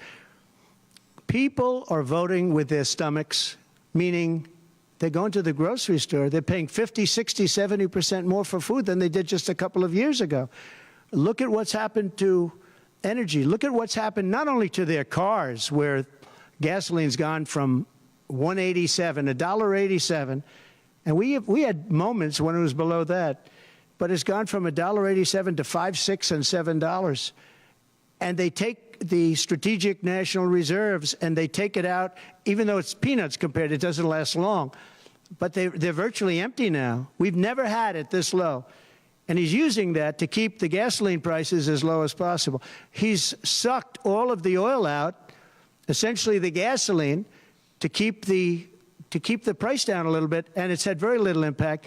But you know what? We have no strategic national reserves now. He's emptied it. It's almost empty. It's never been this low. And I had it at a good level, and I would have had it more if the Democrats would have approved the deal. You know, I had a deal to buy it at $22 a barrel, and now it's going to be close to 100 pretty soon, my opinion. and the Democrats didn't want to do that, but we bought a lot anyway, and we had it pretty good. And what they've done to the national reserves, the strategic national reserves, is, as you know very well, because you cover it, but what they've done is incredible. They've just, for the sake of getting some votes, for the sake of having gasoline, you know, that's meant for wars. It's meant for, like, tragedy. It's not meant to keep a gasoline price down so that somebody can vote for Biden, or in this case, Kamala, who, by the way, is worse than Biden, and she's actually not as smart. Okay? She's actually not as smart. That's hard to believe, isn't it? Yeah, please. Okay. There are other things the federal government could do, not just a ban. Would you direct your FDA, for example, to revoke access to mifepristone? That's one of the things. Sure, you could do things that would supplement, absolutely, and those things are pretty open and humane. But you have to be able to have a vote, and all I want to do is give everybody a vote, and the votes are taking place right now as we speak. Yeah, but it's a very good. There are many things on a humane basis that you can do outside of that. But you also have to give a vote, and the people are going to have to decide. Okay, yes, please. You. On what? No, I think she's actually not as smart as he is. I don't think he's very smart either, by the way. I'm not a big fan of his brain, but I think that she's actually not as smart as he is. What do you attribute her rising in the polls as becoming a more competitive race since she's taken over? Well, she's a woman. She represents certain groups of people, but I will say this. When people find out about her, I think she'll be much less. And I see it right now. I see her going way down in the polls now. Now that people are finding out that she destroyed San Francisco, she destroyed the state of California along with Governor Gavin Newsom. He's been a terrible governor, terrible. But they did it together. And she was early. I mean, she was the first of the prosecutors, really. You know, now you see Philadelphia, you see Los Angeles, you see New York, you see various people that are very bad. But she was the first of the bad prosecutors. She was early. Who? Would you repeat that, please? No, you. Would you repeat her, what she said? You have to speak up. This room is very louder.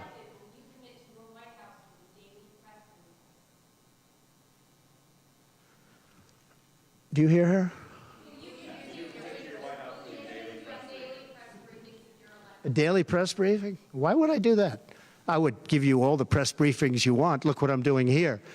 But why would I do a daily press? You'd get tired of me very fast. No, but I will give you total access, and you'll have a lot of press briefings, and you'll have from me. Now, are you talking about from me or from a press secretary? Well, yeah, probably they'll do something. If it's not daily, it's going to be a lot. You'll have more than you want. Yeah, please. President Biden vowed not to pardon his son Hunter, who is now a convicted felon and facing more felony charges in his upcoming trial for alleged tax evasion. Would you consider granting clemency or a pardon? I don't think it's appropriate for me to talk about it. I think it's a tragic story. You want to know the truth. And I felt that with Hillary Clinton, too. You know, with Hillary Clinton, I could have done things to her that would have made your head spin. I thought it was a very bad thing. Take the wife of a president of the United States and put her in jail. And then I see the way they treat me. That's the way it goes. But I was very protective of her. Nobody would understand that, but I was. I think my people understand it. They used to say, lock her up, and I'd say, just relax, please. We won the election. I think it would be I think it would have been horrible for our country and we had her between the hammering of all of the files. And don't forget, she got a subpoena from the United States Congress. And then, after getting the subpoena, she destroyed everything that she was supposed to get. I thought it was so bad to take her and put her in jail, the wife of a president of the United States. And then, when it's my turn, nobody thinks that way. I thought it was a very terrible thing. And she did a lot of very bad things. I'll tell you what, she was pretty evil. But in terms of the country and in terms of unifying the country, bringing it back, to have taken her and to have put her in jail, and I think you know the things as well as I do. There were some pretty bad acts that she did. I think it would have been very bad for our country. And a lot of my people, a lot of the MAGA, as they call them, but the base. And I think the base is I think the base is 75% of the country, far beyond the Republican Party, because we're a party of common sense, and I'm a person of common sense. I want to have low taxes. I want to have strong borders. I want to have a strong military so that China and Russia, look, they've allowed China and Russia to do the impossible combined. They're natural enemies. They always have been, because China needs more land and Russia has it. They've always been natural enemies, and because of Obama, it started with him, and then Biden, because he didn't know what the hell he was doing, they've now become one force. And then now they're adding Iran to it, and they're adding North Korea to it. Pretty powerful force. This is something that is unthinkable that they allowed to happen.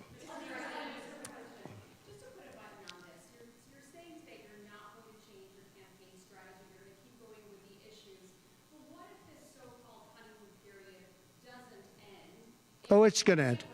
The honeymoon period's going to end. Look, she's got a little period. She's got a convention coming up. It's about policy. It's not about her. I think she's incompetent because I've watched her. She destroyed California. She destroyed San Francisco. Everything she's touched has turned to bad things. I'm not going to use foul language, but everything she's touched has turned bad. She's incompetent. The reason she's not doing what I do, and she's not doing what she should be doing, she won't even do interviews with friendly people because she can't do better than Biden. Now, he had a reason for not doing well, and he was never, 25 years ago, the sharpest or brightest bulb in the ceiling. That I can tell you, okay? He wasn't. But he could do interviews at least. Not lately, he couldn't, perhaps. But she should be doing interviews. She doesn't want to do interviews. And the reason she doesn't is, number one, her policies are so bad. Just to answer your question, I think that it's not going to change because it's really ultimately not about her as much as about her policies. She wants open borders. She wants to defund the police. She wants to defund the police. She wants to take away your guns. Anybody that thinks they're not going to come after your guns, you know, when I was president, I totally protected the guns. And I think it's very important. And I know I take some heat sometimes for it, but you have to have safety. You have to have, when the bad guy walks in with a gun, you got to have some way of protecting yourself. And boy, that would be, you would see crime go up at levels that you've never seen. When people say on this side of the house, this house has guns, we will use the guns, they say, let's pass. We'll go someplace else. You have to have them. And for 4 years, and you know, as you know, the NRA endorsed me very powerfully every time I ran, every time. My sons are members, and I guess indirectly I'm a member too. But they gave me the strongest of endorsements, and that's against very strong competition. People that felt the same way. No, you have to have that right. Our Second Amendment is a very important right, and it has to be protected. Okay, how about you? Go ahead. Yeah. So there are some of the most brilliant people on Wall Street that are saying that if President Trump doesn't win, you're going to have a depression. I happen to agree. I think that's true. Because I know how bad these people are. You know, they like to say that they did this and that. You saw the $7 trillion that they said it was me for $7 trillion. It wasn't me. It was them. They said that I had inflation. They took over 9% inflation. No, I had 1% inflation. I had actually no inflation because if you look at the categories, we had just about no inflation. But I had a very minor, I actually had a positive inflation. It was a perfect number because you don't want zero. I mean, I'm not going to give you a whole course on economics, but you don't want zero. 1%, 1.4% is great.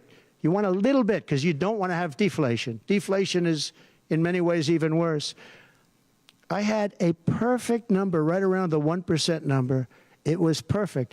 And to show you, it stayed there for 2 years. And then he did all of the different borrowings that he did. And then he did so many things wrong. Every time he would do it, I'd say, big mistake. And don't forget, they sell hats and they sell stories. Trump was right about everything. I have been right about a lot. Yes, Maggie.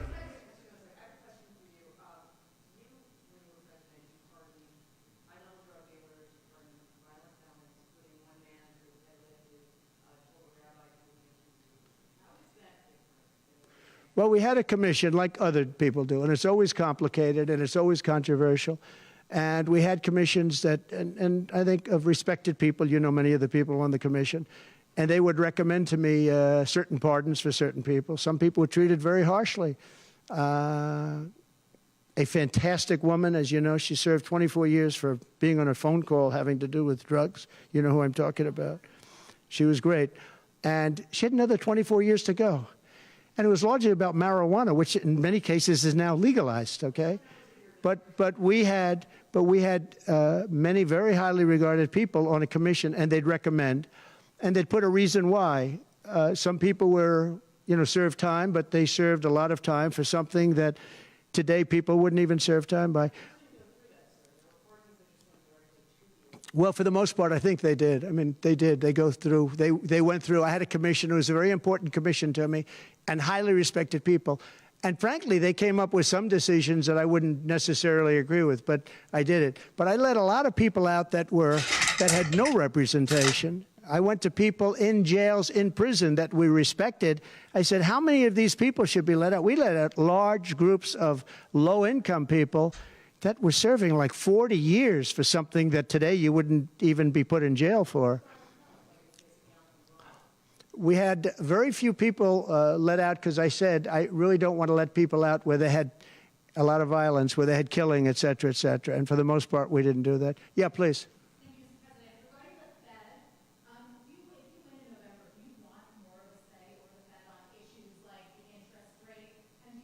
On defense? Or the Federal Reserve. Federal Reserve.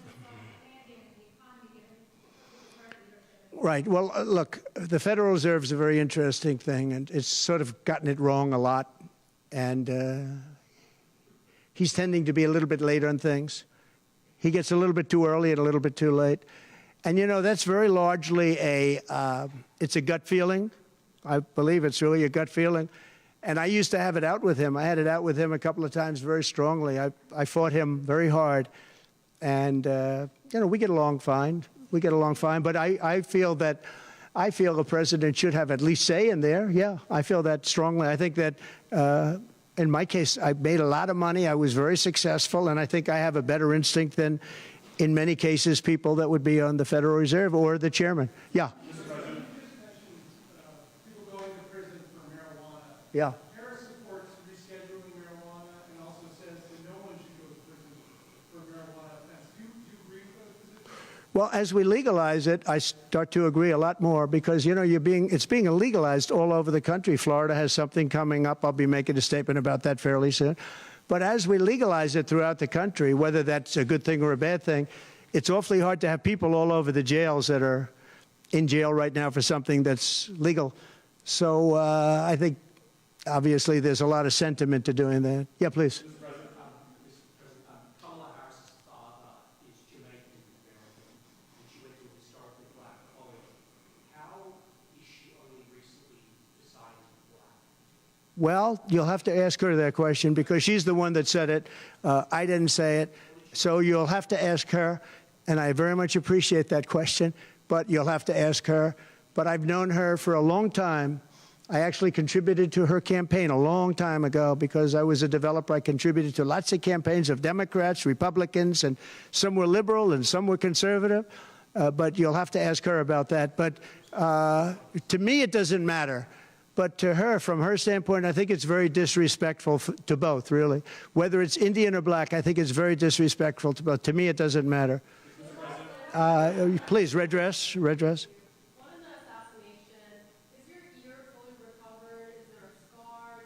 Yeah, pretty much recovered, yeah. I'm a fast healer. It's a hell of a shot, but I'm a fast healer. Yeah, pretty much recovered. Do you have any hearing damage from it? No, it didn't hit that. I got very lucky. It just hit the lobe, as they call it. Is there a scar on your ear? Yeah, a little bit, not much. On top. A little bit.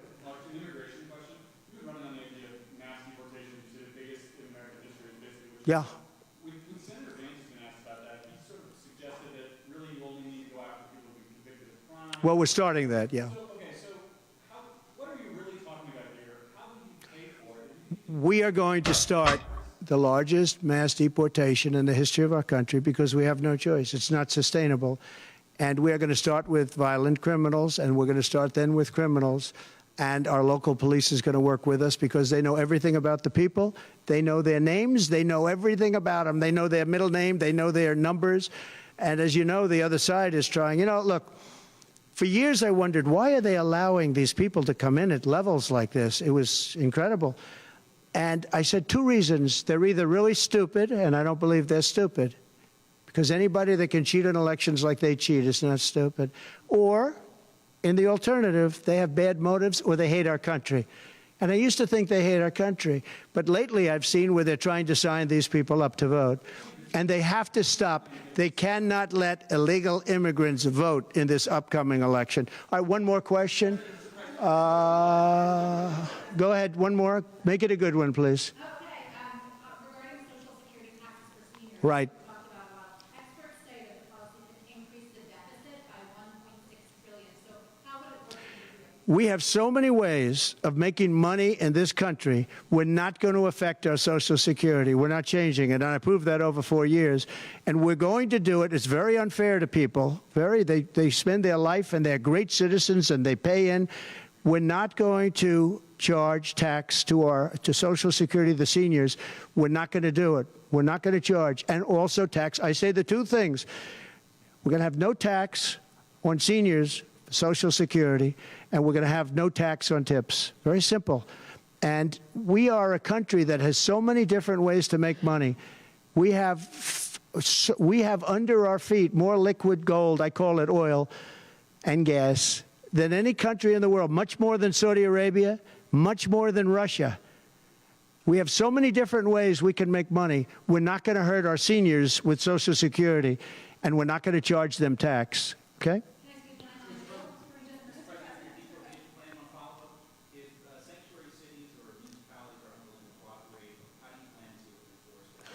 We should not have sanctuary cities. Sanctuary cities is a way of protecting criminals, and we should not have sanctuary cities. And if you go to California, and I know it well, I have property out there, great property. If you go to California and you ask the people of California, do they like the idea of sanctuary cities? They don't like it. They're tired of it. They're tired of crime. They're tired of what's happened to our country. Our country's become a crime-ridden mess, and we're going to stop it on November 5th. Thank you very much, everybody. Thank you. Thank you.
I'm surprised she's not eating more today.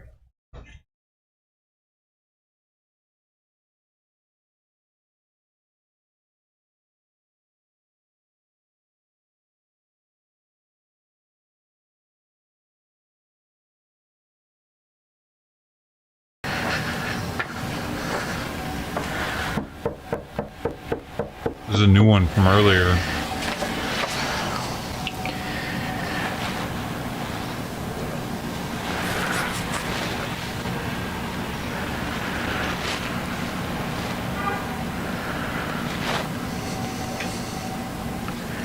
Gotta have the shorts on.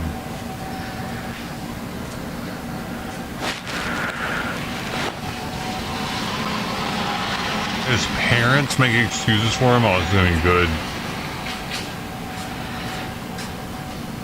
What can I do for you? How's it going? Fine. Is there a Matthew here? Yeah. I got a package for him you need to sign for. Oh, okay. Thanks, man. Beautiful home y'all have, man. Beautiful home y'all have. Oh, thanks. Yeah. Let me grab that. Sure.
What's this for?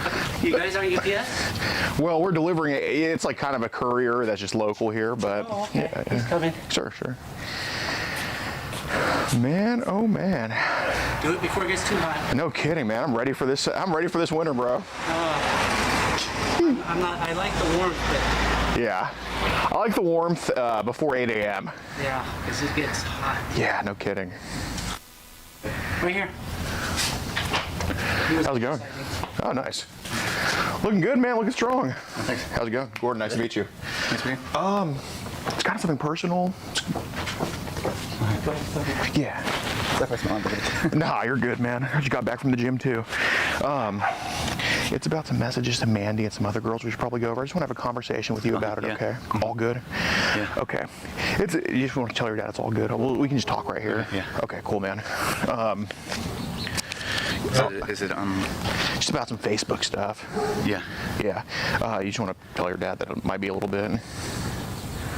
You want to just tell your dad it might be a little bit like the conversation? Oh, yeah. Retarded? What's it what? I don't know. Why are they always It's all retarded? good. Nothing bad. Nothing too bad. All right. Well, my name is Gordon. Sorry to meet you like this. Okay. That's nice. What were we doing? Bench press? Oh no, I was about to. I have dumbbells to kind of do like bicep curls, shoulder. Yeah, I can tell, man. Looking pretty strong. Punches. Nice. There you go. Don't punch me. You know. Oh, no. Okay. Yeah. All right. So I got. Man, I know what it is, but I can't remember the name of it. What do you think it is? Me being a PO. Court documents or something telling me that I need to. I'm just gonna put my phone right here.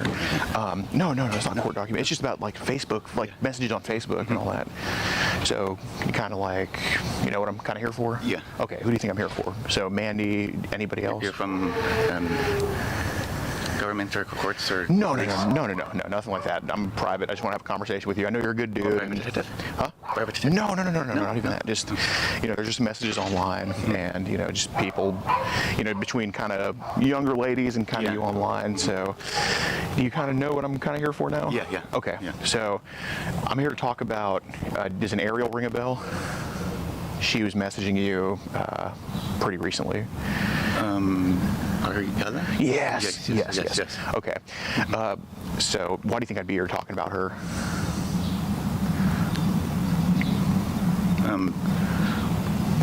Just talking to them underage, shouldn't be talking to them at all. Sure, I agree. Right. So how old is she, or how old did she tell you? She told me she was 13. Hey man, appreciate your honesty. Like, you were an honest guy. And she kind of talked to me. It was that last August, kind of slowed things down. My Facebook kind of had problems with it. I couldn't get into it, so I got rid of it on February 29th. So I haven't been on Facebook, but I keep getting like stuff in my emails and spam saying that my Facebook's been hacked. And I'm like, no, my Facebook has been deactivated. I got deleted, so it should be gone completely. Yeah. Well, I guess I meant messages started on Facebook, but it's been like text messaging and all that. Text messaging, and then she wanted to meet me, and I kind of wanted to meet her, but I was kind of like, no, because I got in trouble with this in the past. Oh, really? I just want to talk. I don't want to meet, and I am like every time I get close to wanting to meet, or I'm like, just kind of nerve-wracking. No, I don't want to. I'm trying to. Yeah. I'm fighting this. I'm trying to. Yeah, that's what I'm saying. Yeah. Like I think last time when I did this, I was weak. I needed help. Yeah, I moment of got weakness. caught. I got arrested. Sure. Jail, probation. Are you on the registry? Yeah. Okay. For life. Shit. Damn. Okay. Yeah, because I look at you. I know you're a good dude. I know you're taking care of your dad and stuff. Super good dude. I think you need trouble. I think you need some help for this. I mean, do you ever think that? I did get help for it, and when I was on probation, the probation put me on some kind of a job where I was working. I was doing like Caltrans and public works. Okay. And at the time, when they said that you work here, you will help you. Oh no, there's no issue. It's just fine. Yeah, it's all good. Oh, is that yours? Yeah, What happened is over with. He's staying out of trouble. Yeah, and I just want to make sure he's staying on the right path because. Who are you? Oh, my name is Gordon. Gordon, nice to meet you. Huh? From where? It's well, it's more of just an intervention program. Like, we just want to make sure people like Matteo stay on the right path because, it's hard to just stay on the straight and narrow the rest of your life. And Police officer? Or? No. And I'm not. He's good. Yeah. No, not here for that at all. Just here to talk to him. And He's just a good person trying to help people. Exactly. That's what it is. And any questions you guys have, don't hesitate to ask. Okay. Yeah. You still want to know if you were the police? No. Okay, thank you. Yeah. Good parents, man. Yeah. They're very very involved. Yeah. Very protective. Fair enough. What was I saying? At the same time I was working there, I got paid and they're helping me look for a job, so they put me in a system. So when it was my time to, it was basically like 3 months temporary job. So they helped me find a job. Nice. But I don't know. It was basically they helped me find a job. It was my last week of probation, which was last of 2022. Okay. So that following week, so I was on my probation, I got a job, I was good. On the 5th day, so it was Monday, October 31st for that week. Friday, I go, my supervisor or manager tells me that they need me to go to help another facility. Sure. Where'd you work? With the temporary league or the 5 days. I only worked 5 days for that job that they helped me find. Oh, okay. Basically, I guess they looked at my record. Sure. I mean, I was selling, so they let me go. And I was like, so disappointed. I haven't worked then. Oh, so you haven't worked since then? No, I kind of got bummed out and disappointed with stuff. I'm like, then right. for life. It's like, who wants to hire me? Dude, that is. I went to college. Yeah. And you got a bachelor's? Yeah, a bachelor's of science because I wanted to go into government, but nice. I kind of go into government. You would fit in well, yeah. When I didn't have a job, I didn't have any work experience, so I graduated in 2011. Yeah. But I couldn't find a job because of what the economy was, and then when Trump came into office, 2016, 2017. Yeah. So 2018, I got a job. Nice. But I was still on Facebook. I was still kind of just getting a little bit carried away. Carried away on Facebook, and I was working at Amazon for about 3 months. Sure. And that's when I did my stuff. Oh, goddamn. And I was like, ugh. What a headache, so for 13 months, I was going through the court system, going back and forth, attorneys and everything. So after 13 months was up, I got arraigned with the jail for 3 months. Oh. And I got off, I think, a monitor for, I was supposed to be on a monitor for 5 years. Yeah. But I violated my probation, so I went back to jail. Oh, jeez, dude. But that's when I got my sentence shorter, so I was able to get off, but it's hard and it's tough. And plus, in that time, I didn't go out and socialize because I didn't have any money, because I didn't have a job, I didn't have a car of my own. Do you have a car now? It's my parents that I kind of use. I was using when I was working or going to college. Sure. It's not really my car. I don't have a car. I don't have a house. So I just have. You have no way to travel, really. This blocking. Yeah. Well, is this something that, because again, like, like I told you, I don't think you need trouble. I think you need some help or maybe further help. Is this something you kind of still like have urges or struggle with a little bit? Just honestly. In the beginning, it was strong, but under therapy, it kind of died down. But it's kind of, since I'm not working, it's kind of. You have just so much time on your hands to think about stuff. So what I've been doing is like every day. Yeah. I work out for 5 hours. Nice. I watch YouTube videos like politics or conspiracy stuff. Right. Philosophical. Yeah. Spiritual training. Who do you watch? Who? On YouTube. On YouTube. I watch video gamers. Like what games do they play? Like Among Us, Goose Goose Duck. They kind of do like old school games like Mario. This guy that I watched, been watching for a few years. He does like old schools from like NES, Super NES. Nice. Kind of like my. Any like computer games?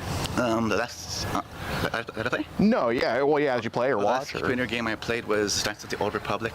Okay. Part 2. That was a few years ago when we had a home computer. Is that a game on Roblox?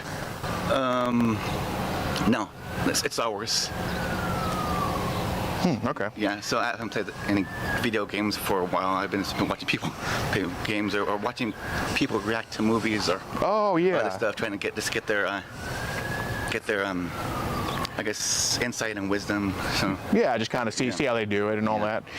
Got it. Yeah. So obviously, last thing I want is somebody not working and just kind of I want you to be productive. I would love to go back to work. Yeah, 100%. It's just I kind of get discouraged because of where the economy is. Just so much on your shoulders. Yeah. 100%. When I was working at that job doing the public works and the Caltrans, I worked real hard because you wanted to prove yourself. Yeah, I want to show that I'm not a slacker or lazy. I want to work. Exactly. When I was working at Amazon, I worked hard. Right, always showed up on time. And also the probation before I was working at this aluminum steel mill. Yeah. And I worked real hard to prove myself because that's put someone in my position has to do. You have to work real hard to prove yourself that you're not. You have to go over 100%. Exactly. Well, I tried to get that job back, but human resources, it was hard for me. Oh, what a pain in the. Yeah, it was hard for me to get in contact with them, and where we're supposed to go. Right. Well, I'm sorry, we're running up again. You're good, man. My manager, he was willing to put me back on the job. Yeah. When I got out, but they got somebody else to fill my position, and they're hiring again, but I don't think I'm qualified for any of that stuff. Yeah, man, it's a pain in the. Well, that's what I think. I think if we can find you, find you a job, that would be good because what they say, idle hands are idle hands are some trouble. You know what I mean? Your mind is not focused on something that goes exactly much dark, and I don't want that anymore. I was kind of glad to get rid of my Facebook account because it's like so much on the social networks. It's like dude. You try to make friends with someone, try to make friends with my age, and try to see if they can talk on the phone or video call. Sure. No, video call doesn't work for me. Like, what year is it? You should be able to do a video call to prove yourself that you're real. Oh my God, no kidding, man. That's on Telegram. It's like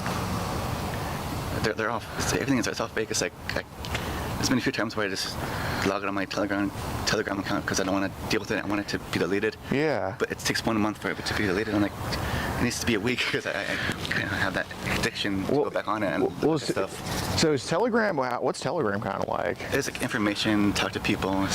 Okay. Well, is that more like kind of because I know Facebook, it's like messaging people, right? Telegram for me is like I'm more looking at like political stuff, spiritual stuff. Okay. Healing. Is it like groups on Telegram? No, it's like one-on-one. Like, what about like group chats? Like, I don't know about that. I just contemplated. I thought, is there group chats? Like, I'm not gonna even bother trying because it's too complicated for me. Yeah, no. I'm not really a tech person anymore. Yeah. Fair enough. Doing like manual labor or hard, Got it. So on Facebook, you do try to make friends with girls your own age and all that. In the beginning, I did, and it's kind of got discouraged because they're call girls or Yeah, there's no real actual connection. Yeah, it's like robots or something, or men pretending to be women. It's just. Well, because the whole thing with Ariel happened. It said she was like 13 or something like that. I mean, how common is that for like these younger teens, like 13, 12-year-olds, to be on Facebook like this? Like, how often is this happening? And I'm just asking you. I mean, just. I think it's been happening since when I started doing it. It was 2017.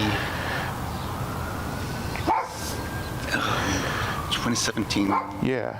2016, somewhere around there. Yeah. How often do they just kind of come at you like this? They're just like looking for friends, and so am I, and that's kind of not good for me and not good for them. But this connection is like as long as we don't meet, it's fine. But sure, still, it's not fine because I shouldn't be talking. I know I shouldn't be talking. Yeah, and people can get the wrong idea and stuff like that. And well, I guess they mom doing there? Find people, friends their own age. I know, and that the parents approve of it. And why do you think they come to older guys like this?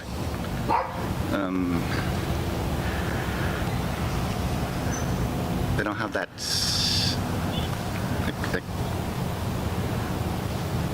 They don't. They're seeing a parent and they're looking for.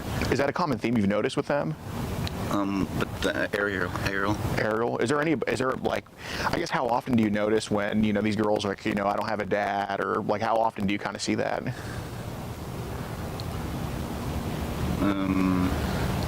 Most have both parents. Most have both parents. Yeah, either one parent or foster. Oh, really? Yeah. So you think most of them either have? Sorry. You think most of them either have either foster parents or just one parent? Yeah. Really? Mm-hmm. God dang. And or plus on top of that, or they're homeschool. Really? At home, so they don't have that same age. Yeah, they can't just go to school, go to recess, and all that. Yeah. Dang. Okay. Good question. How did you get a hold of Matthew, and what does he have to sign for? Well, basically, what do you want to tell him, or? She kind of knows my past and kind of recently with the Facebook. Okay, sure. So basically what happened is, excuse me, Matthew got a little bit carried away, as did other people, with maybe just kind of messaging people he wasn't supposed to. He didn't go meet any of them, which is great, but, I'm just kind of here to make sure, like, he's on the right path. That he's on the right path, that he just kind of doesn't veer off, you know what I mean? Because, obviously, I know y'all want the best for him. I want the best for him, because the last thing I want is somebody who's a productive member of society, just get caught up with some BS again. And, I can tell he's a very honest guy. I can tell he wants to get better. And, I wouldn't just come to talk to anybody. I would only talk to somebody who I know is wanting to better themselves. No, we do not. So how did you get up with the Matthew? Do you listen to... No, it's just white pages. He just kind of said he lives here, and that's how I'm here. So, What pages are his white pages? It's basically with the yellow pages, like the phone book. White pages is like the equivalent of that, just online. So he just mentioned that he lives here, and white pages used to be hard copy also. It's one's business and one is residential. Rather than get somebody who's a productive member of society, caught up in some stuff, rather just come talk to him, because I know he's you're trying to do a good job, trying to get your mind off stuff, and I think that's just a conversation is probably just the best way to go about it. And in his case, that is for sure. What is it that he has to sign for? Well, these are just some papers here of some of the messages, and when we're done here, I'm going to give these to him, and he can do what he wishes with them, and if he wants to talk to you guys about what we talked about, that's totally fine. If he doesn't, he's also a grown man. That would be up to you guys, but I'm just here to have a productive conversation with him, and just make sure that everything's on the straight and narrow. And I'm not going to lie, it might take a little bit. I'm not saying it's going to take all day, but it could be 30-40 minutes or something like that, and just make sure everything's all fine. Okay, so what's the name of your organization? It's called Kid Protectors USA. We just make sure, kids don't talk to adults, vice versa, and all that stuff, and just make sure they stay away from each other online. So, but yeah, it's more of like a it's more of like a help intervention type thing. Like it's not out there to cause anybody any trouble. You know, that's the least of what we want to do. We just want everybody to be on the straight path. And again, don't think I haven't talked to those kids too. I make sure I talk to them as well. Make sure that, you know, their parents are aware of, you know. Is someone in the car over there waiting? I do have somebody with me for safety reasons, but that could be because, you know, obviously not everybody's nice like you guys. There's some crazies out there, and, you know, that's just for insurance, but, you know, nobody's here to be threatening. It's just more for my safety and his safety. Why is it that you walk up and he drives watching you for that same reason? Yeah, absolutely. Yeah, rather than just kind of like pull up to somebody's driveway, you know, just kind of be at a safe distance from everybody just in case, you know, there's a crazy out there. You know, I know you guys are awesome, so.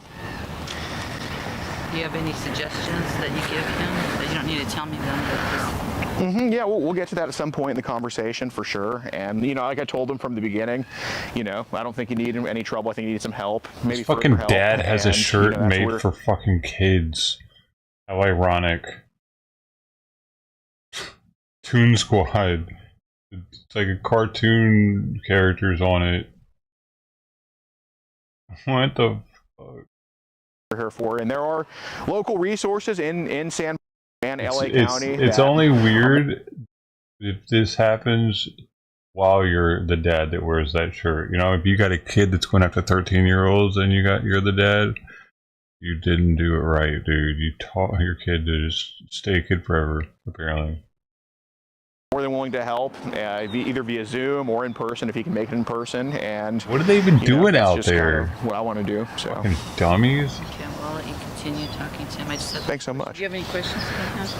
He's not related to the to police or anything. Well, I'm not worried about that because what's done was done. You don't understand they don't know Pops. His personality. Exactly. He's different. He's had, you know what is? Yes. That's the long story. But, sure. He's got autism or something. Very. Young man. Yeah. And I think the system is corrupted. And you know that's what so many people don't take into. That's what so many people don't take into account. They don't take in, you know, because to the system, you know, he's just a number to them. And you know, to me, he's an individual. He's just you know? a number. And of course, like there's actual people out there doing terrible things, and he's not one of them. But I don't think it's fair that he gets looped in with that type of stuff. So that's why I'm here to just make sure he is separated from those people. And These just make sure he's on messages the right are going to path. be bad. But they haven't you even know, said I don't want them to yet. take up too much of y'all's time. So if you don't mind, I'll just. You know, yeah. Yes. You have awesome hair, dude. I remember the system. It's like I'm watching like the news and like people that do. That's my phone there. I just don't want it in my pocket. Yeah. Yeah. Then what's the news and like it's people that do worse things than I have done. Right. And they get. Are they getting the audio from the phone now? Severe punishment to me. It's like when I was going through like the 13 months of That's why he takes it out of his pocket. Therapy. It's like some people that were still going through the process of being arranged. No kidding. They got therapy, which I was getting extra recording device. my own record, but didn't really help. But they also got like community service as well. It's like to help them out. I was like, what can I got community service too. It's like to help me show that I'm a good person. Productive, and maybe that community service could help me get a job soon. Could actually make you more productive. Yeah, giving back to the community that I cannot. Yeah, to actually reintegrate you, and I basically broke the rules of the community, so I should do the community service on top of being home the 13 months of being going to the trial. It's like right. Well, you know, I think someone like you can give great info because I know you want to be part of the solution. You don't want to be part of the issue. Once I start working, it's like I'm done talking to that. Right. When I was working, I was happy. I didn't have to worry about any internet stuff. Yeah, like the internet is. It's a man. It's a. So I guess after probation. So when you get off probation in 2022? Yeah. 2022 is when I got off. Okay. And that following week, I got the job interview. I worked for 4.5 days, and said that you're not in the system, or you're not. Yeah. So I guess after probation, when did we kind of fall back into kind of maybe texting people that were too young? Actually, it was last August. Yeah. Last August is when I went back. Is that when it all started with all of them? When I went back on Facebook, yeah. Oh, geez, okay. I guess since August, how many of these younger ladies under 18 have talked to you? If you had to guess. No exact numbers needed, just ballpark. 5, 7, somewhere. 5 or 7? Yeah. Okay. Were they all here in California? Were they other places? Or? Out of state. Some were out of state. A couple were like in Southern California, but kind of far, and I had no way to reach them. So it's just like, if we were closer in age and in distance, then we could meet, but that's not the case. It may be a different life. Yeah, of course. Yeah, in the spiritual realm, right? Yeah, some that live in out of state. And we're both cats. I talked to them 1 or 2 times, and then that's it. Okay. No more talking to me. Well, how'd the conversations go with the ones that were in state? And I'm not judging, I'm just asking. Let's see if I remember. Harris is talking again today. Vice President Kamala Harris.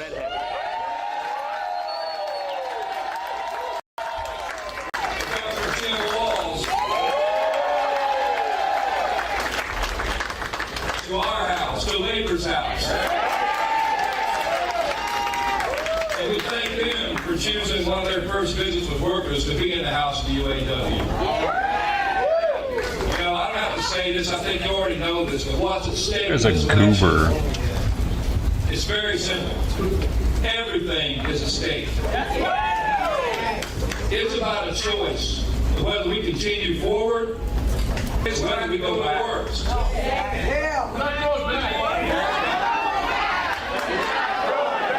You're going back, bitches. You're going back. You're going back. You're going back. You're going back. You're going back. Which side are you on moment? They're back in their cages. Cannot be any clearer. On one side, we got the Harris Walls team.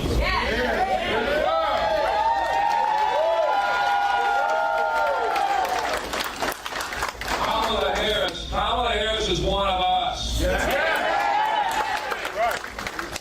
Governor Jim Walls is one of us. You know, they're working class people. They have working class roots. They know struggle. They know what it's like to live paycheck to paycheck. You think about this.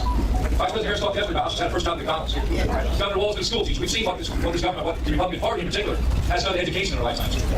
You know, that's the difference. They spend a career serving other people, and fighting for other people, and not forgetting where they come from. On the other side, we got the Trump fans, what I call the Trump fans disaster. We know. And then it starts at the first station. Their words, their actions, their body of work tell the entire story. They tell everything we need to know. They spent their lives serving themselves, representing the billionaire class, and enriching themselves at the expense of the working class. You know, Donald Trump calls me stupid. And you know why? Because he thinks all the workers are stupid. But we're not stupid. We don't fall for Trump's alternative facts, or what we all call lies. This isn't about opinions. This election's not about party politics. All we have to do is look at these candidates in their own words and actions. That's all the facts we need. And that paints a very clear picture of which side the candidates are on. You look at Trump. In a recession, he blamed auto workers for what was wrong with these companies. And we all know the end of what was the auto workers to blame. It was banks out of control of the work situation. That's what our economy chaos. It was not the workers. In 15, he talked about doing rotation of our jobs out of the Midwest, our good paying jobs. Somewhere else they pay less money. So we'd be begging for our jobs back for less. 2019, when he was president, plants were closing. GM was on strike for 40 days, and Donald Trump was missing in action. In the 2023 big free strike, in our stand-up strike. He was nowhere to be found, except when he called one of his billionaire buddies went to a business, a non-union business here in town, and paid people $20,000 holding up signs saying all they workers for Trump. But he looked at body work with Vice President Harris, Jim Walls. You know, Vice President Harris bet on the auto workers. In the 2019 strike at GM, you know who was on the picket line with striking workers? She stood shoulder to shoulder with our members. She helped, as Vice President, create auto jobs in the United States. The brain work back here. The Lord County workers were left behind by Donald Trump. Kamala Harris was part of the solution. They brought a boundary point to Lordstown, Ohio. Those workers who were left behind in Lordstown were transferred over to the country. Now they're returning back home to Lordstown. She worked with the state of the community developed the Illinois was written off for dead. You know, in the 2023 Big Three stand-up strike, you know where Governor Jim Walls was? He was standing on the picket line striking workers too. That's a place Donald Trump will never be. Governor Walls is also a proud union member. He's a teacher. You know, anyone can be your friend when the sun's shining and things are going great. But you find out who your friends are when things get tough. And you know, when we look at tough times, we've been in tough times. we see who chose to stand with us and who chose to sit on the sidelines and do nothing. You know, there's a quote from Dr. Martin Luther King Jr. I love, you know, it says, in the end, we won't remember the words of our enemies, but we will remember the silence of our friends. And UAW family, this is not a time to be silent. This is not a time to sit back and hope for the best. This is our generation's defining moment. Everything is at stake. Future generations are at stake here. Whenever we need help, Kamala Harris and Jan Walls answer the call and they pick a side. They chose to show up and they chose to stand up. So now it's our turn to stand up, to speak up, and to show up for them. You know, in UAW, we moved mountains in the last year and a half. I gotta tell you, I got elected president a little over a year and a half ago. We had 90 days. 90 days to prepare for victory party. And we did, and in 90 days, we won. We went to organize Volkswagen in the South, in places people said we couldn't win. In 100 days, we filed for an election, and we won. And as of today, we got 89 days. We got 89 days to ensure that we put Kamala Harris and Jan Walls in the White House.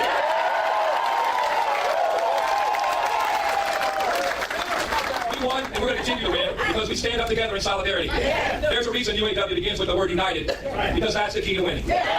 So UAW family, are you ready to stand up for the Harris Walls?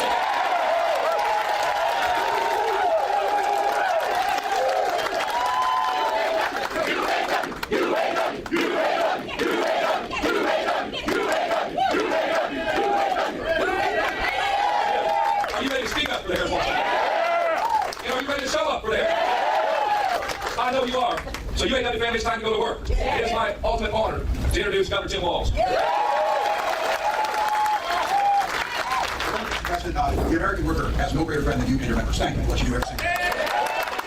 And sisters and brothers here in this side, as a union member, thank you for the privilege. This is holy ground for unions, over 900. For any union member understands what this place stands for and what it means. So thank you for having me here. And each and every one of you, thank you for the privilege of walking that picket line with you last year. Thank you for allowing us to lift up our voices. And in Minnesota, the work that you did didn't just benefit UAW workers, it benefited all workers. I couldn't be proud to be on this ticket and couldn't be proud to stand with UAW. Think about this. 89 days, I've been saying this, 89 days, we can do anything for 89 days. Some people sleep when you're dead, you got work to do right now. 89 days to make Kamala Harris next president of the United States.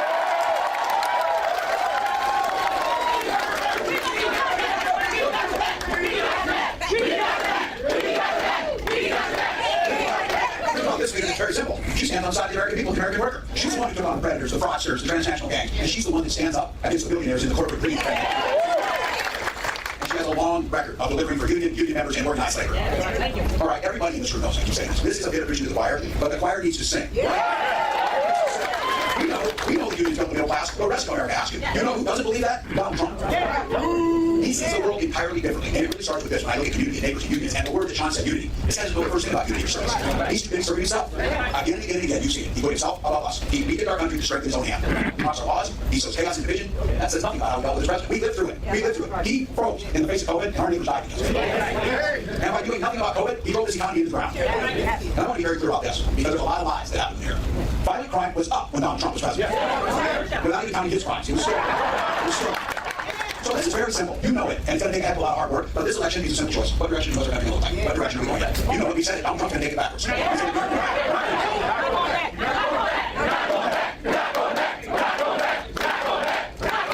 And this thing of playing dumb, I said on the plane to these billionaires and says, I don't know anything about Project 2025. I just fly on the plane. You know what it's going to do? One of the goals of that plane is simple. They know this has been going on forever. Get rid of labor unions, get rid of the voices that bring. They can do whatever the hell they want then.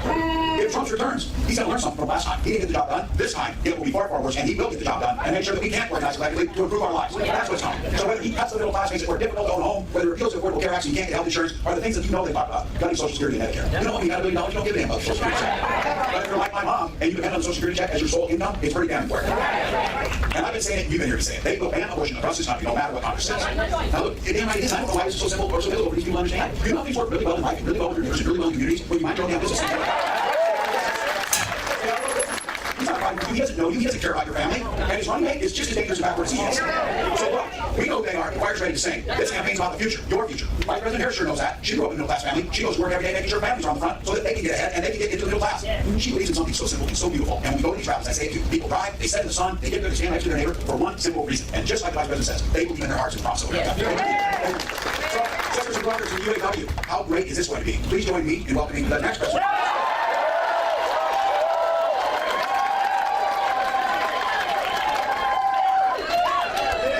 9:15 hours later. Okay, so let me just say, first of all, can we hear any Tim Walls? You know, some people like to ask, well, what do you and Tim Walls have in common? I said, well, a whole lot. You know, we grew up the same way. We grew up in a community, you know, I mean, he grew up in Nebraska, me over California, seemingly worlds apart, but the same people raised us. Good people, hardworking people. People who had pride in their hard work. You know, people who had pride in knowing that we were a community of people who looked out for each other. You know, raised by a community of folks who understood that the true measure of the strength of a leader is not based on who you beat down, it's based on who you lift up. And you know, this is the perversion that's happened in our country in the last several years. When there's a suggestion that somehow strength is about making people feel small, making people feel alone. But isn't that the very opposite of what we know unions know to be strength? It's about the collective. It's about understanding no one should ever be made to fight alone. That we are all in this together. You know, my entire career for unions and labor, because I understand the concept and the noble concept behind collective bargaining. And here it is. Fairness. Fairness. It's about saying, hey, in a negotiation, don't we all believe the outcome should be fair? Who would disagree with that? The outcome should be fair. It should be fair. When you're talking about the individual and a big company, and you require not one individual to negotiate against a big company, how's that outcome? So collective bargaining is about saying, let the collective come together around a common experience, which at its core is about dignity and the dignity of labor. And then let the people come together to negotiate so you make the balance. And then the outcome will be fair. Right. And isn't that what we're talking about in this election? We're saying we just want fairness. We want dignity for all people. We want to recognize the right all people have to freedom and liberty to make choices, especially those that are about heart and home, and not have their government telling them what to do. Our campaign is about saying we trust the people. We see the people. We know the people. You know one of the things I love about our country? We are a nation of people who believe in those ideals that were foundational to what made us so special as a nation. We believe in those ideals. And the sisters and brothers of labor have always fought for those ideals. Always. That were foundational to what made us so special as a nation. We believe in those ideals. And the sisters and brothers of labor have always fought for those ideals. Always fought for those ideals. And we know we are a work in progress. We haven't yet quite reached all of those ideals, but we will die trying because we love our country and we believe in who we are.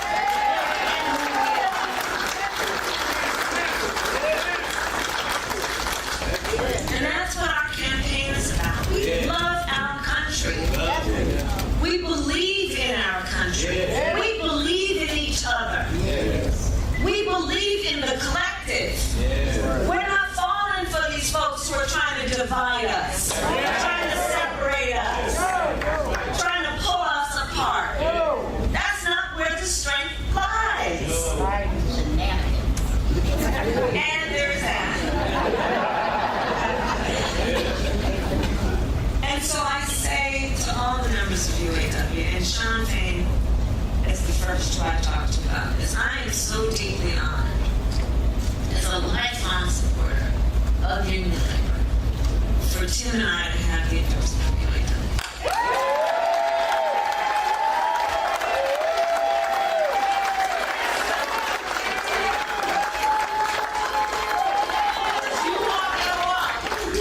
You walk your walk.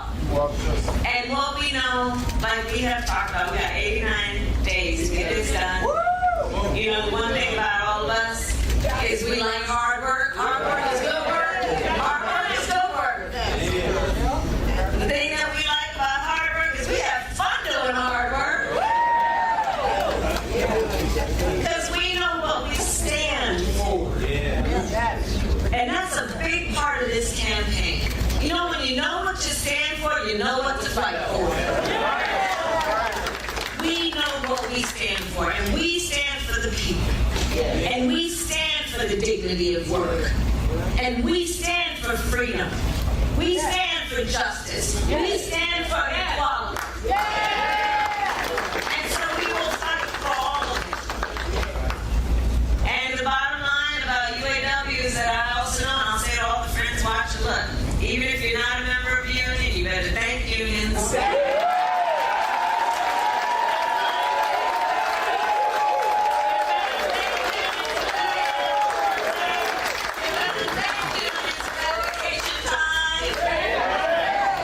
I'm here to say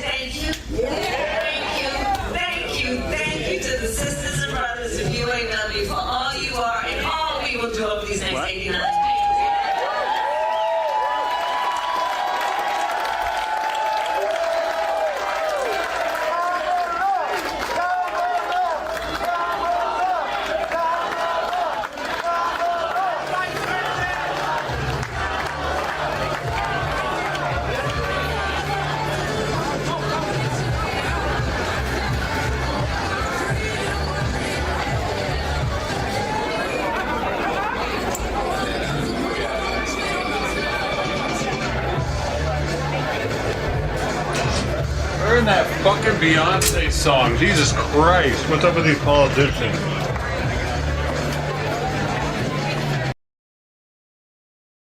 Really just take a song and it's theirs all of a sudden. Oh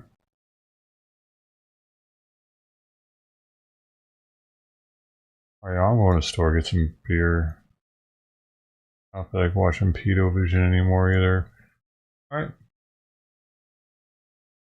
Oh, here's Kittycam.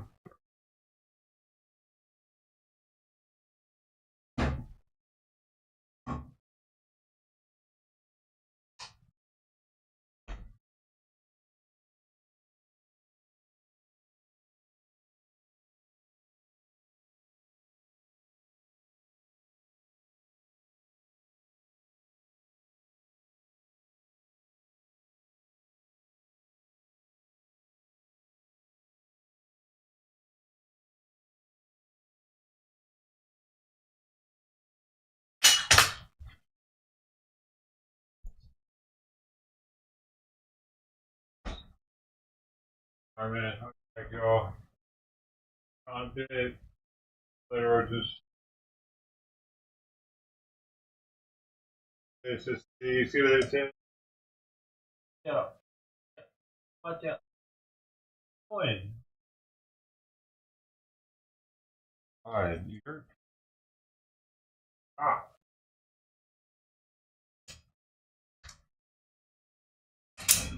Alright.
Here.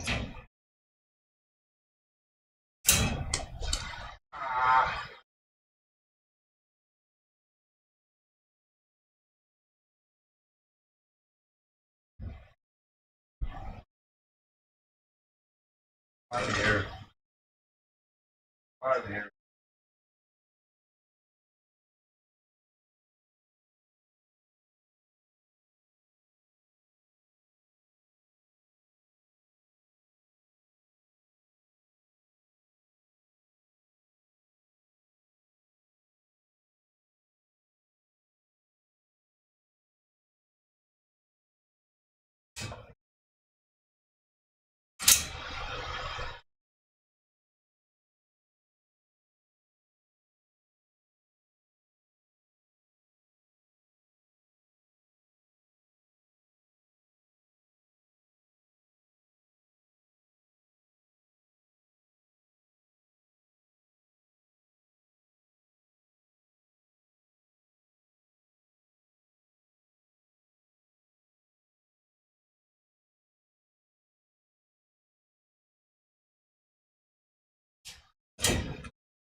Yeah. I did it. Dude, I got carded. I showed him ID and he was like, "Oh, you look a lot younger."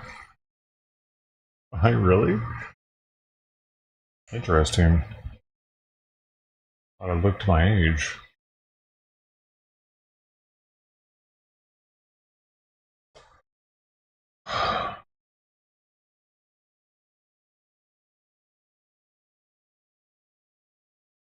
Oh, the bot went down? Oh, that's right, it did.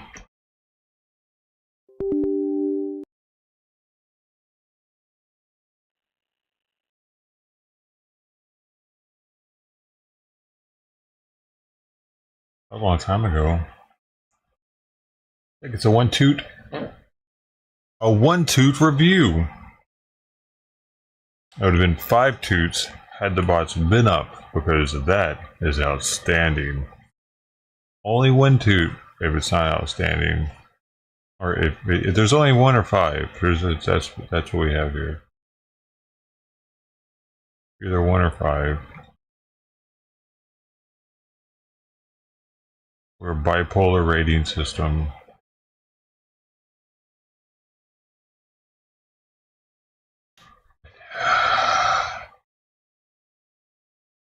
I'm pretty sure I brought it back up though, and then it went back down again.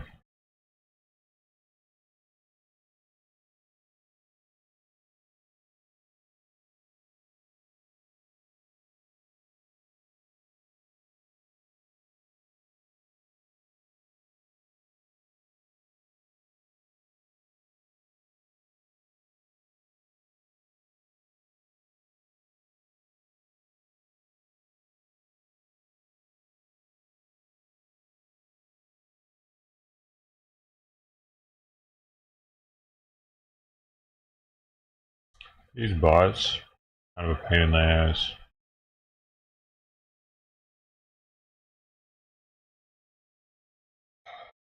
Like, I wonder if I could have had this channel the way it was without the bots and not have to do all this bot shit. That would have been that could have been a thing.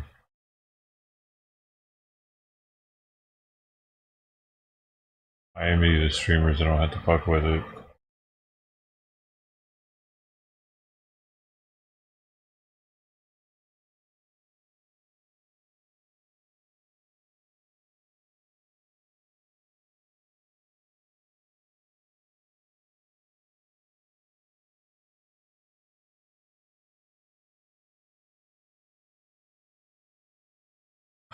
Dude. Okay.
God.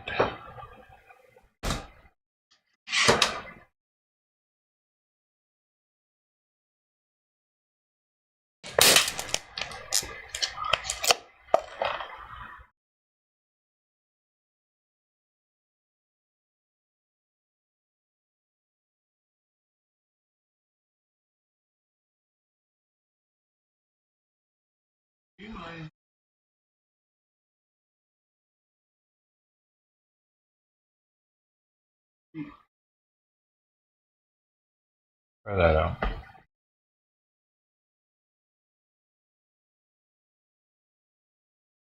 No, not. Here. There you go. Collapse. That works. Obsession would need to be no. This way. No, not this way. This way. That's good. Right there. Right there. It's perfect.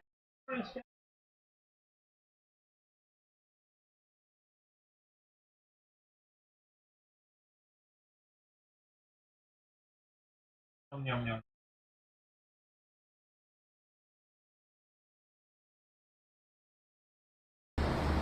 there is a certain area in Japan where roughly, as I understand it, roughly every 100 years, there's a very major earthquake in this area. And there's a real concern in Japan that the next one of these could be close to happening. And that when it happens, it could be like even much more damaging than the earthquake that caused the big tsunami, I think it was 2011. So it's the area I'm talking about, it's called the Nankai Trough. The Nankai Trough. So what happened is Japan issued a warning saying that the likelihood had gone up for a earthquake in the Nankai Trough. That doesn't mean it's going to happen. You can't predict earthquakes like that, but they want people to be aware of it because if there was, for example, if there was a tsunami from the from a big Nankai Trough earthquake, people would have much less time to get to higher ground than they did in whatever it was in 2011. And we know how bad 2011 was. So they want to just have people be vigilant for this possibility. So I'm going to read you a little something about that. But that's the basic idea. I believe it was Japan's first ever warning about a Nankai Trough earthquake.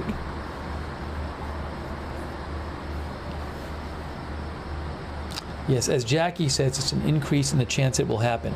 Anyways, let me read you something while we're watching this. Hell no. And we'll... He's a shitty reader. I don't like how he emphasizes his words. Fucking idiot.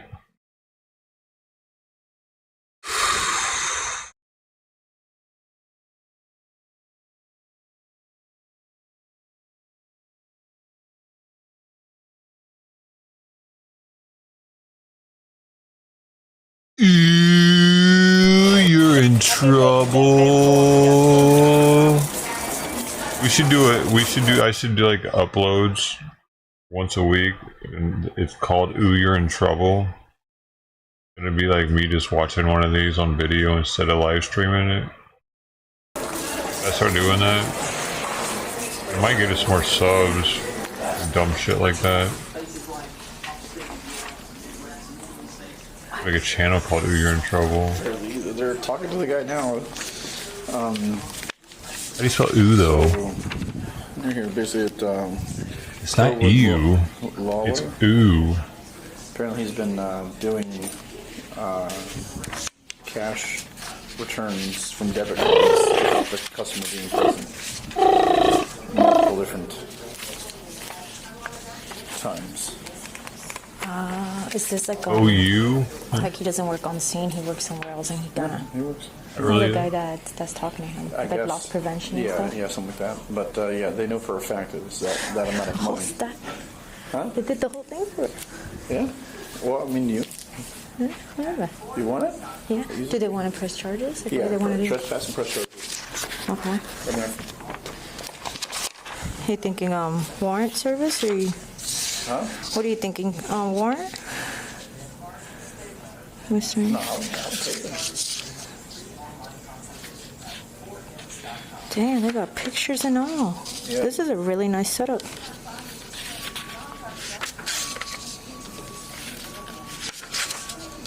Did he say anything? We're talking to him now. Oh, you haven't seen him? What are you doing? Stop biting my They usually throat. make him write like a confession, so. Yeah, if he does that, then we'll take all that and fucking easy ass case. So if you want to put your name on it, Oh, man. Hi. Shit out of me, dude. She definitely tried to draw blood that time. Alright, well, send me his number and I'll call him. He's mad about the fucking cone, dude. Yeah, Fuck you. You know what? That's not how you get your way. Fuck you. Get out of here. My first week in this district. Congratulations. Yeah, Welcome. yeah. They saw me on the keys. Laying near my feet and shit. Fuck off. I can't trust you. I did that for like 5 years. Stopped. Went to man. West Broward, which was quiet, and then I Get away from me. Has some tough stories, man. I work with Zach. I'm Oh, licking her chops and shit over it. About, I want to say a week ago, right when I came here, there was a Bitch. tip. This associate was grabbing customer receipts. Obviously, no merchandise, no customer present. Customer will leave. They'll go ahead and scan the receipt. All right, this one The sucks. store thinks that This one sucks. I'm not getting into it. I'm just not into it. If I'm not into it in the first few minutes, it sucks for me. I'm not trying to drag on and watch the rest of it, even if it is only 10 more minutes.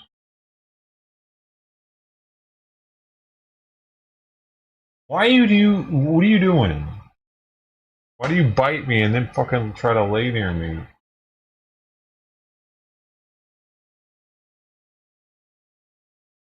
Now she's staring at my hand.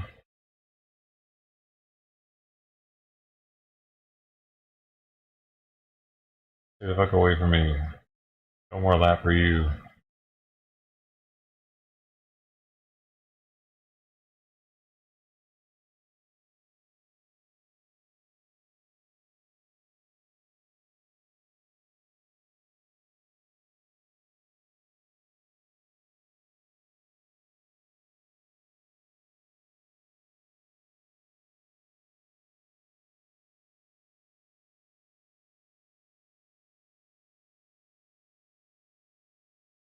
The crop damage of.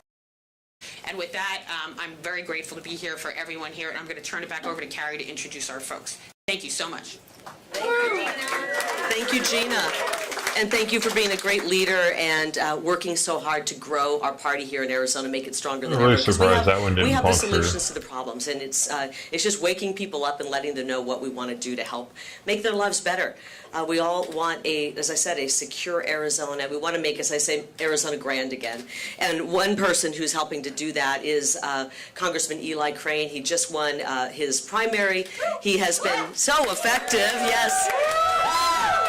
He has been so incredible for a first-term congressman to go to Washington, D.C. and actually make a really big difference. I'd like to welcome Congressman Eli Crane.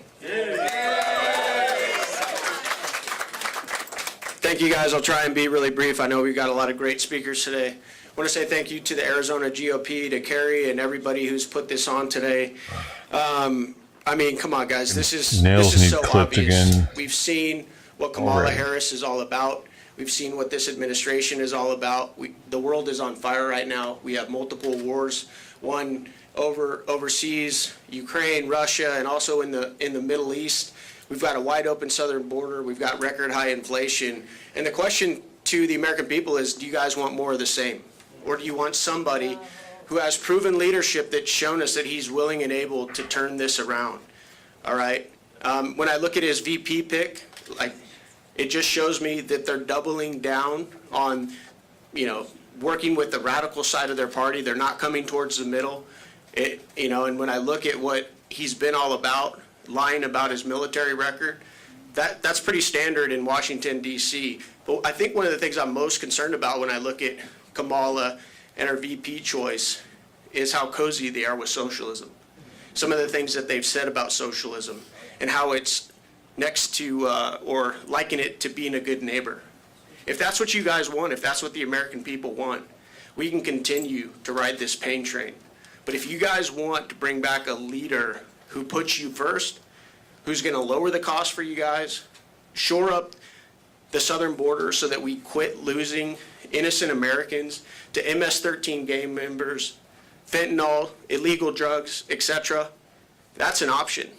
And I highly recommend it because I love this country. I love my family. I want to see them thrive. I want to see the rest of you guys thrive, regardless of what side of the political aisle that you're on.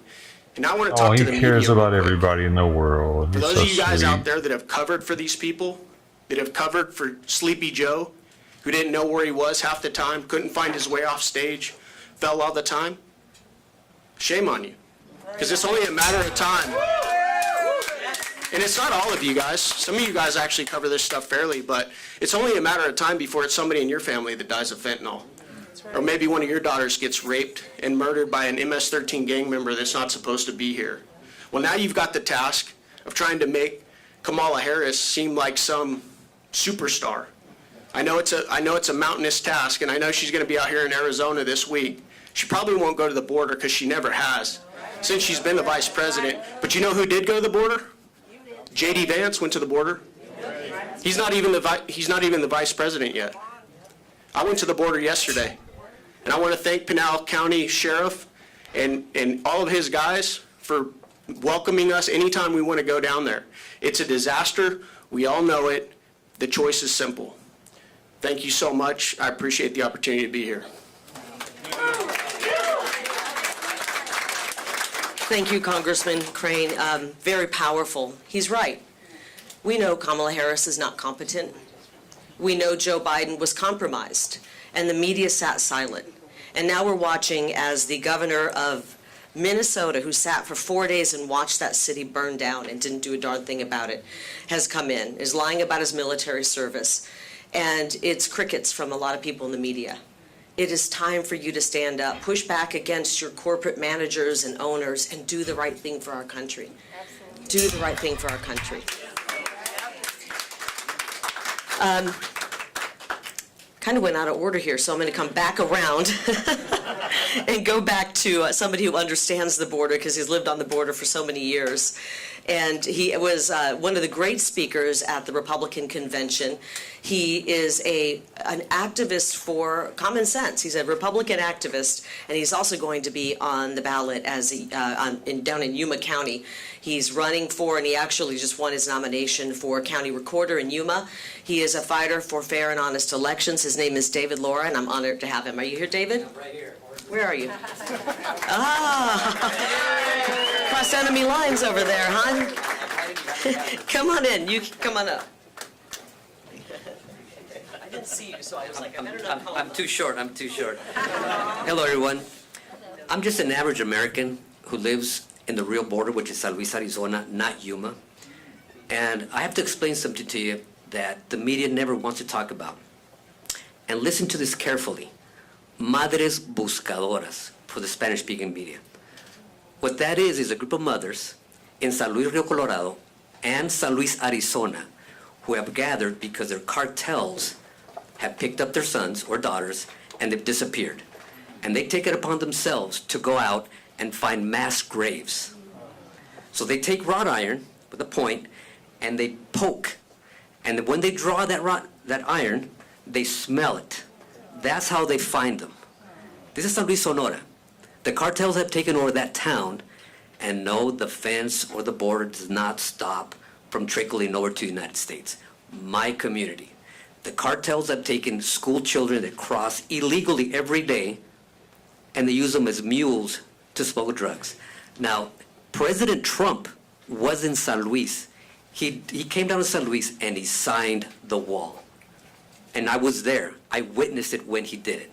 Kamala Harris has never been to San Luis. And if she comes to San Luis, I want to take her on the south side of San Luis, and I'll teach her the facts of life. Right? So the Spanish-speaking media, if you want a real interview of what's happening in my community, I will give you the facts of life also, and I'll take you south of the border. And Congressman, I hope that you will help me with this problem, because even you don't know what's happening. In 2010, the Department of Justice came to me to take them by the hand and show them what was happening. That's how disconnected DC is from my community, my people, which are 99% Hispanic in San Luis, and my kids that are crossing every day and that are dying and are poisoning the rest of the children in this country. Thank you very much.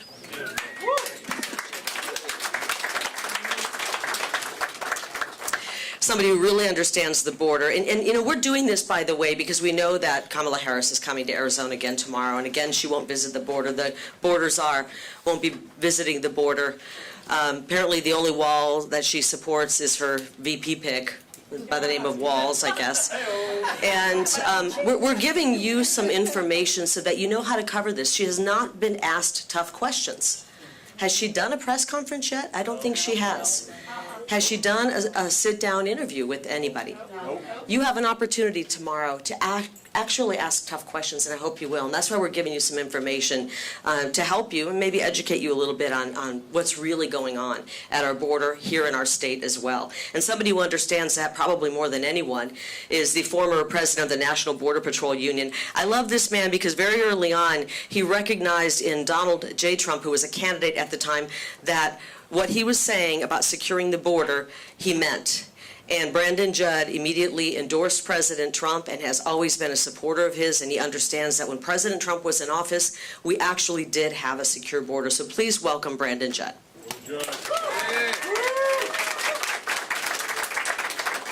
Carrie, thank you. For what it's worth, I support you as well. Thank you.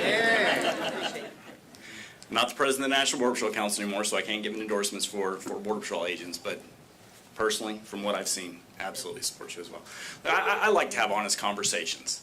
I don't care if people agree with me, if they disagree with me. All I want is facts to be out there, and let the American people then decide based upon all of the information. As long as they can decide based upon all the information, we're good. But it's when we're not able to get all the information out, that's when it becomes very frustrating to me. It becomes very frustrating to Border Patrol agents. It becomes frustrating to law enforcement nationwide when we just can't get the facts out there. I'm going to give you facts. Please, by all means, fact check me.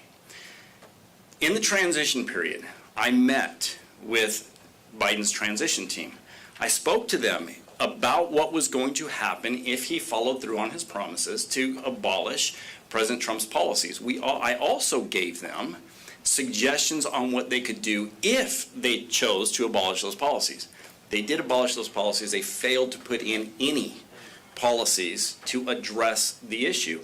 I then, after then Vice President Harris was still Vice President, Vice President Harris was put in charge of the border, and again, I'm going to use their words. She was charged with addressing the root causes of migration. That's what she was charged with. And because DHS cannot control every single facet of illegal immigration, if China won't take their nationals back, if Venezuela won't take their nationals back, you have to have the State Department that's then involved. Then you also have the court system. DHS doesn't control the court system. That's DOJ. DHS does not control the U.S. attorneys. That's DOJ. So you have different departments that operate, that deal with this issue. Because of that, you have to have somebody that can then coordinate between all of those different departments. When I met with the transition team, they ensured me that any proposal that we gave them, it would go directly to the top, Harris and Biden. I then met with Secretary Mayorkas after she was appointed to address the root causes of migration. And I met with them and I gave them point by point what they could do. Not like a light switch, not like Remain in Mexico. I stayed within their parameters. Their parameters was going to take a period of time, but it could have been done.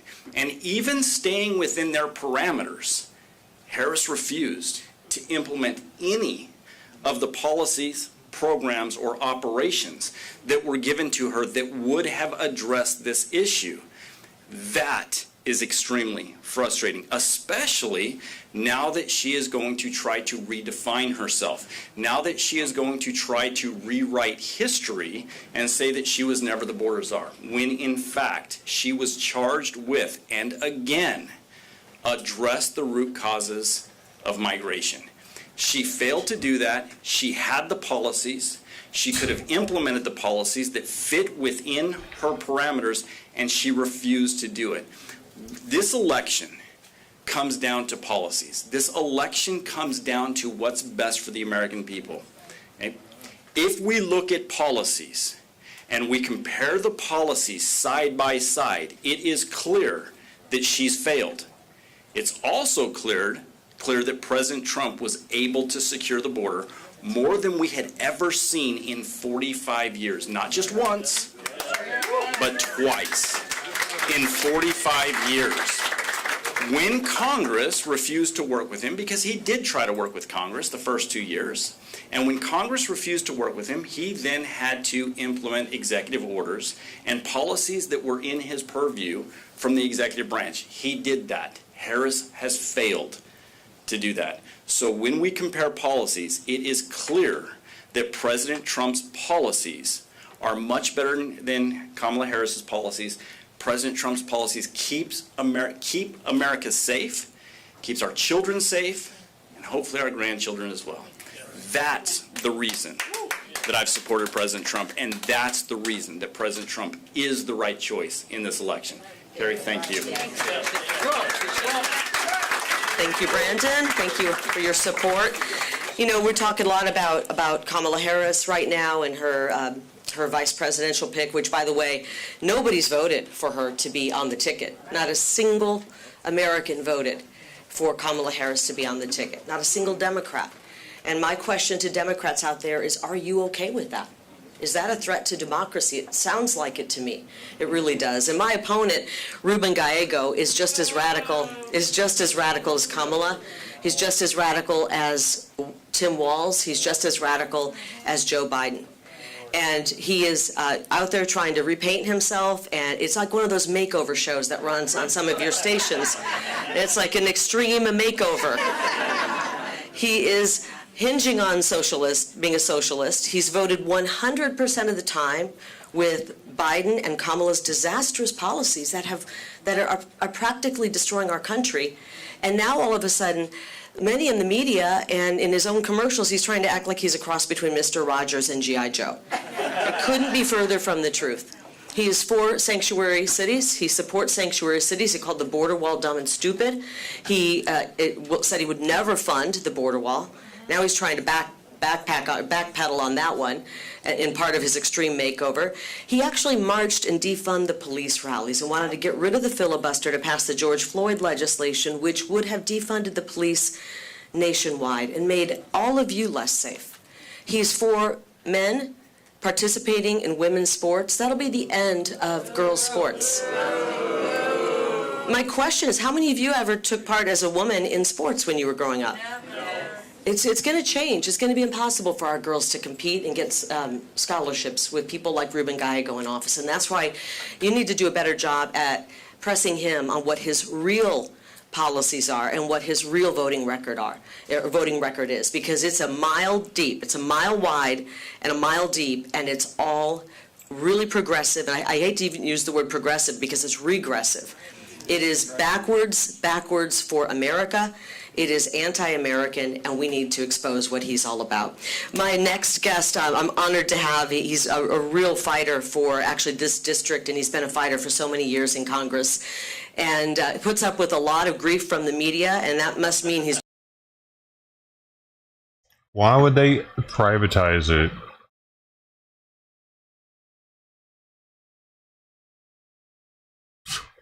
They did.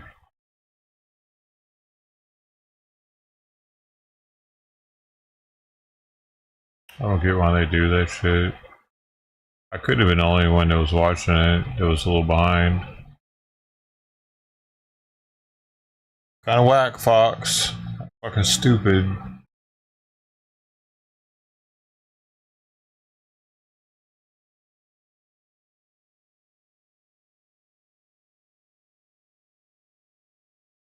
Tracy Walder's with us, News Nation national security contributor. It's the first time I saw Tracy. We were covering live events and, from the campaign. So I was watching it along with you. You need a ladder. They're scrambling the local authorities to get up on that roof. Gunmen would have already been taken out by the Secret Service sniper by then. Thoughts on what we just saw from the body cam? You know, it's really interesting. Thank you for having me, Conal. In my opinion, I have to be completely honest, there really doesn't seem to be as much of a sense of urgency as I thought there would be. Yes, they are trying to secure the scene. It's not that people are just sort of sitting around, but you hear them say multiple times in there, get them out of here, get them out of here. So my question to that is was this building actually secured? Were there people around this building that shouldn't have been around this building? I'm questioning why they would want to get people out of there. So I think that was kind of the first thing. Also, there still are, at least from what I could hear, shots going off. It's hard to know if that's Secret Service returning fire, obviously, or the suspect.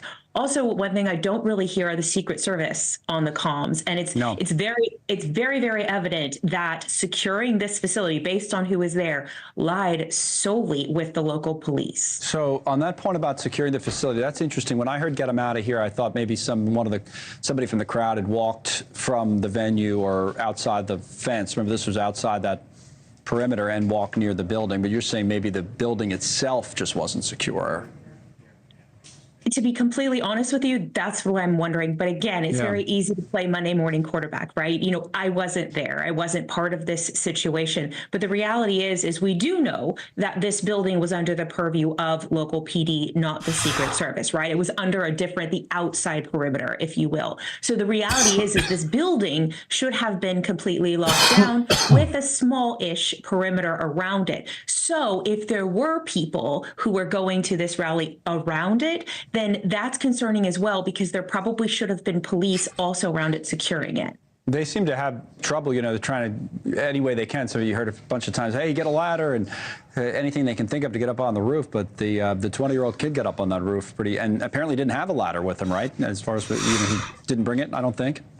That's another thing that stuck out to me as well. Again, look, I'm former law enforcement. I try to be respectful. I'm not here to put anyone down, obviously. But the reality is the 20-year-old kid got up on that.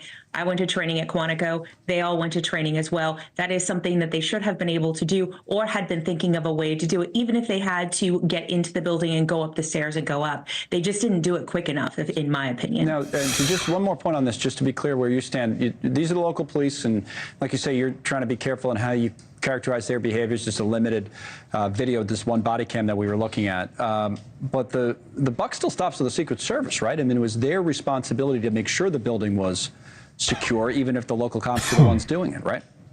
Oh, 100%. I completely agree with you. And I'm certainly not absolving the Secret Service. I've said before to you that I felt this perimeter was far too small, and that is the job of the Secret Service.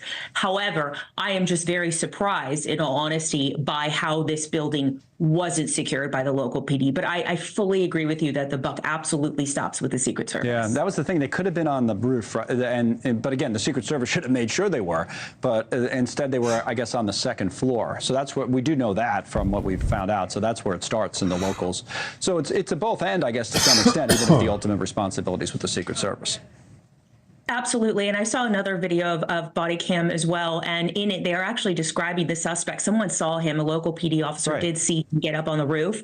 No one's communicating with the Secret Service about that whatsoever. So I don't know if the comms didn't work, or if they just elected not to, or didn't have a way to. That's obviously problematic as well. They're too busy thinking about what tattoo they're going to get. Thank you, Tracy Walder, as always.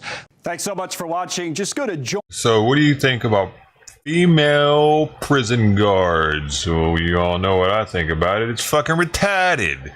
Well, yet another reason. 2 inmates at the Montana State Prison are accused of conspiring and carrying out the kidnapping and attempted rape of a female corrections officer in June. Inmates Michael Spell and Bradley Crispin face felony charges of aggravated kidnapping, and Crispin is charged with felony attempted aggravated sexual intercourse without consent, while Spell faces the same charge by accountability. On the afternoon of June 8th, Spell and Crispin are accused of forcing a female corrections officer into a prison cell, where Spell allegedly held the door closed as Crispin allegedly tried to remove her utility belt for the purpose of sexually assaulting her. Charging documents state the female corrections officer and a male officer were checking cell doors in the Delta block of the prison as inmates were going to dinner. Spell is accused of distracting the female officer, grabbing her around the waist and pulling her into a cell. Crispin is accused of pushing the officer from behind into the cell. Investigators suspect the pair had planned the abduction ahead of time. The male corrections officer rushed to help his partner. Like they know they're not going to get away. Was shut and blocked by Spell before he got there. The male officer called out for backup and used pepper spray on Spell. Arriving officers were able to get the door open. Spell ran out and was quickly subdued. The guards did not realize the female officer was still in the cell, and she continued to struggle with Crispin for about a minute before she was able to handcuff him. As a warden, I take things very personal, and staff well-being is the highest in my mind. I want to make sure my staff are safe. While the warden would not talk about this Yeah, don't hire latest females to be incident prison since it's a guards. pending You're gonna keep them case, safe. Salmonson did say violence keeps the in males prison safer, too. can be common. Could be daily, could be weekly. moron. It just depends on how things are inside. But affirmative the action. population. It's as I said, Equal a opportunity. environment to navigate. With over 1,600 inmates, the prison is dealing with crowded conditions. Anytime you put a group of people in a confined area, it's gonna Dude, tensions are gonna raise. you think they're gonna rape your fucking male prison guards, you douchebag? You know what I'm saying? Anytime you put a bunch of dudes in an environment, they're gonna put their dick in something. You know, it might be the male, maybe the female prison guard, but you never know. I think I'm seeing something here that's the reason why this happened. They don't want to. Nobody wants to say anything about it, though. Nobody wants to say, do you think that maybe it's not a good idea to have female prison guards for reasons like this? What would their answer be? No, this is a limited incident. It doesn't happen very often. Like, how often are your male guards attempted to be raped, sir? More or less often. That's all I need. Boom, boom. Well, that's often. Well, there you go. It sounds like they're a liability. An insurance company would see it like that. I bet it. Do they? Are these places insured? Like, for their employees? They have to be, right? They get insurance for working there and shit. Do they have to pay more for their insurance premium for a female guard than a male guard? That's a real question. I bet they do. Is there a liability? Just like in the military, how they don't have to do as many push-ups, sit-ups, the run time doesn't have to be as fast. All that. It is a risk. Pull-ups, It is shorter. This is a difficult and challenging environment that changes day to day. How is that not a liability in an Spell is extremely serving physical a environment 100-year like prison? sentence for his role in the kidnapping and Whatever. murder of Sydney school They teacher were tatted. Sherry Arnold in 2012. These are Crispin murderers is serving in here. 75 years for assaulting a Yo, real estate I thought it agent. was a fucking light security prison. It said that on the sign. These are that was a murderer. She's in there trying to control. These people don't have shit to lose. Almost, they're thinking in their mind. That's even crazier. I thought this is light security. These people were in there for their third DUI or something. You know what I mean? It's a drug charge or some shit. Murder? And they've been convicted? This isn't jail. Jail? I don't know. Yeah. Yeah, they shouldn't be in either. I see their use case in being doctors and the nurses that do the intake. That's different because there's guards all around during that process. And you're handcuffed and sitting down, and they know that your threat level, so they know how much they need to watch you. But once you get into the pods or the cells, the 4-man cells or the solitary cells, there doesn't need to be women that are trying to do much because you're not handcuffed anymore up in there, dude. It's different when you're still handcuffed. You can't do that much to a female if you're handcuffed, but you can. A dude can still fuck a female if handcuffed, actually, but not handcuffed. That's just silly. What do they do? They're able to just grab them up and pull them in their cell and shit and push them, and the female doesn't have a chance. Doesn't stand. She got him handcuffed. I don't know how the fuck she got him handcuffed by herself in there. That's actually impressive. I wasn't expecting that part of the story. Were you? She actually got him handcuffed. I was struggling with him for another minute. But was he pepper sprayed or something? What? How'd that happen? Maybe he just gave up because he knew that they were right outside the door and he wasn't going to get to do anything with her anyway, so he might as well just let it go. Probably. But it probably wouldn't have happened had she not been there, though. In Great Falls in 2012. In Deer Lodge, John Amy, MTN News. Because these dudes aren't trying to have sex with each other or with other dudes. You got that female in there. The same thing with females in the military, and I've talked about it before. Those females are getting laid. I fucked one of them. She's the tallest girl I've ever fucked. And I ran into her again in Hawaii. We accidentally swapped. The 4th of July is the day we fucked to. We went to the mall first. I think it was the Horton Plaza Mall. It was in San Diego. And maybe the Mission Valley. Maybe both. I can't remember now for sure. But then we went back to the hotel room that we got just for the night. And then I ended up picking up the wrong dog tags. And I don't have them anymore, but I don't know if that's why she kicked me or not, but she was at a bar. I was at a bar in Hawaii on base, Pearl Harbor, and this tall ass, she was like 6'5", I think. She comes up to me and she kicks me hard as shit in the shin, dude. I can't remember if she said anything. If she did, it wasn't anything descriptive because I still didn't know what the fuck it was for. Just kicked me and then walked off. And yeah, her ship was there apparently. It hurt too, but I guess she got that out of her system. I just thought she was probably mad that I didn't like want a relationship with her or something because I kind of fucked her and then just kind of like put them away. But what I'm getting at is women in the military are fucking, all of them. And they're usually fucking sailors. Women don't just arbitrarily join the Navy. They know that they're going to be surrounded by men. A lot of those women they like to have fun.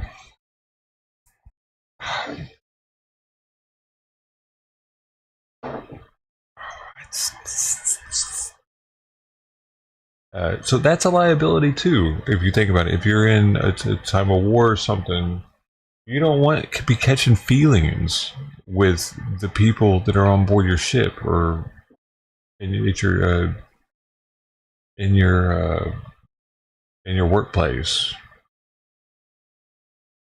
like that close to you.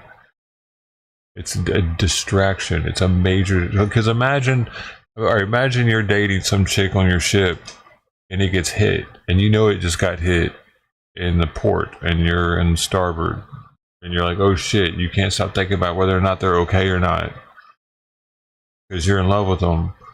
The chances of you falling in love with someone, and like, oh, maybe the submariners, they say 100 sailors go down, 50 couples come up. I don't know. Maybe some get turned down on submarines, but in the surface Navy, I never heard of that. It's for shit like that happening.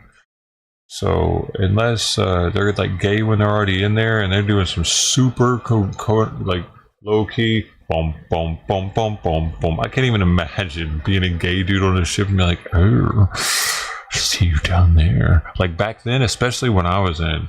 Now, I mean, they might not even give a shit now because I fucked on board ship. Not a shipmate though. It was a civilian. I brought her on board. You weren't really supposed to do that though. I mean, yeah, you're definitely not supposed to do that. I was on restriction, man. I didn't have it, like, you know what I'm saying? She was visiting me while I was on restriction. I couldn't leave the fucking ship, dude. I could get visitors. It was like being in jail, It was like being in jail, but on board a ship. I've even been in jail on a ship. I didn't think about that. It looks like jail. The clothes, you know, the prisoner outfits are the same company, or pretty much the Navy outfits are. The older ones, not the camouflage shit that they make now, but the ones we had. Like, you look at old movies like One Flew Over the... No, not One Flew Over... What was it? Maybe Shawshank Redemption has them. The blue with the blue jeans.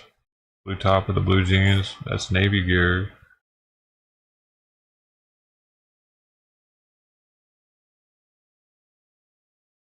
It's interesting not being able to leave a ship.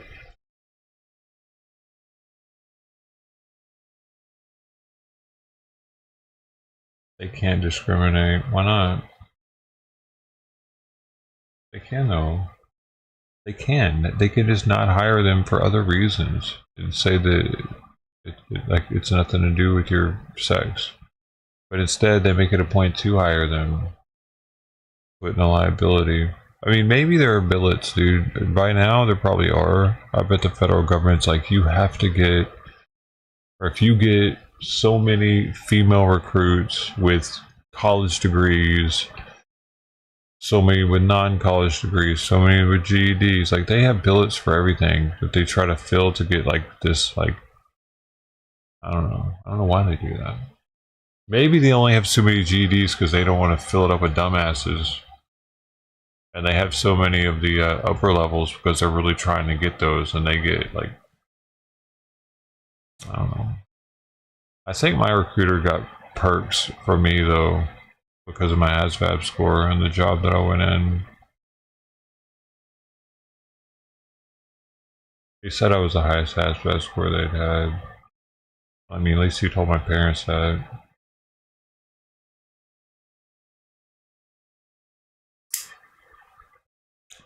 That high, man. I wasn't a nuke. They wanted me to be a missile tech though for nuclear missiles on a submarine, so I would have kind of been a nuke. It's nuclear missiles, not nuclear power plant. The nuclear power plant would be an ET nuke, so they do like electronics training, then they go to C school for nuke. Mine would have been ballistic missile and then C school for nuke, I guess. I'm not really sure. I kind of wish I'd have. If only I could have like tried both, you know, like if I could press a button now and be like, okay, let's try that route now. Boop. And I don't remember anything that happened, but now I'm trying the submarine route. But then to end of that one at 40, let's go with 40. So I'd be even younger. I'd be able to like press a button again, and then I could remember both sides of it, and then I could decide which path I wanted to continue on. I also could have been an AT, dude. I could have been an aviations technician and went to school in Pensacola. Sub would have been Groton, Connecticut for sub school if I'd have done that one, but I don't know, man. Damn it. We'll never know which would have been better. Here we are. This dude's still hitching, man. He's coming to California now. The hitchhiker guy, that's wild.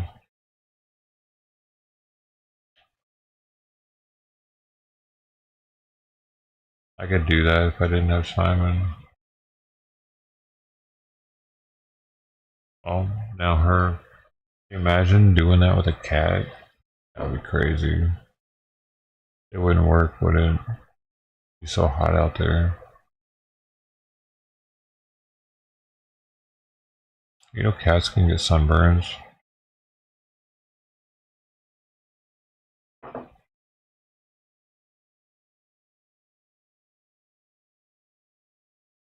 It's been a year since the Maui fires already. What? How did that happen?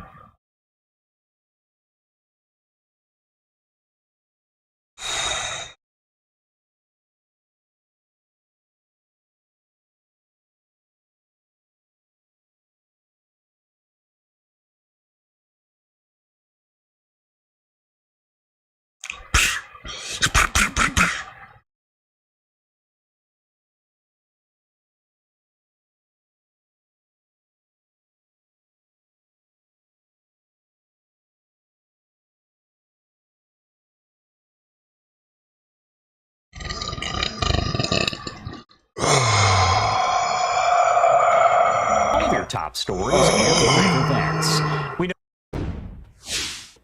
Welcome back here on Live Now from Fox 1015 on the East Coast. This one hits close to home since I've been to Austria. I've been to Vienna 6 months. Almost 6 months I spent there. Stories and live events. We know that new details continue This is to what the emerge dude looked about like that was going to try to do some shit. in Austria that appeared to be targeting Taylor Swift concerts. Very interesting. They have a ton of Muslims there. Of one of the men Shit detained ton. in connection I with would hang out with them all the I do want to time. bring in Greg Palcott with Fox News From as he follows all Kosovo, the latest, joining us Albania? live with more details. Good morning, Greg. Thank you so much for being here with us. Hey, Josh. Yeah, we first reported on the story, at least the bare bones of it, late yesterday afternoon. But overnight and into this morning, you're right. We've gotten new details, some pretty gory details. Taylor Swift's 3 concerts in Vienna this week were canceled after the Austrian He's got like a government Joker confirmed smile on his planned face at all attack the times. concert venue. That was the organizer announcing that cancellation. so we happy. have no He's choice so but to fucking cancel the 3 scheduled shows Isn't for he? everyone's safety, the organizer said in a post. Austria's Chancellor Karl Nehammer said a tragedy was prevented. Now, Austrian police detained 3 people, all in their teens, suspected of plotting attacks on the concerts. What? Police On say their teens, dude. one of the teens' house, a 19-year-old, seemed to be the ringleader of this. They found preparation for an attack, chemicals, other substances, explosives, detonators, knives, machete, ISIS terror material, and cash. At least one other was arrested in Vienna. The Taylor Swift concerts were set for a stadium in Vienna from Thursday, today, through Saturday. Police had been expecting around 65,000 attendees at each show, as well as up to 15,000 milling around. Police say the suspect was planning to kill as many people as he could and then kill himself. Police were initially going to boost security until promoters just called the concerts off. Swift, 34, has not yet commented on the cancellations. Now, after Vienna, Swift is set to sing in London, where 6 concerts are scheduled starting on August 15th. Ironically, the UK is now a scene of unrest triggered by a knife stabbing at a Taylor Swift-themed dance club for young girls. 3 were killed, 9 injured. Misinformation online fed that racial anger. So, again, Taylor Swift, such a huge world icon, The racial seems what? to be attracting all sorts of How? untoward racial. Killed, 9 injured. Misinformation online fed that racial anger. That whose racial angle? The stabber? I thought the stabber, like, some news is trying to say he wasn't Muslim now. Are they saying that how the UK is busting windows and shit and pulling people out of hotels? That is because of misinformation, right? That's what the other news was saying. Which is the misinformation, y'all? Camera number 1, camera number 2. Camera number 1. So, again, Taylor Swift, such a huge world icon, seems to be attracting all sorts of untoward folks in the wake of her massive tour, Josh. Yeah, and Greg, as of right now, we don't really know much as far as she get so big, full-on man? motive. There's still I don't so much understand left how to she figure got so out, big. right? Exactly. These 3 Austrians have other roots, Austrian-born, but families coming from Macedonia, Turkey, and Croatia, suggesting the possibility of other backgrounds than the standard Austrian background. But nothing had been declared. Croatia and Turkey, huh? That's What the interesting fuck? that we have noted in the last hour What was or the so, first one? Josh, is that foreign intelligence helped Austrian intelligence come up with this, and one report even says that it was U.S. intelligence that was used to track these folks down online. This seems to be the pattern. You know, they pick them up online. It's not like finding them at a gun store or something like that, and that's how they trace them down. And luckily, you know, because the arrests were just announced yesterday, and the first concert was to be tonight. Luckily, just in the nick of time, Josh. Yeah, Greg Palcott there with Fox News, following all the latest developments. As always, Greg, thank you so much for being here with us. We appreciate it. Thank you. Oh, Taylor Swift. I see. Well, That's your thing. I mean, maybe you should listen to her. Oh, law enforcement warned of disguised babes. You know, anybody listens to her? Who the fuck is listening to her then? Are they robots? Are they even real? She's got a fake audience.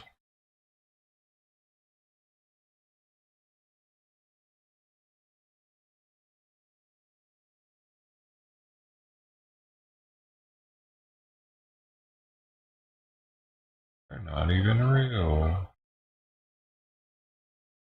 Taylor Swift fans react. Here's some right here. We're gonna see what they look like. Grundsätzlich ist es so, dass natürlich They're so all eine little Absage kids, probably. selbstverständlich in Koordination mit dem Management passiert. Das ist natürlich ganz klar. Ja.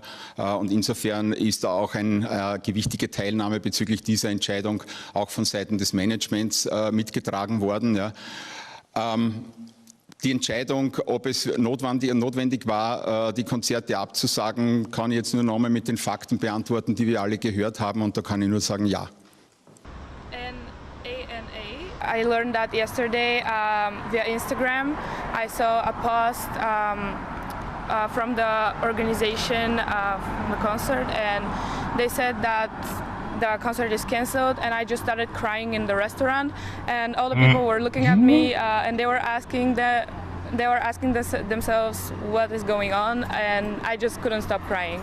It's actually really sad that this is actually the world we live in, and that this is happening right now, because this concert used to be a safe space for everyone, and now it's just a threat, and no one is feeling safe anymore going to this kind of concert. So yeah, that's what I think. I'm actually heartbroken. I actually said to Andrew, I actually want to write to her and tell her this was a great mother-son event. People. Can you get me tickets in the U.S. for one of the concerts? Listen, it's a great concert. I've seen it 3 times, but it's not worth like risking, people's lives for. You've seen it 3 times? So I Okay, understand. so gay Even though guys? we're all disappointed now. It'll make a fun story of how we all went to Vienna for Erez and, didn't get it. Didn't But get happen. it's just So we had a great European vacation. Yeah. He's been to the same show 3, 4, 5. She plays the same music every time? What's different about it? Is it just like... She's probably not even singing, actually, dude. That's the thing that gets me, man. The bigger these people get, the harder it is to tell that they're barely singing. Case in point, Post Malone, dude. When he fell on stage that day, or that night, and he hit his ribs super fucking hard, and he's still like, even though you could tell he was like, ah, on the stage, like it sounded like nothing was going on the main speakers for the. It sounded the same, like nothing had happened. He was still singing. Like, damn, bro. I knew it was happening though. I just didn't know that bad. That was pretty bad. He's not even singing. What talent does it take to walk around and rap? Oh man. But it's the record labels and shit that do it. They make them do it because they want them to sound perfect, because it helps sell the records if they sound perfect on stage. Some bullshit. So they're probably not even really seeing her perform like people. Like we used to see people perform maybe in the 90s, late 90s, early 2000s. But when everything got digitized and it got perfected, and being able to start stuff and start, no. Like Milli Vanilli didn't have it perfected yet because they couldn't shut it off for some fucking reason. It just kept going or something, or I forget what happened there. But when they got busted, it was on tape though, wasn't it? Let's see. I bet it's on here. Milli.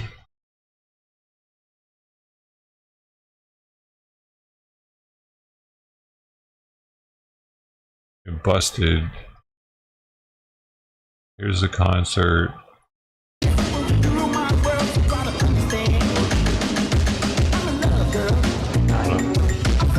Oh, It's so short that I gotta.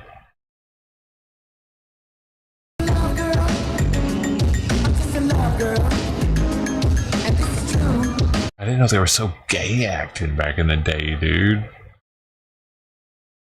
Name like Milli Vanilli. What was a CD? Oh, back then in 1990? Oh man, I didn't get my first CD that early. I mean, they might have had them maybe like. That's pretty early though. There it is. Is it though?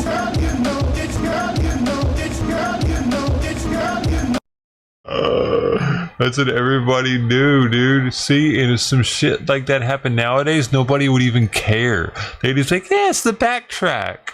Back then, people were like, fucking frauds? Seriously, it happened to Post Malone and nobody batted an eye, dude.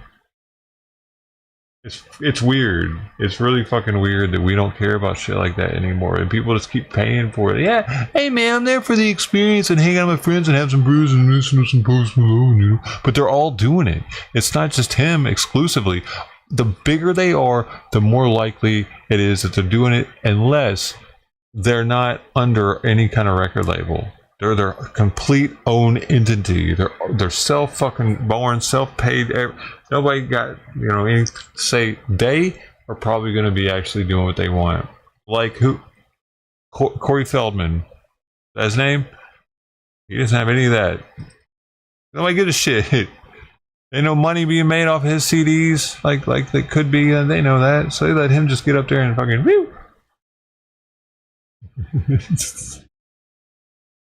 No, nobody owns him. He's got money. He's got money coming in from Goonies for the rest of his life. I'll be right back, y'all. By the way, he gets a pass because of Goonies for anything he does. Well, okay, maybe not anything, but he was molested, so gotta keep our eyes on him.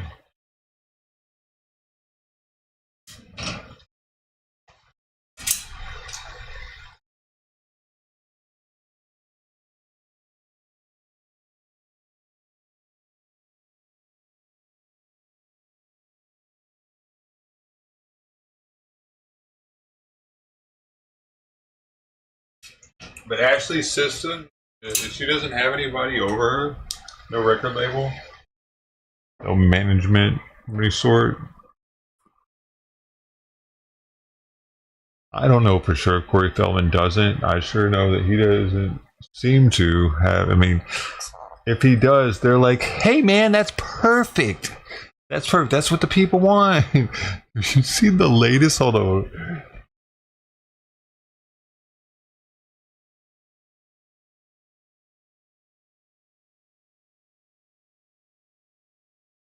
The latest they got on here is 2 weeks ago.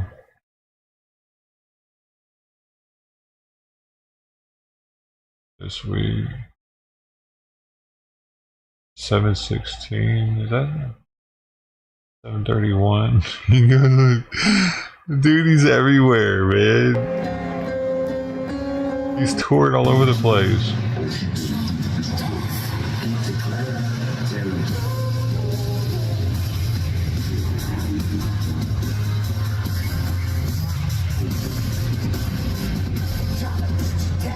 His pants have mirrors on them.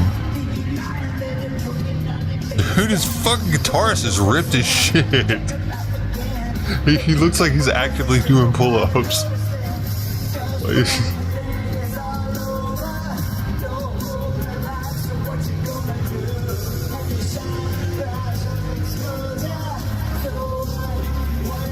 I'm trying to see who else he's got back here.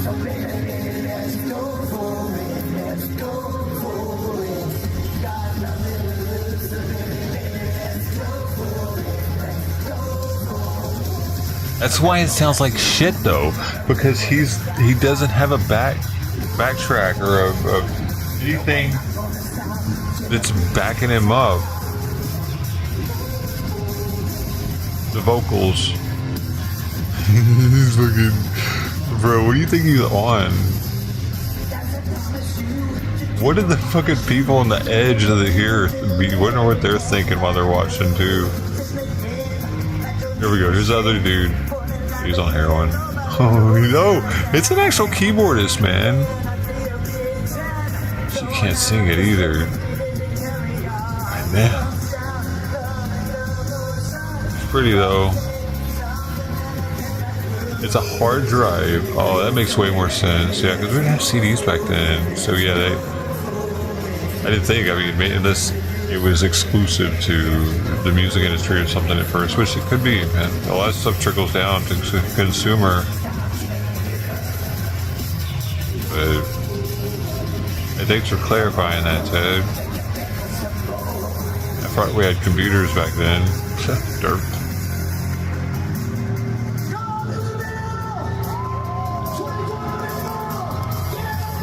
And I'm not even sure. Did we come about having CDs because of computers or because of the music industry first? Do we want them for media to save, for music selling? I didn't have a computer at the time when I got my first CD. I don't know. I don't think people had burners at first, though. That came later. The CD burner was a later technology to be able to do that at home cheaply. So, yeah, no, I don't think we used it for media to save it. We maybe would get it at first from like AOL or something to load. But that was before we had the consumer grade burners. Bro, I'm taking it back. I'm taking it back to the 90s in my brain right now. Like, whoa. Whoa. I want to burn it out. Watch out.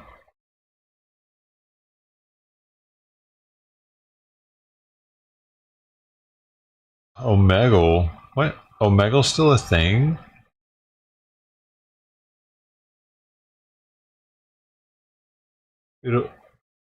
Dude, there's a dude that's somehow that seems seemingly streaming Omegle right now, right there. I just hit a thumbnail. I never heard of the guy. He's got 2 people watching him.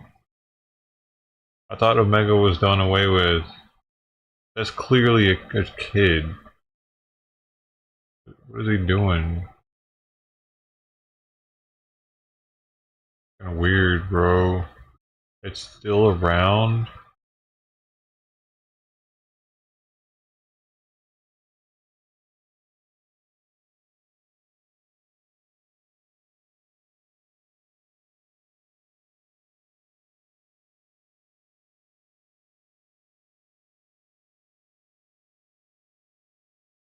It is. It is. I don't get it. What?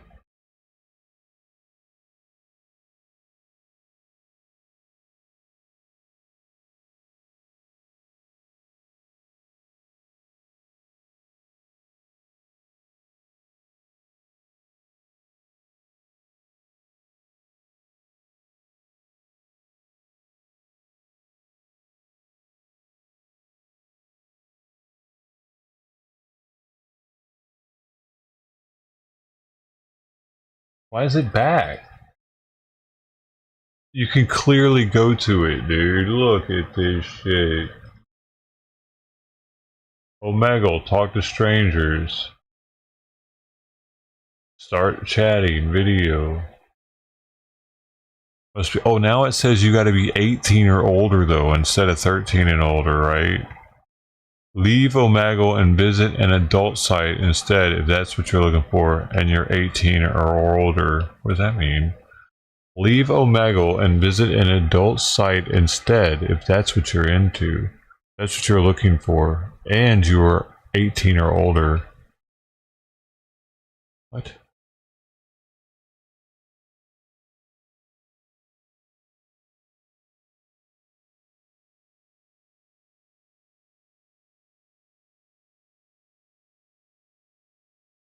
That girl clearly wasn't 18 a second ago that he had on there.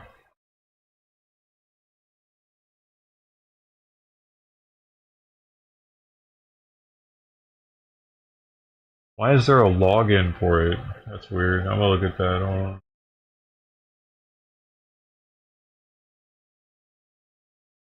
And oh, why? Connect with Google, connect with Facebook, sign in for a world connection and new friends. You have to sign in now? So it's not, dude, they made it so it's not, anonymous, I think.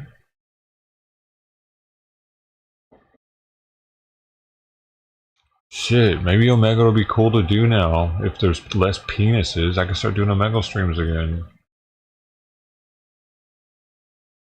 That's the only reason I didn't like it. So many penises. Video, start chatting. Yeah, they make you sign in now. These came out in 1982.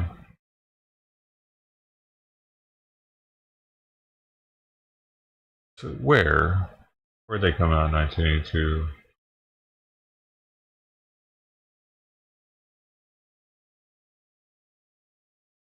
Very interesting. You can connect with Google.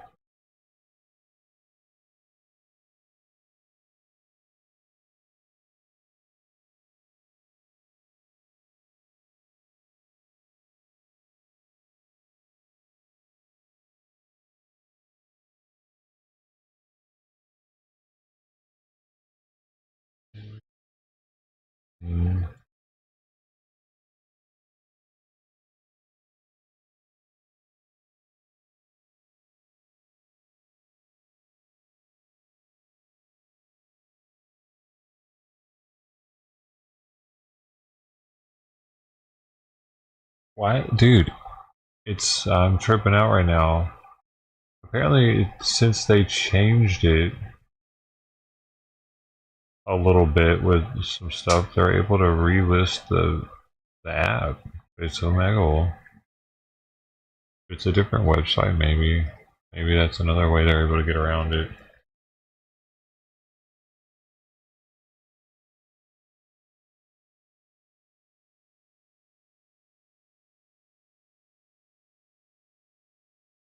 Dozens of migrant families face eviction in Aurora. And we need your support.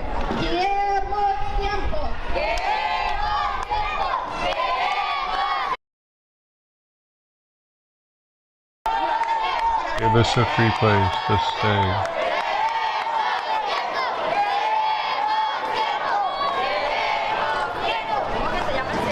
Give us health. Give us house. Give us job. Give me car.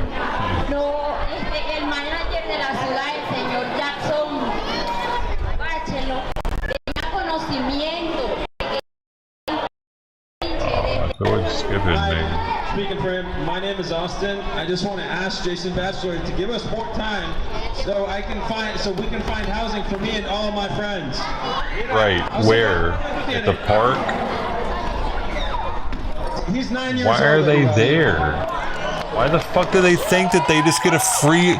Dude, these people legit just thought that they were going to get a free apartment forever here. And they're not moving out. They're having to evict them out because they're like, no, well, you have nowhere to go. But I have nowhere to go. But I have nowhere to go.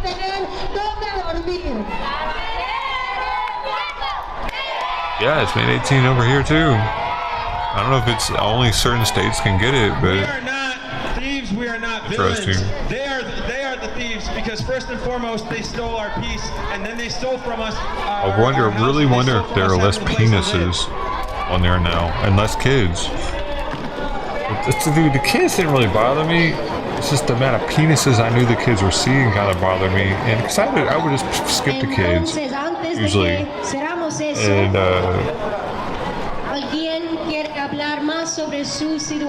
think a lot of the kids were there for the penises.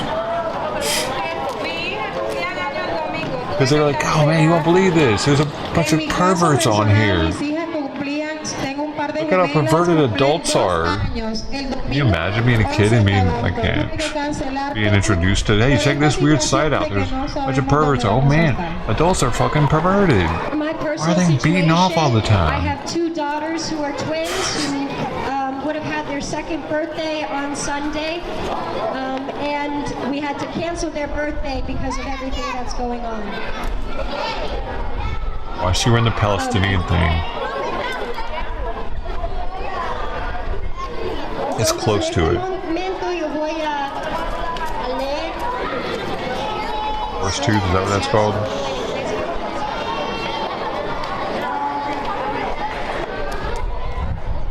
But they really just think that they can live there forever. In English and in Spanish. They come here with nothing invested into the country at all.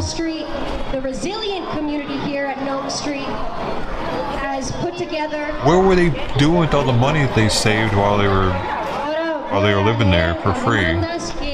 La gente bonitas y fuertes aquí de calle de Nome pusieron aquí. Las demandas para el manager de la ciudad de Aurora. She looks like she could be a terrorist. Rechazar el cierre de 1568 Nome Street por 2 meses para darles a los from Venezuela. tiempo suficiente para mudarse a otra vivienda.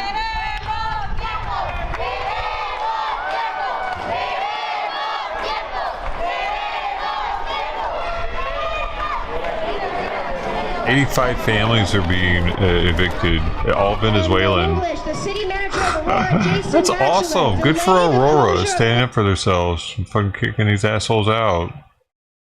It says, in response to the election in Venezuela, as well as the racist and bigoted belief that all people and their children from Venezuela are part of a terrorist militia proposed by Aurora City Council member Danielle Jurinsky and Aurora Police Department's Twitter accounts, the city of Aurora is choosing to evict the estimated 85 families.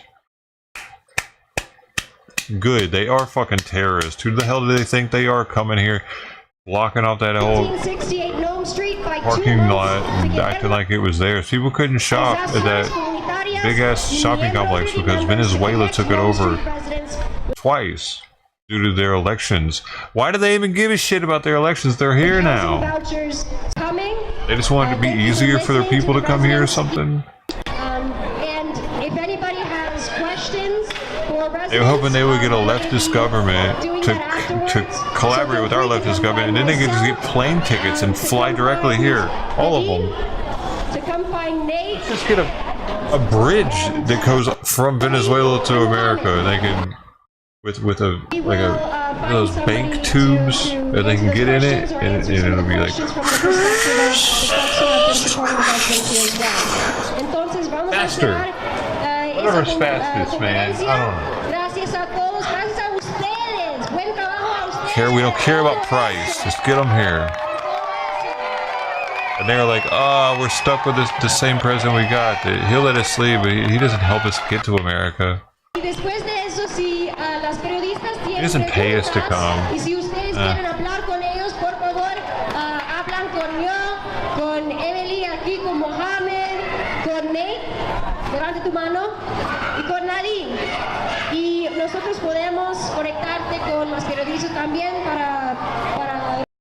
I think I might hear protesters, but so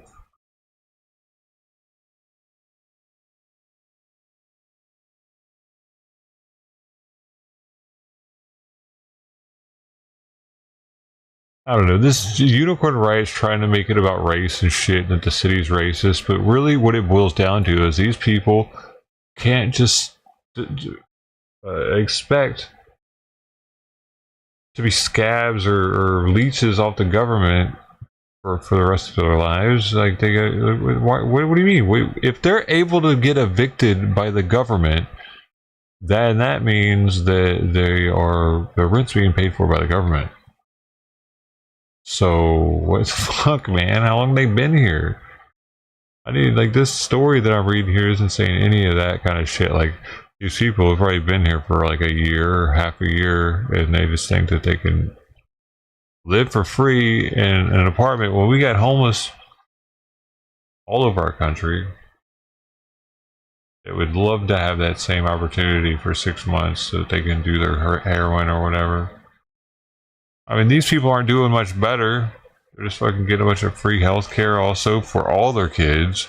Free educations at the schools, which is overwhelming the school system because now they have to have bilingual English second language also to teach these kids how to speak English now and shit.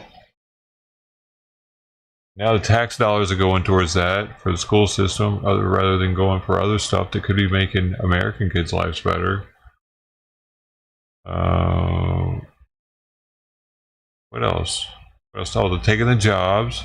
Like they're taking the jobs like that high schoolers would have normally been taking. Fast food industry, stuff like that. They're going to be taking a lot of those up.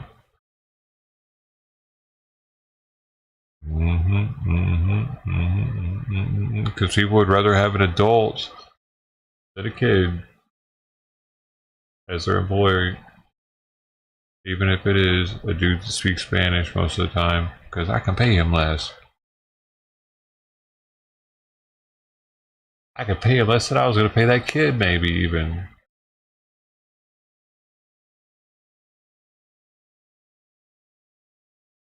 So they're bringing wages down. They're filling up, like this whole place, 85 families were in different places. Was that 85 units that could have been lived in by an American citizen? So since those are all filled, the surrounding rentals also were able to increase their prices because there's less on the market.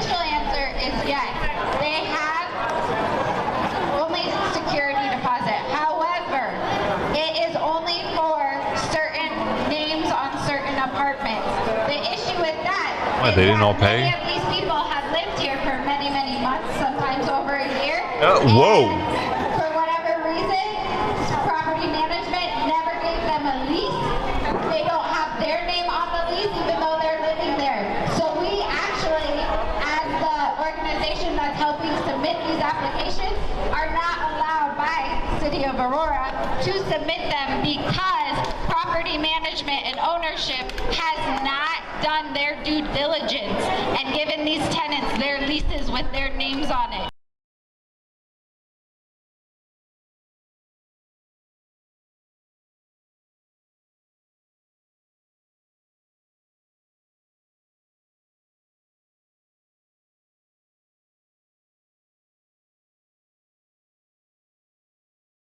Over a year. And they're like, but I don't have anywhere to go. Over a year, man. They really just expect to be able to stay there forever.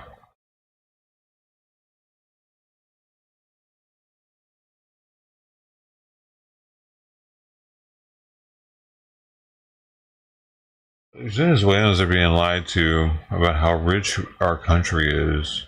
I mean, sure, we're doing pretty fucking good. GDP-wise, we're the best in the world. But we have our limits on charity. You know? This shit's gonna run out. The bleeding heart of America is gonna dry up soon, I think. Because they're getting tired of these fucking people leeching. Because, dude, they're staying in ritzy ass hotels all over the place, primarily in New York. Those are extremely high dollar. I've never had a hotel in Manhattan, and I stayed in New York for at least a week, maybe 2, on vacation. We were in Brooklyn with her family for the second week. But the first week we stayed at a hotel in Staten Island, and even that was expensive, man, which is why the second week we stayed with her family in the basement. Slept on the floor on some air mattresses. So, yeah, they're all like, and then they're like, no, we're not going to go there. We're going to stay at the Manhattan Hotel. Remember when they did that shit? Bro, if New York City doesn't turn red, I'm going to be a little, like, disheartened, honestly. If New York doesn't vote for Trump, I'm gonna be a little disheartened for like what's happening. But if they do, that's gonna be major. It's so many. It's so many electoral votes, isn't it? If New York turns red, I'm kind of looking forward to this election just because it's kind of like there's so much on the line. I think more on the line for this election than any other election, probably. We're definitely the closest we've ever been to World War III.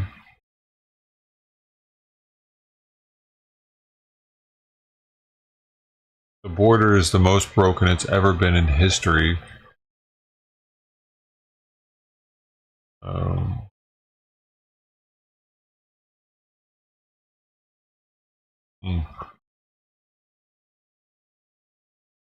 Hardly anybody can afford a house. And these fucking migrants coming here getting Section 8 or whatever the hell our government's giving them to be able to get up in houses. I bet they are, dude. I bet they are. I mean, because even that one thing, it was a Biden-Harris thing before he dropped out. They were talking, he went to some thing for Latinos, and they were talking about how the federal government has a program that's specifically for Latinos. And it tries to get them into houses. And they were talking about how they were ramping it up or some shit. Of course they're ramping it up. That doesn't help us out any though, does it? What the fuck?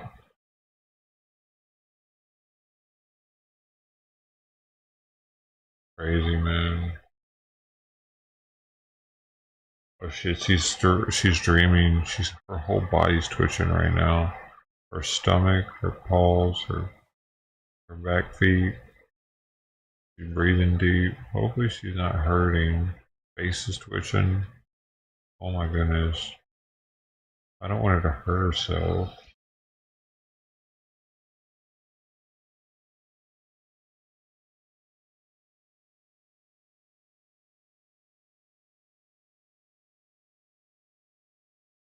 You want them to, like, switch? What if I just woke her up? She'd go back to sleep and maybe she'd be calmer. Having a bad dream, maybe.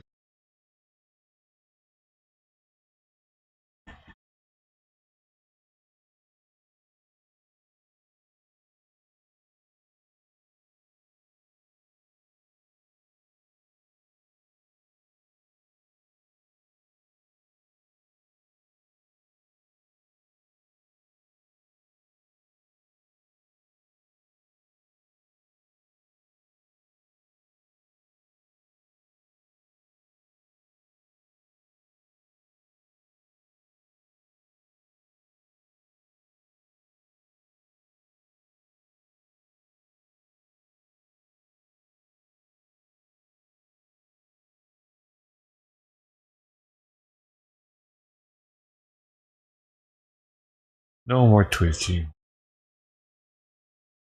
Oh, this ended. Bummer.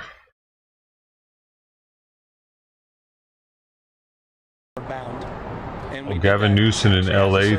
What? I can't rewind it. Motherfuckers. And we been like 15 minutes. It may not be interesting to you, but it is to me. United Airlines started providing free tickets and miles, and that began the impetus for the program. It wasn't a busing program. It was actually a program through flights where people reconnect with their family, and then we do a service component on the back end to make sure people actually connected with families. It's been a very successful program, but the answer to your question, that's been a very successful ready, fire, aim.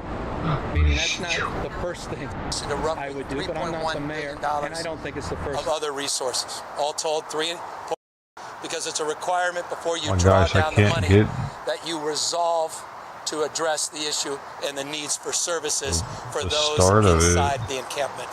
The money then is distributed after we have an application filled out that says that you are going to contact people, support people, get them back on their feet. $144 million has been provided through the encampment resolution grants in LA broadly, not just LA City, but LA County and the COCs. This, in addition to roughly $3.1 billion of other resources. All told, $3.2 billion just in the last few years coming from the state of California to address the issues of mental health, substance abuse, housing short-term, housing long-term, workforce development, and subsidizing direct rent. I found one. everybody that's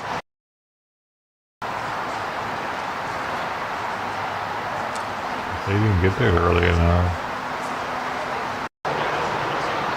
Oh, this is his.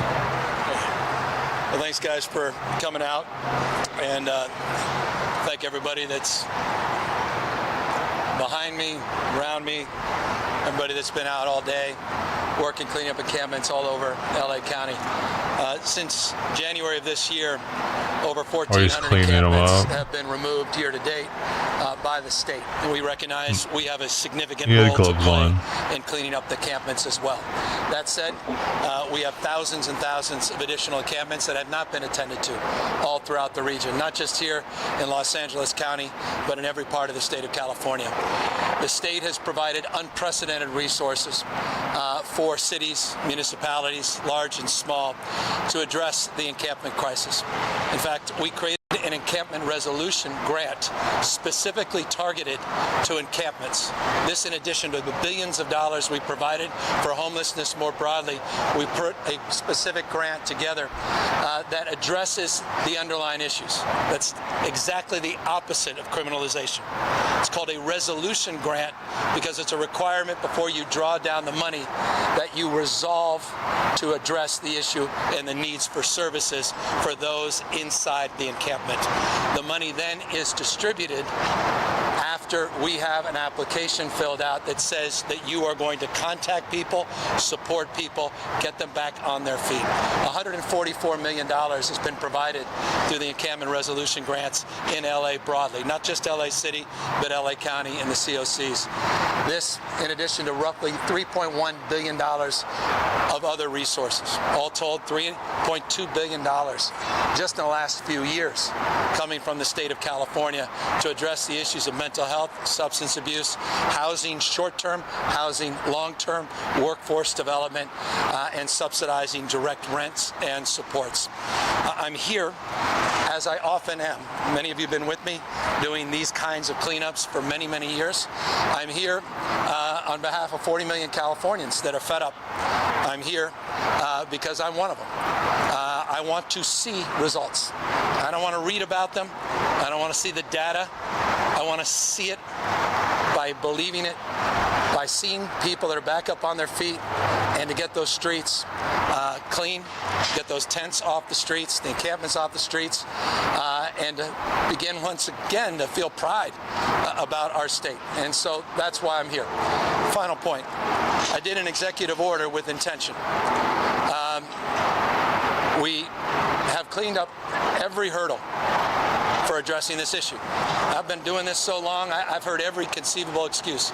In fact, the rhetoric around the excuses go back to the 70s and the 80s and the 90s. I keep hearing from folks the exact same language they used in the 70s and 80s and 90s a decade ago, despite the fact that we have cleared the way with conservatorship reform, which they've all been asking for, with a new paradigm for engagement called Care Court, which they asked for, with mental health housing supports, for workforce supports, next year, unprecedented redirection, ongoing $1 billion a year, July of next year, for housing and rental subsidies, $6.38 billion bond that was just passed by the voters, money going out the door soon.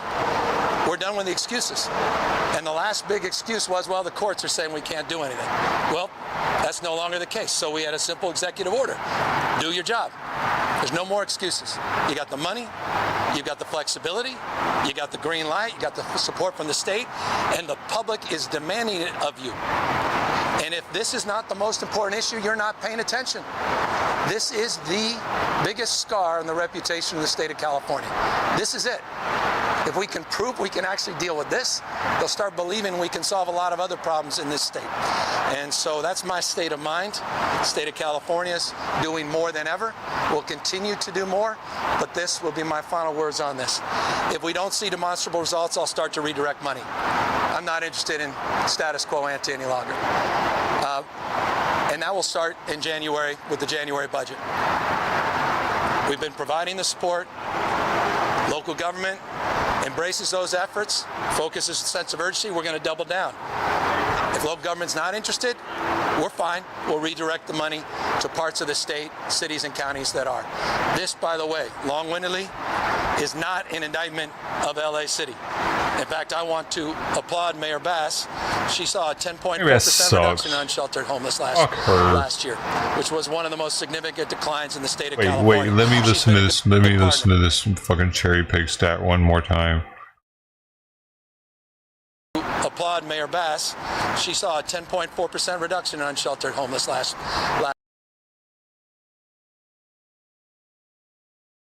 year.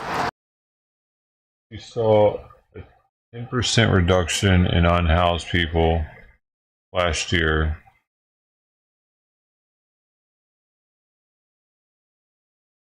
Okay. So, for instance, there's this one hotel now that's in Skid Row, and they're saying it is like a federally funded crack house. Actually, how many more places like that are there? I don't know. That's just one that caught the news one day. Y'all weren't here for that. But yeah, they're off the streets, but is it necessarily making their life more productive? Not necessarily. Not necessarily. It's just spending money and getting them off the street so that they're not an eyesore. It's like you can teach a man to fish, or you can give him fish. They're just giving them fish. Which was one of the most significant declines in the state of California. She's been a good partner. I'll be candid with you. This is more broadly an indictment of counties. And as a former county mayor, I intimately appreciate the role of counties as it relates to the service components of this. Counties need to do more. And so we're here with our hands out, open hand, not a closed fist. That said, if we don't see results, we're going to change our approach completely. Governor, what exactly was in your executive order?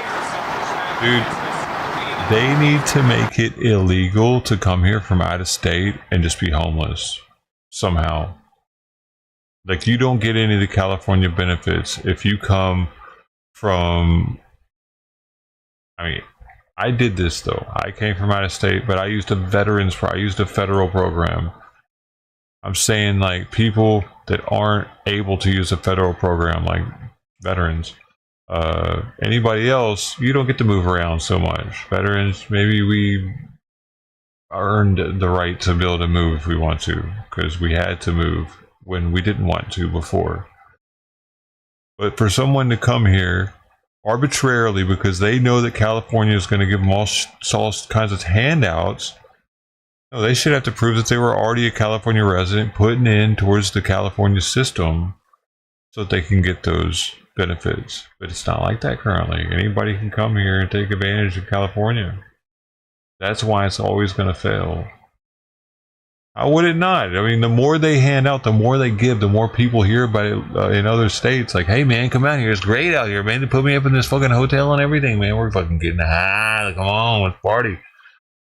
And all they got to do, get maybe $100-$150, get a Greyhound ticket. Come on out. Party on the way on the Greyhound, too. That's kind of fun. Don't ask me how I know. I don't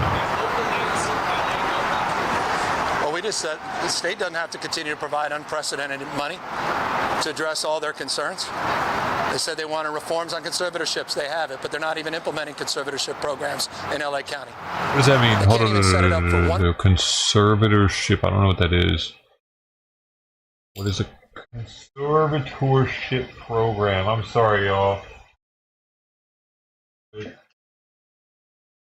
What? Fuck. But they're not even implementing conservatorship programs. Conservatorship.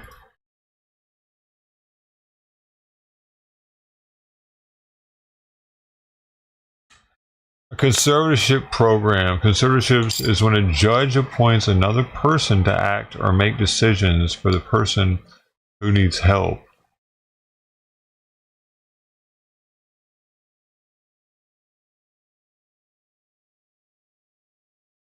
What are they talking about? Conservatorship, like, for the homeless people?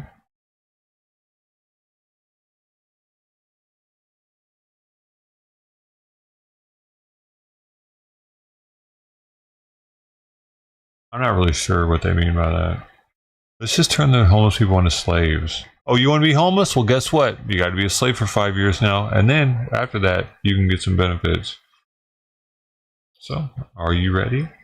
And the camera went down. Would you like to wash dishes or do laundry? Oh, you want to be in the fields picking vegetables. Perfect. Oh, you don't want to be homeless anymore? Okay, so you want to get a regular job? Well, in that case, you're going to have to get drug tested starting today.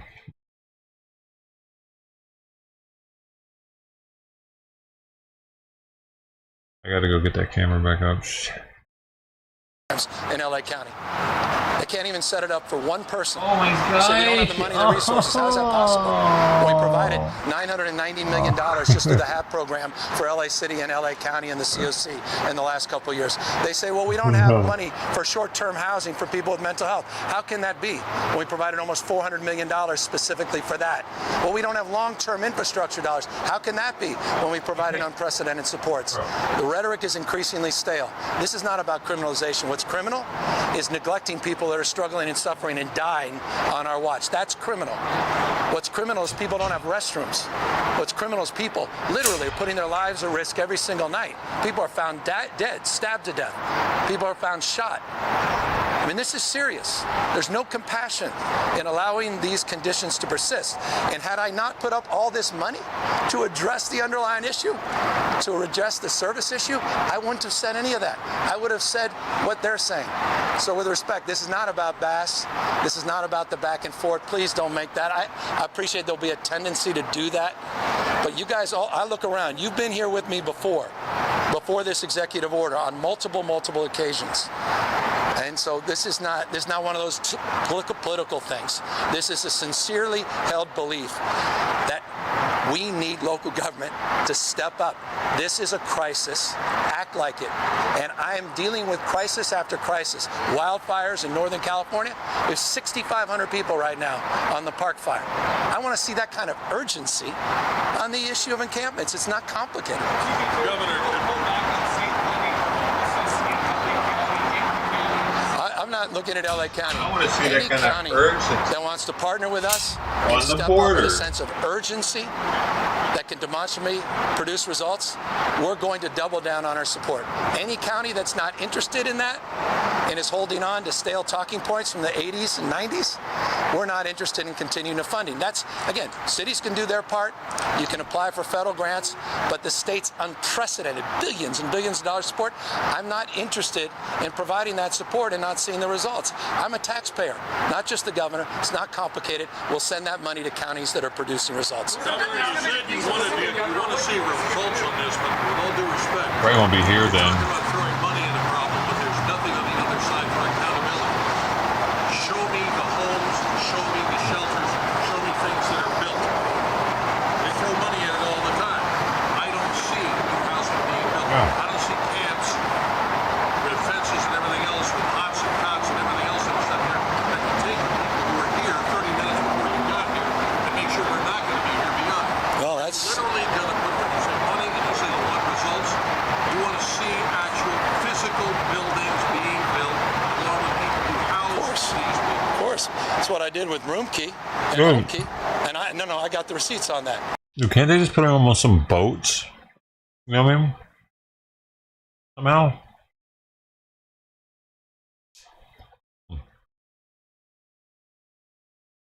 And then they could boat them in to go look for jobs and shit. And they could watch them, make sure they're not doing drugs and shit if they're out there on the boat. Maybe. Something like that. Like a cruise ship that's getting decommissioned or something. Dude, they would go fucking. You'd have to lock that bitch down. It's too big. I could show you 15,000 That's too much homelessness in one place. housing units under the home key model just at the state level alone. But that said, what you just described was the expression of my same frustration in the executive order. I'm with you. We did accountability plans for the first time 2 years ago. You may recall I rejected the first plans that came back because they weren't ambitious enough. We've had 1 year to see the results. I'm not satisfied. And now with the executive order, with grants passed now being removed and all the other support and Prop 1 now going into effect with all the zoning reforms that are component parts of Proposition 1 and all the redirection of ongoing money, you're absolutely right. If we don't see specific results in the next few months in a sense of urgency, we will redirect the funds to parts of the state that can prove to the great results. More specific than what you want to see from counties? I want to see incumbents off the streets. Is it criminalization? Because that's Why? a big issue. Why? How is it criminalization? How is it? What exactly? What is it? But no, no, but I'm offering this. No, I guess I'm asking you to ask them. Because no, and here's what I mean by that. Because I actually reached out to a couple supervisors and said, "Did you read the EO?" Honestly, I said, "Did you read it?" And I got back 2 responses that said, "We're doing a lot of good work." I said, "No, did you read the EO?" I said, "What?" But let me finish because it goes to your question, which was a great question. With a point here and a point there. It actually lays out a strategy that specifically says we've got to provide services and supports, and then it attaches an understanding of the money the state has provided specifically for those services and supports, including zoning reforms, including conservatorship reforms, including strategies so you don't have to conserve, called Care Court, including more flexibility with money that used to be only for mental health, but not substance abuse and mental health, including mobile reimbursements for Medi-Cal under our Medi-Cal mobile services, which provide $1.4 billion of reimbursement. I mean, you name it, they now have it. And then the excuse, well, is grants pass? Well, that's passed, so now we want to see results. No one wants to see criminalization. That's a lazy framework, and that's the binary people that don't want to do the job are going to try to frame, and I reject that. But Governor, to follow up on that, what in your executive order specifically was allowable after the grants passed decision? It was more directional. First of all, it directed Caltrans to do more. So that's why hold on. I began specifically in relationship to the executive order, referenced grants pass, referenced the protocols that we have established through Caltrans as it relates to 60 days of storage, as it relates to notification strategies, as it relates to outreach, as it relates to the encampment resolution program. $1 billion, the state.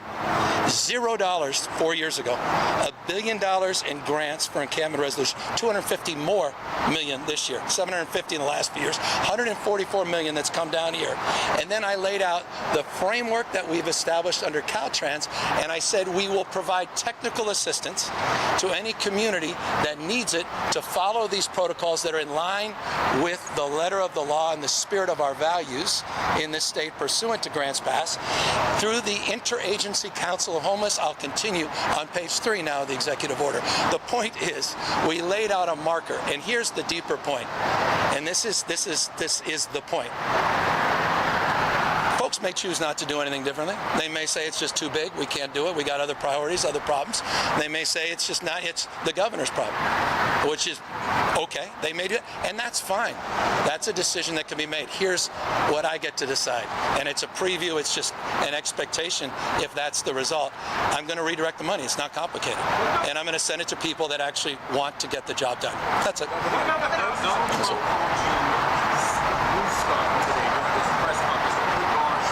New scum?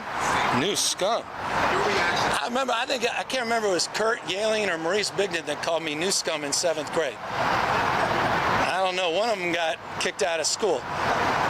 So that's something a man-child would say. Someone who's running for attention.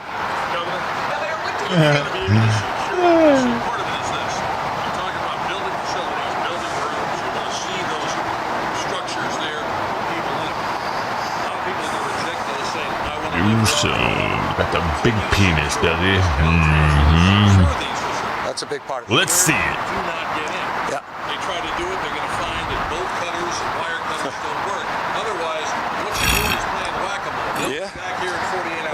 said, this is easy. I was just at a site about 50 minutes away. You calling that? And we had retrofitted that site, and I saw exactly what you saw. They had bolt cutters and broke these brand new gates that we spent a ton of money on. So now, I could just give up. I could go home.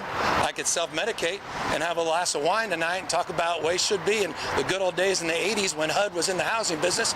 Or I can call the head of Caltrans and say, we need to improve our locks, which is exactly the text message that I had. Improve your locks. So we're just going to keep at it. Don't put electricity on the motherfuckers. Shock the shit out of them. 10,000 volts will teach them. If it can teach a buffalo, it can teach a human.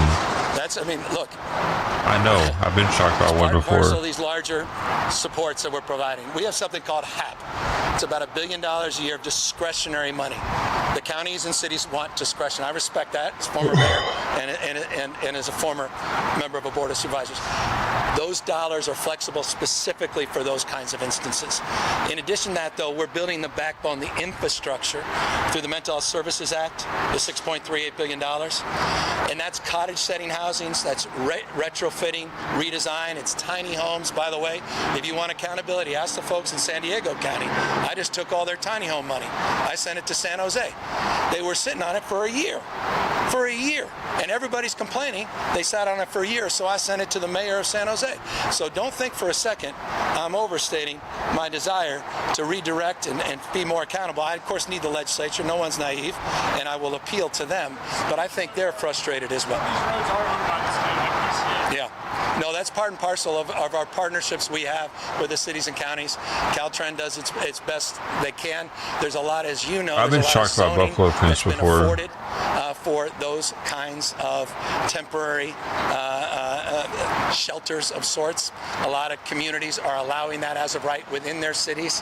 So there's different dynamics, different regulations, different zoning that we have to work through. But look, guys, I'm not the mayor of California. I was a mayor before. I thought I'd been shot. And there wasn't one day. You can go back. I was mayor for 7 years.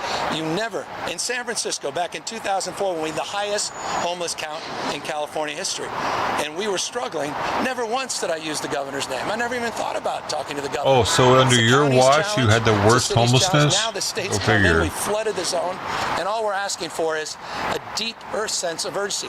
It is not an indictment.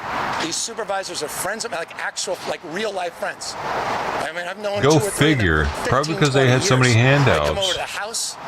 We don't just, we're not just nice in public, but I want a sense of urgency. Urgency. I've been out hundreds of times, and I got a day job that, there's a lot of stuff. And I'll keep coming back because I have to be accountable as well. And that's why I'm here. Hold me to higher level accountability. Caltrans has to do more. I get that. Thank you.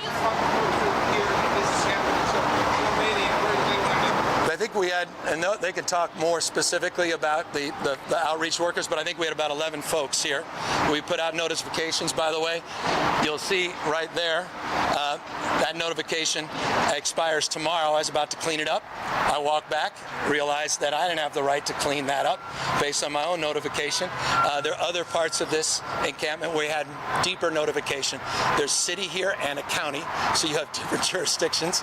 So we have all of those dynamics at play. That's what makes this kind of a unique setting, because it sort of tweens all of these larger jurisdictional issues, state, city, and local, and we have to begin to build better partnerships. But 11 folks. Governor London Breed said directed her city staff to offer bus tickets as the first service for encampments prior to offering shelter. Is that the type of services that you would like to see cities? Hell yeah, get me out of here. I mean, that's a service. I started that 25 years ago. It's called Home. Well, no, just so a little bit of background. I started that 25 years ago. It's called Homeward Bound. And we did that actually as a service. What was interesting about that I was told about is there was a deep desire for people to reconnect with families. And we didn't have the resource to do it. Interesting when I was homeless history back in the may day. not be interesting to you, but it is to me.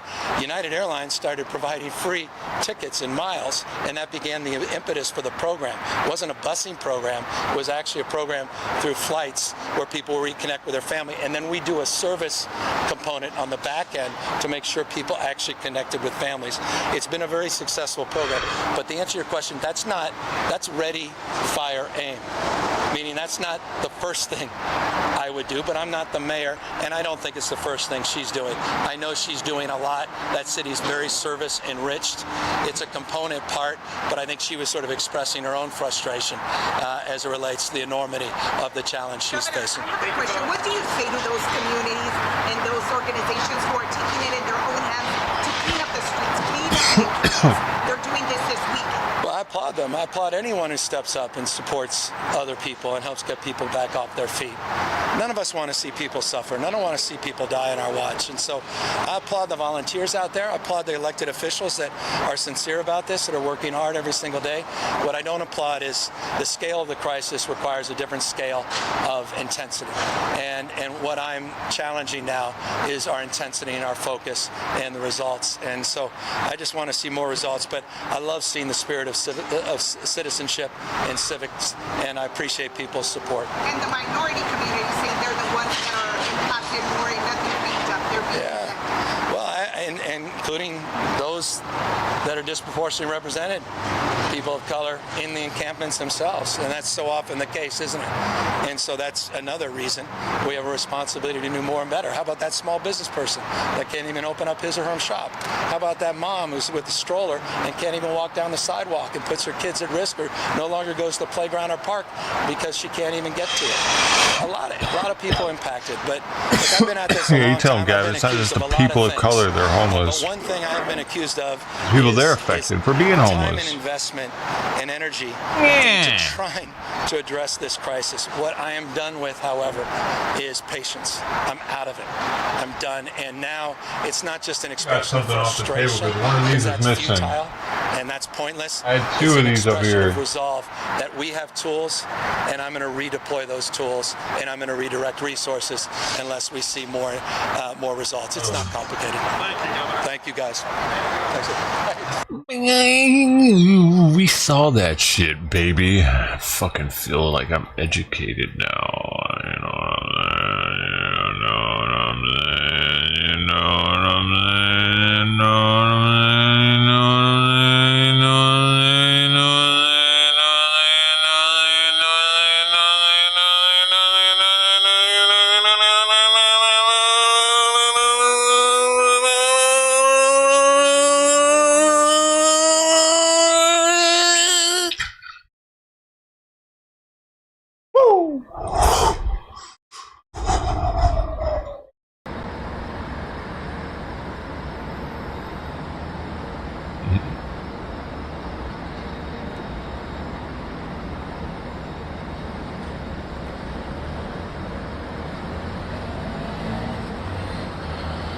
Yes, almost 2 a.m.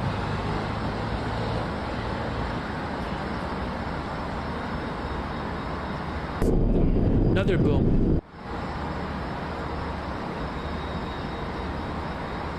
Dude, he is like dreaming of when he can another boom it again.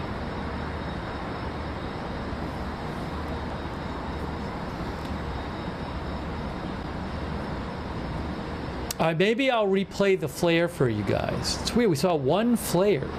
One flare. That's it. Jeez. I'm going to pull up something here.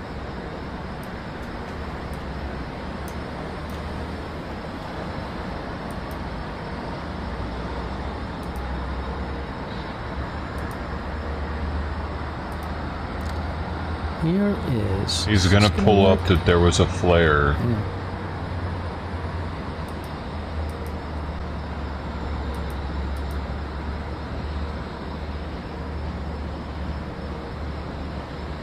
See?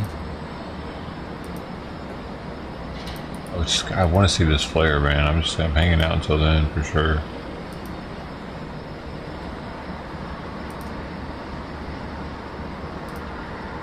Okay. Here it is. Here it is. Here it is. I think that'll work. You ready?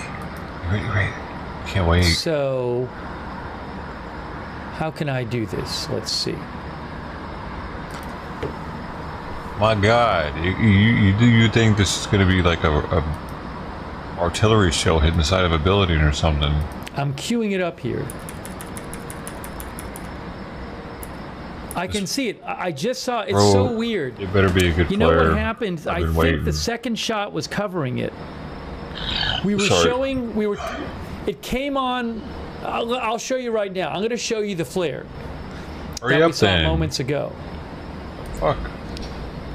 So just a second. This is moments ago. Why is he showing I'm the replaying recording the of old it? video Why for can't he you. just? This is from before.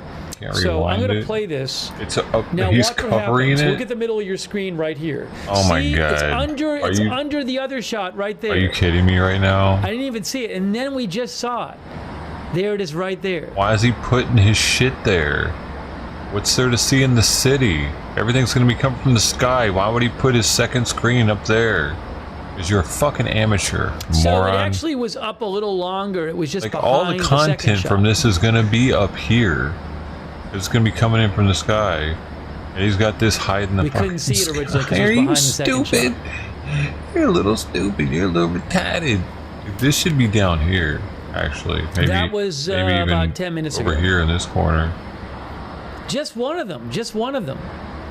It's smaller, the That same was it. size as his screen. So, because if something happens there, you hold can on a always moment. switch Hold them on a out. moment. Press of a button. I'll get you back to the other footage. Let me get you back to the other footage. It's just taking up too much of the. I don't. See? I sort That's of way don't want to better. have the second That shot up makes right me now, feel just in case we see something else. more better, right? Just that not even having that there. It's one of the reasons why I stopped putting a second screen on, because I started feeling that like I didn't like it. Maybe it's just me though. It's cool every now and then, but see, I started putting it on the far right, the way I do it now with this one.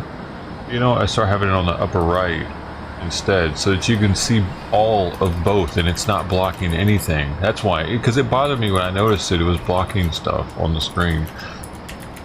So yeah, my main thing was just I guess I'll just have to make everything a little bit smaller, kind of.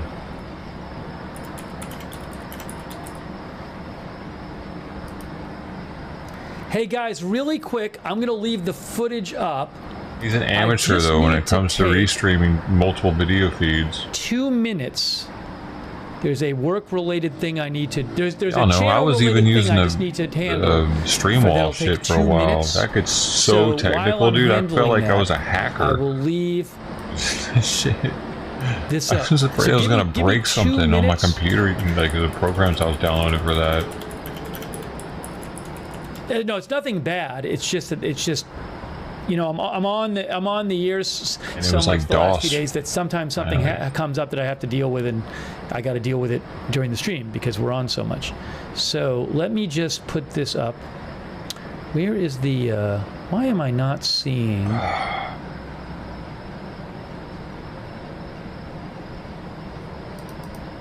There. 2 minutes? Bullshit. That's a lie. Okay. It's gonna be longer. Wonderful. All right, so I will give me 2 minutes. I'm coming back in 2 minutes. It's All right. 1:57. I'm leaving the footage and up. Give me 2 20 minutes. seconds. I'm gonna come back later and see if you're still going. 1:57:20. All right. I got a video to watch. You know I'm ready, bitch. I'm a restreamer extraordinaire. The flag of revenge. Like if I was Hezbollah walking away for 2 minutes, I'd put this on while I walk away. It's 2 minutes and 59 seconds. Y'all know I do this type of shit all the time. When I go to the bathroom or something, I'll be like, "Oh God, guys, I'll be right back." Guys, restroom. The flag of revenge. Hezbollah has raised it across southern Lebanon. The message: it is preparing to respond to the killing of a senior military commander. We are in Bint Jbeil, a symbol of pride for the armed group. In its previous war with Israel in 2006, Hezbollah fighters held off a ground offensive war with Homie. Watch out, this fucking place is gonna fly off. Israel in 2006. Hezbollah fighters held off a ground offensive by Israeli troops. It's been targeted a few times in their latest confrontations. And while this war of attrition has been confined largely to military targets, it has killed civilians. Israel is keeping up the pressure. Dude, one thing I've noticed about these areas, they have houses built out of concrete. It's like the Three Little Pigs or something. They really believe in the concrete out there. Been described as preemptive strikes as it watches and waits for Hezbollah's next move. Amid heightened tensions, Lebanon is preparing for a wider conflict. Currently, we are in a state of war, and not a potential war. In southern Lebanon, there are attacks on a daily basis. There are martyrs and wounded. In the health sector alone, there are more than 22 martyrs. Bint Jbeil Hospital is one of the biggest in southern Lebanon. Just 4 kilometers from the border, it's the biggest? Its staff haven't left, but there are barely any patients. Tens of thousands of people have been displaced since Hezbollah began to target military positions in northern Israel in support of its ally Hamas. What the fuck? Are you seeing this thing? This hospital looks like something out of the 60s or something, doesn't it? Look at that bed. It's not even motorized. It doesn't even have like the... I don't know, man. I'm used to the VA, dude, and this is rusty on the bottom of it and everything. What the other room look like? Patients. Tens. I mean, they got powered gurneys, though. These are decent.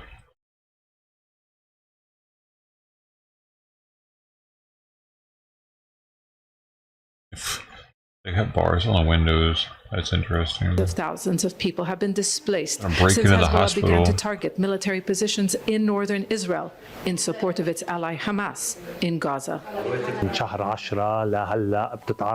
Since October, this whole region has been coming under fire. Bint Jbeil Hospital and Lebanon's health ministry have an emergency plan to help those who are injured or the sick. No doubt the security situation has worsened. Hezbollah says Israel chose escalation by killing its military chief Fuad Shukr in Beirut. It also blames Israel for the assassination of Hamas's political leader Ismail Haniyeh in Tehran. In a de-escalatory message, the group did say the support front it opened is not about destroying Israel, but preventing it from winning the war on Gaza. Hezbollah says Israel could face synchronized and simultaneous threats on multiple fronts in response to its recent attacks. But Israeli media are quoting officials as saying they believe Hezbollah appears increasingly set to act alone, and that Hezbollah, rather than Iran, will be the first to carry out a major attack on Israel in the coming days. Hezbollah says Israel has crossed red lines and wants to rewrite the rules. Israeli media quote security officials as saying they believe the retaliation could be a sustained assault lasting hours or even days. One thing they seem to be sure of is that it will be Hezbollah's largest attack since 2006. Zana Khudr, Al Jazeera. Sounds like Lebanon. Quite the show. Make sure What's to subscribe this? to our channel. What is this? Fuck, man. Look, there still isn't back, is he? Oh, he's back. He's back. He's back. He's still pouring his effort, though. We're back there. Oh, he just got back. We saw one flare. That's it. I can put the Haifa feed back up. Shut up. Look at this. This happened.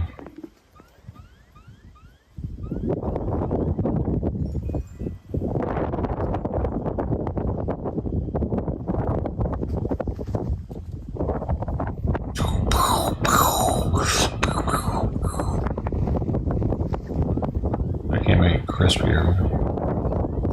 It's only in 360.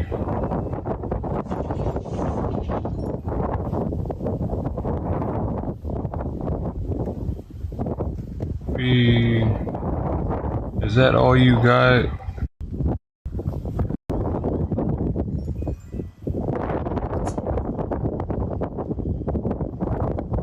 Maybe we can't hear him. We need to be closer.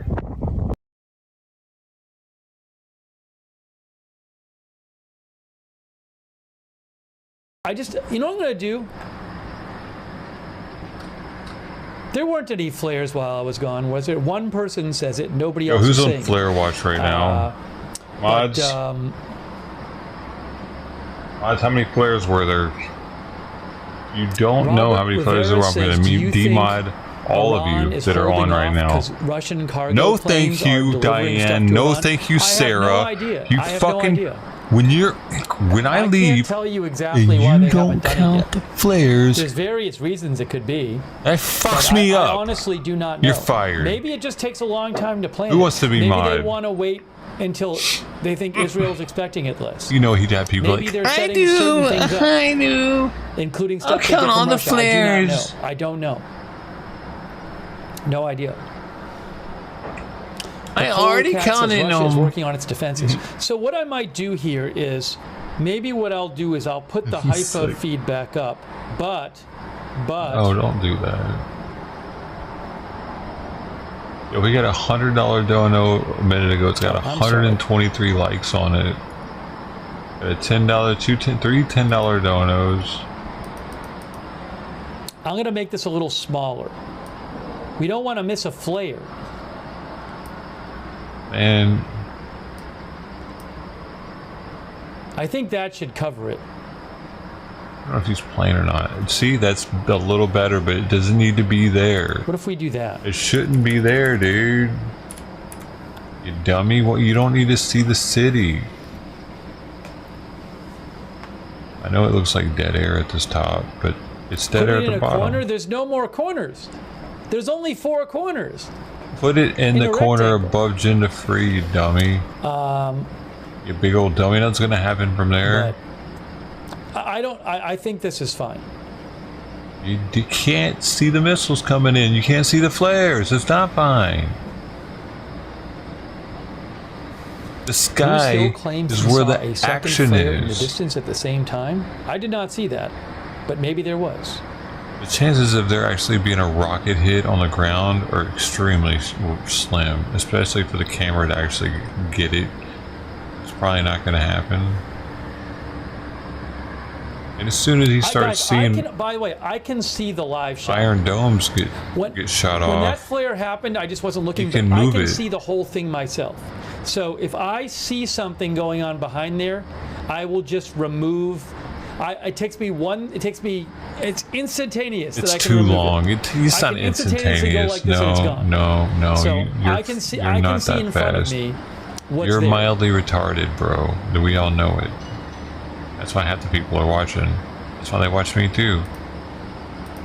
Huh? There's just not as many of them that think I'm mildly retarded as they do you. You think you'll ever watch this?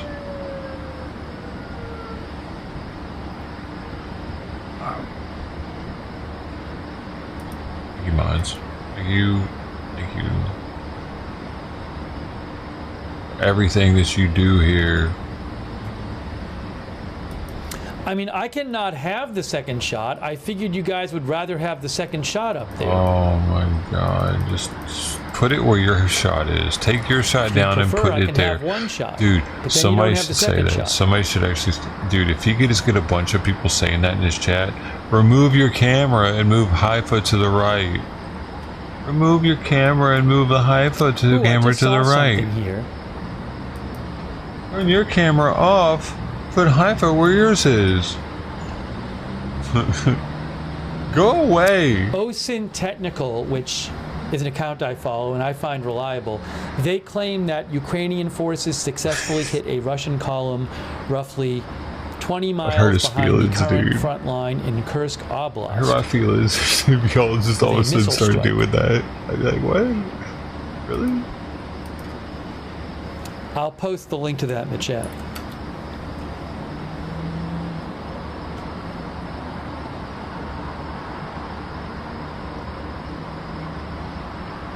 Dude, I either dress like I'm younger than me or I look younger than me or both. Because the person I bought beer from today carded me. I got carded. I got gray hair on my face. Thank you, Burning for a Cure, for your support. And then he looked at it. Because I'm like, all right, whatever. Objects across the I didn't say sky on anything. I didn't laugh or anything. I just showed it to it like normal. Like it was Jerusalem nothing. live stream. It's like, oh, I thought you there are often a lot younger. There's like a light show that happens. You look a lot younger. So I don't know if you're noticing that. I was like, thanks, man. Because they do have periodic, like, looks like laser lights or something on the. I thought I was looking older. Fear is a fountain of youth. Jerusalem. It's the tank top stream. Is it? I had a hoodie on though. That's what really did it, probably. Where I am. The tank top and a hoodie combined. I haven't heard any reports of anything. Yeah, that's probably it. I don't know if we're You looking at the want to know same my Jerusalem name? stream. Dude, it was Thank like you, an Burning for a 18-year-old or something. I'll let you know if I hear anything. Dude. Also, thank you to Silver Hulk. Put out the gay vibe with my outfit. Silver Hulk Damn thinks it. they're planning I do a have major land invasion with green, it was a thousands of green troops. hoodie. Silver Hulk. A little flamboyant, That is something I guess. I a am little not hearing colorful. elsewhere. Maybe. Orange. It was unzipped. You saw that I was unzipped. That probably really turned him Wouldn't that on. be extremely risky? Aren't they just at the risk of losing thousands of troops if they do that, Silver Hulk? Aren't they at the risk? This is what, if it happens, Silver Hulk told you first. Only so much more I can take. Thought I was an NBA player. I'm not that tall. Dude, I'm starting to bump into people taller than me lately. Maybe Silver It's Hulk kinda will crazy. say more about his thinking in the chat. Probably actually the NBA. I mean, I could have been the NBA. I think the NBA is getting taller. Craig thinks they would. Craig Brain Impact thinks they would build up and they then get preemptively struck. Mr. Bigley Hugely says, I trust Silver Hulk. Hey, thank you, Silver Hulk. I appreciate that. Thank you. And again, burning for a cure. That's so nice of you. Unbelievably nice. And, so unbelievably. Evan. Thank you, Evan.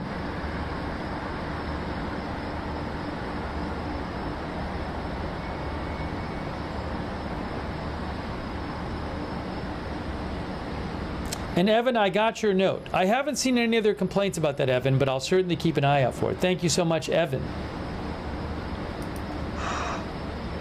Oh, and really quick, I want to thank Kristen Gates. Thank you so much for all of your support. Kristen Gates. Kristen Gates.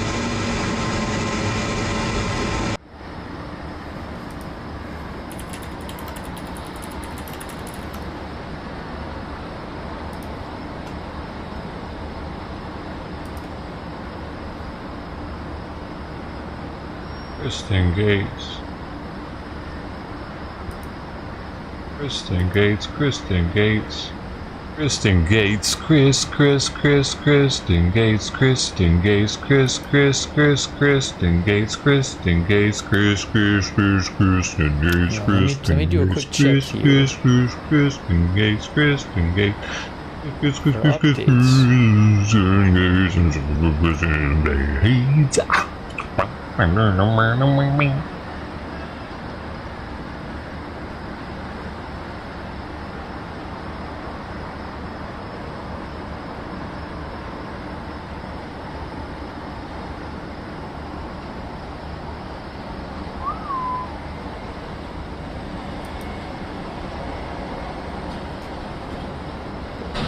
Man, I had to go for a pee break in a second here.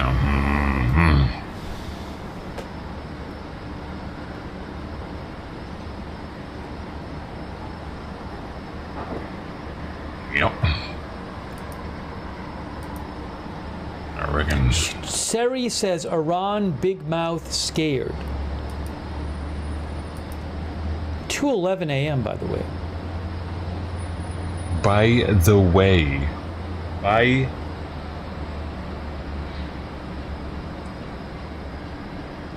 What does that mean? Big Time thinks it's going to start Friday or Saturday. What's 211 have to do with shit? Is he a fan of 211, the hip hop group? Peaches and cream, peaches and cream. You got me some peaches and cream, baby. Ow, ow, ow. Peaches and cream. That was 211, wasn't it?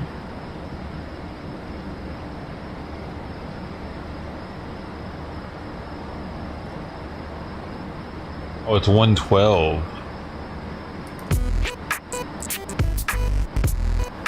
You know what I meant. I sound just like them though, don't I? I'll be right back.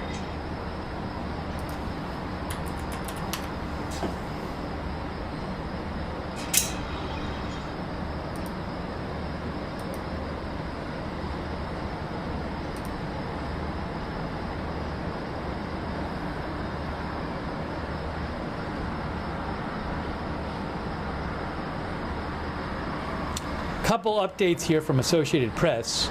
Israel confirms it will send negotiators to resume indirect ceasefire talks with Hamas. As I have said, my feeling on ceasefire stuff is I'll believe it when I see it. AP says Israel has confirmed it will send negotiators to resume indirect ceasefire talks with Hamas next week in response to a proposal by the U.S., Egypt, and Qatar. Prime Minister Netanyahu's office said that the government would heed the call by foreign mediators to revive negotiations aimed at halting the fighting in Gaza after 10 months of devastating war and bringing home Israeli hostages still captive in the enclave. The statement said that on August 15th, at a place to be determined, the parties would hash out the implementation of a framework agreement that has already been finalized. The mediator said the talks would take place either in Qatar's capital of Doha or Egypt's capital of Cairo. There was no immediate response to the offer by Hamas. Last week's killing of its top political leader in Tehran raised tensions across the region, and escalation widely seen as a blow to ceasefire talks. I don't know that Hamas will show up to those talks, but also the date of those talks is supposed to be August 15th. If Iran and or Hezbollah responds to Egypt, attacks Israel before then, I don't know if those talks will still happen.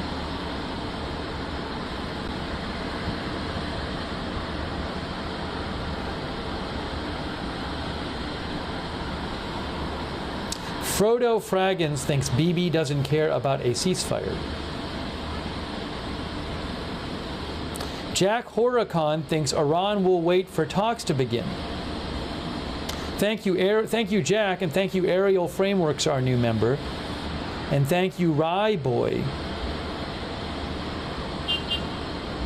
Rye Boy says there's a flight on flight radar rerouted from Tel Aviv, now in Lebanon. Is it possible that's just a GPS issue? I know there's been some GPS issues lately. My understanding is that sometimes there are GPS issues with flight radar recently, because Israel reportedly at certain times is messing with GPS, which would hinder.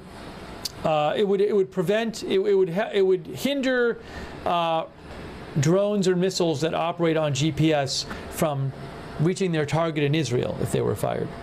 So, yeah, I mean, my general thing with flight radar is I don't know it well enough to look at things and say, wow, that's really strange. I mean, obviously there's certain things I could look at and say it was strange. But generally speaking, I can't look at it with any degree of intelligence at all because I don't have the background to know what's normal. So what I can tell you is no one I am following, which includes lots of people who know flight radar very well, is saying there's anything big on flight radar.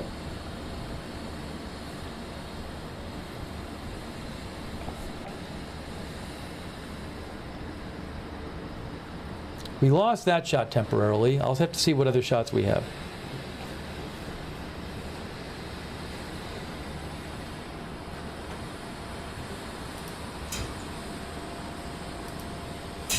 Another boom or what?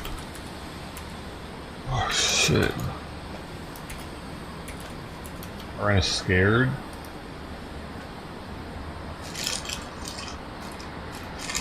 No, they're waiting. Supposedly they're waiting to some holiday. Yeah, so I think Israeli this might holiday. be maybe a GPS issue. So one of our viewers mentioned this flight here. Yeah.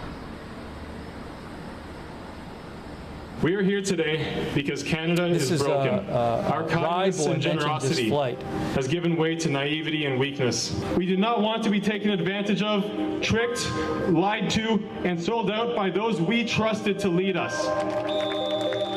In recent decades, my home country, Canada, has had Blame Canada, blame Canada. To themselves, if they want to execute the maneuver, now would be a terrible time, or they could just go along with him here. Right now, it's anybody's guess, but he is continuing at a relatively slow speed here. Yeah, it makes you wonder, you know, what is he thinking? Maybe he's thinking of giving himself up, and because you see him braking quite a bit, you know, at the stop signs, and then continuing on, but, you know, going, I don't know, 30 miles an hour there, maybe?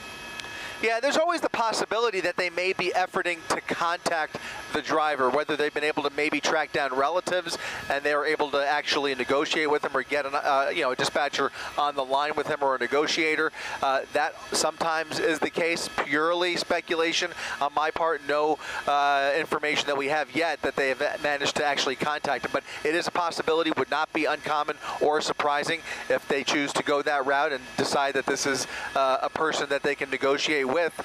Otherwise, again, we always have the option of setting up for a spike strip. Pretty shitty chase, bro. Of course, for that spike strip, he'd have to establish a little bit more of a pattern, but they certainly have plenty of resources at their disposal here. Now he's on La Cienega Boulevard, which is going to be a much a larger street, a busier street, but right now it does appear relatively empty in this area as he crosses Century Boulevard. Yeah, I always find it interesting, Chris, you touched on it a moment ago, what tipped these police officers to try to start this pursuit, but sometimes the most routine traffic stop violation leads to something far more serious. Isn't it? So that might have been the situation where they thought, this person's driving like they don't know where they're going, if they are in fact from Boston. And then they see that he has, wanted from other jurisdictions. So it is obviously concerning because police never know who they're going to encounter when the person actually does pull over. But right now they are stopped. And it's very interesting to see what is going to, this is that cat and mouse game that in this stream, I'm gonna. Maybe I'll just start it up on the other Doe channel and see if we get more than 4 people here. All right. Operating under the suspicion that love suspect is possibly you armed inside of the vehicle, and that obviously does change the calculus quite a bit going forward in this pursuit here. So information starting to trickle in here, possibly armed suspect behind the wheel of this vehicle, a sexual assault suspect. It's going to take me forever though, so you're going to have to go into one of the other channels if you want to hang out on Twitch, getting on closer to LAX Rumble, as he continues down La Cienega. Unfortunately, we on the for the time being are stuck on the north side of LAX as we try and navigate airspace here. We're talking to air traffic control, trying to see if we can get across the runway to meet up with the suspect on the other side. If he continues southbound on La Cienega Boulevard, paralleling the 405 freeway there you see on the right side of your screen, we'll look for to meet up with the suspect on the attempting to re-enter the freeway. He just passed a freeway entrance, but it's certainly not the last opportunity he'll have. He's going to continue southbound on La Cienega. You can see him underneath the air traffic here coming into the airport, and he is continuing southbound. We'll see if he stays on La Cienega. To see you over there. Wait, should I make it first? We've been seeing so many pursuits maybe I should make it first. Erratic and crazy and nerve-wracking to watch. And then I'm going to switch it. This is a relatively boring one, and we're grateful for it, because it puts less people at risk and less pedestrians at risk. And you just wonder, what is he thinking? Like, what is he going to do and just continue this cat-mouse game, like you said, Colleen? Yeah, on one hand, it seems like a controlled situation, but on the other hand, the unpredictability is through the roof, especially as we start to learn more about the suspect. So, we know all too often here in LA, these pursuits can go from 0 to 60 real quick, and then they can, go sideways in a heartbeat. So, anybody's guess as to how this is going to end? LAPD operating with extreme caution here, especially with the knowledge that he may have a weapon inside that vehicle, and who knows what else or who else inside the vehicle. We don't know, except for the fact that that passenger seat in the front appears to be empty. He's continuing, though, at a pretty reasonable clip here, only about 20 to 25 miles per hour down La Cienega Boulevard. Now getting in the turn lanes, and we'll see here if this gives him the opportunity to get on the freeway. His next freeway entrance is going to be about a half mile off the nose, so he appears to be indicating that he's going to make a left turn here. We'll see if he intends to, if he does follow through with that left turn. That'll put him, I believe, onto Imperial Highway. Okay. Yeah. And it is interesting because as law enforcement try to establish this pattern and see if they can pull him over, you know, we Ellen and Chris, we've seen it before where we see law enforcement either try a spike strip or they try to do a pit maneuver, and then it really ups the level of the chase. It becomes much more dangerous and the driver becomes much more erratic. So there's clearly a huge law enforcement presence behind the suspect. That suspect knows that they are wanted. They should be pulling over. They do not want to give up just yet.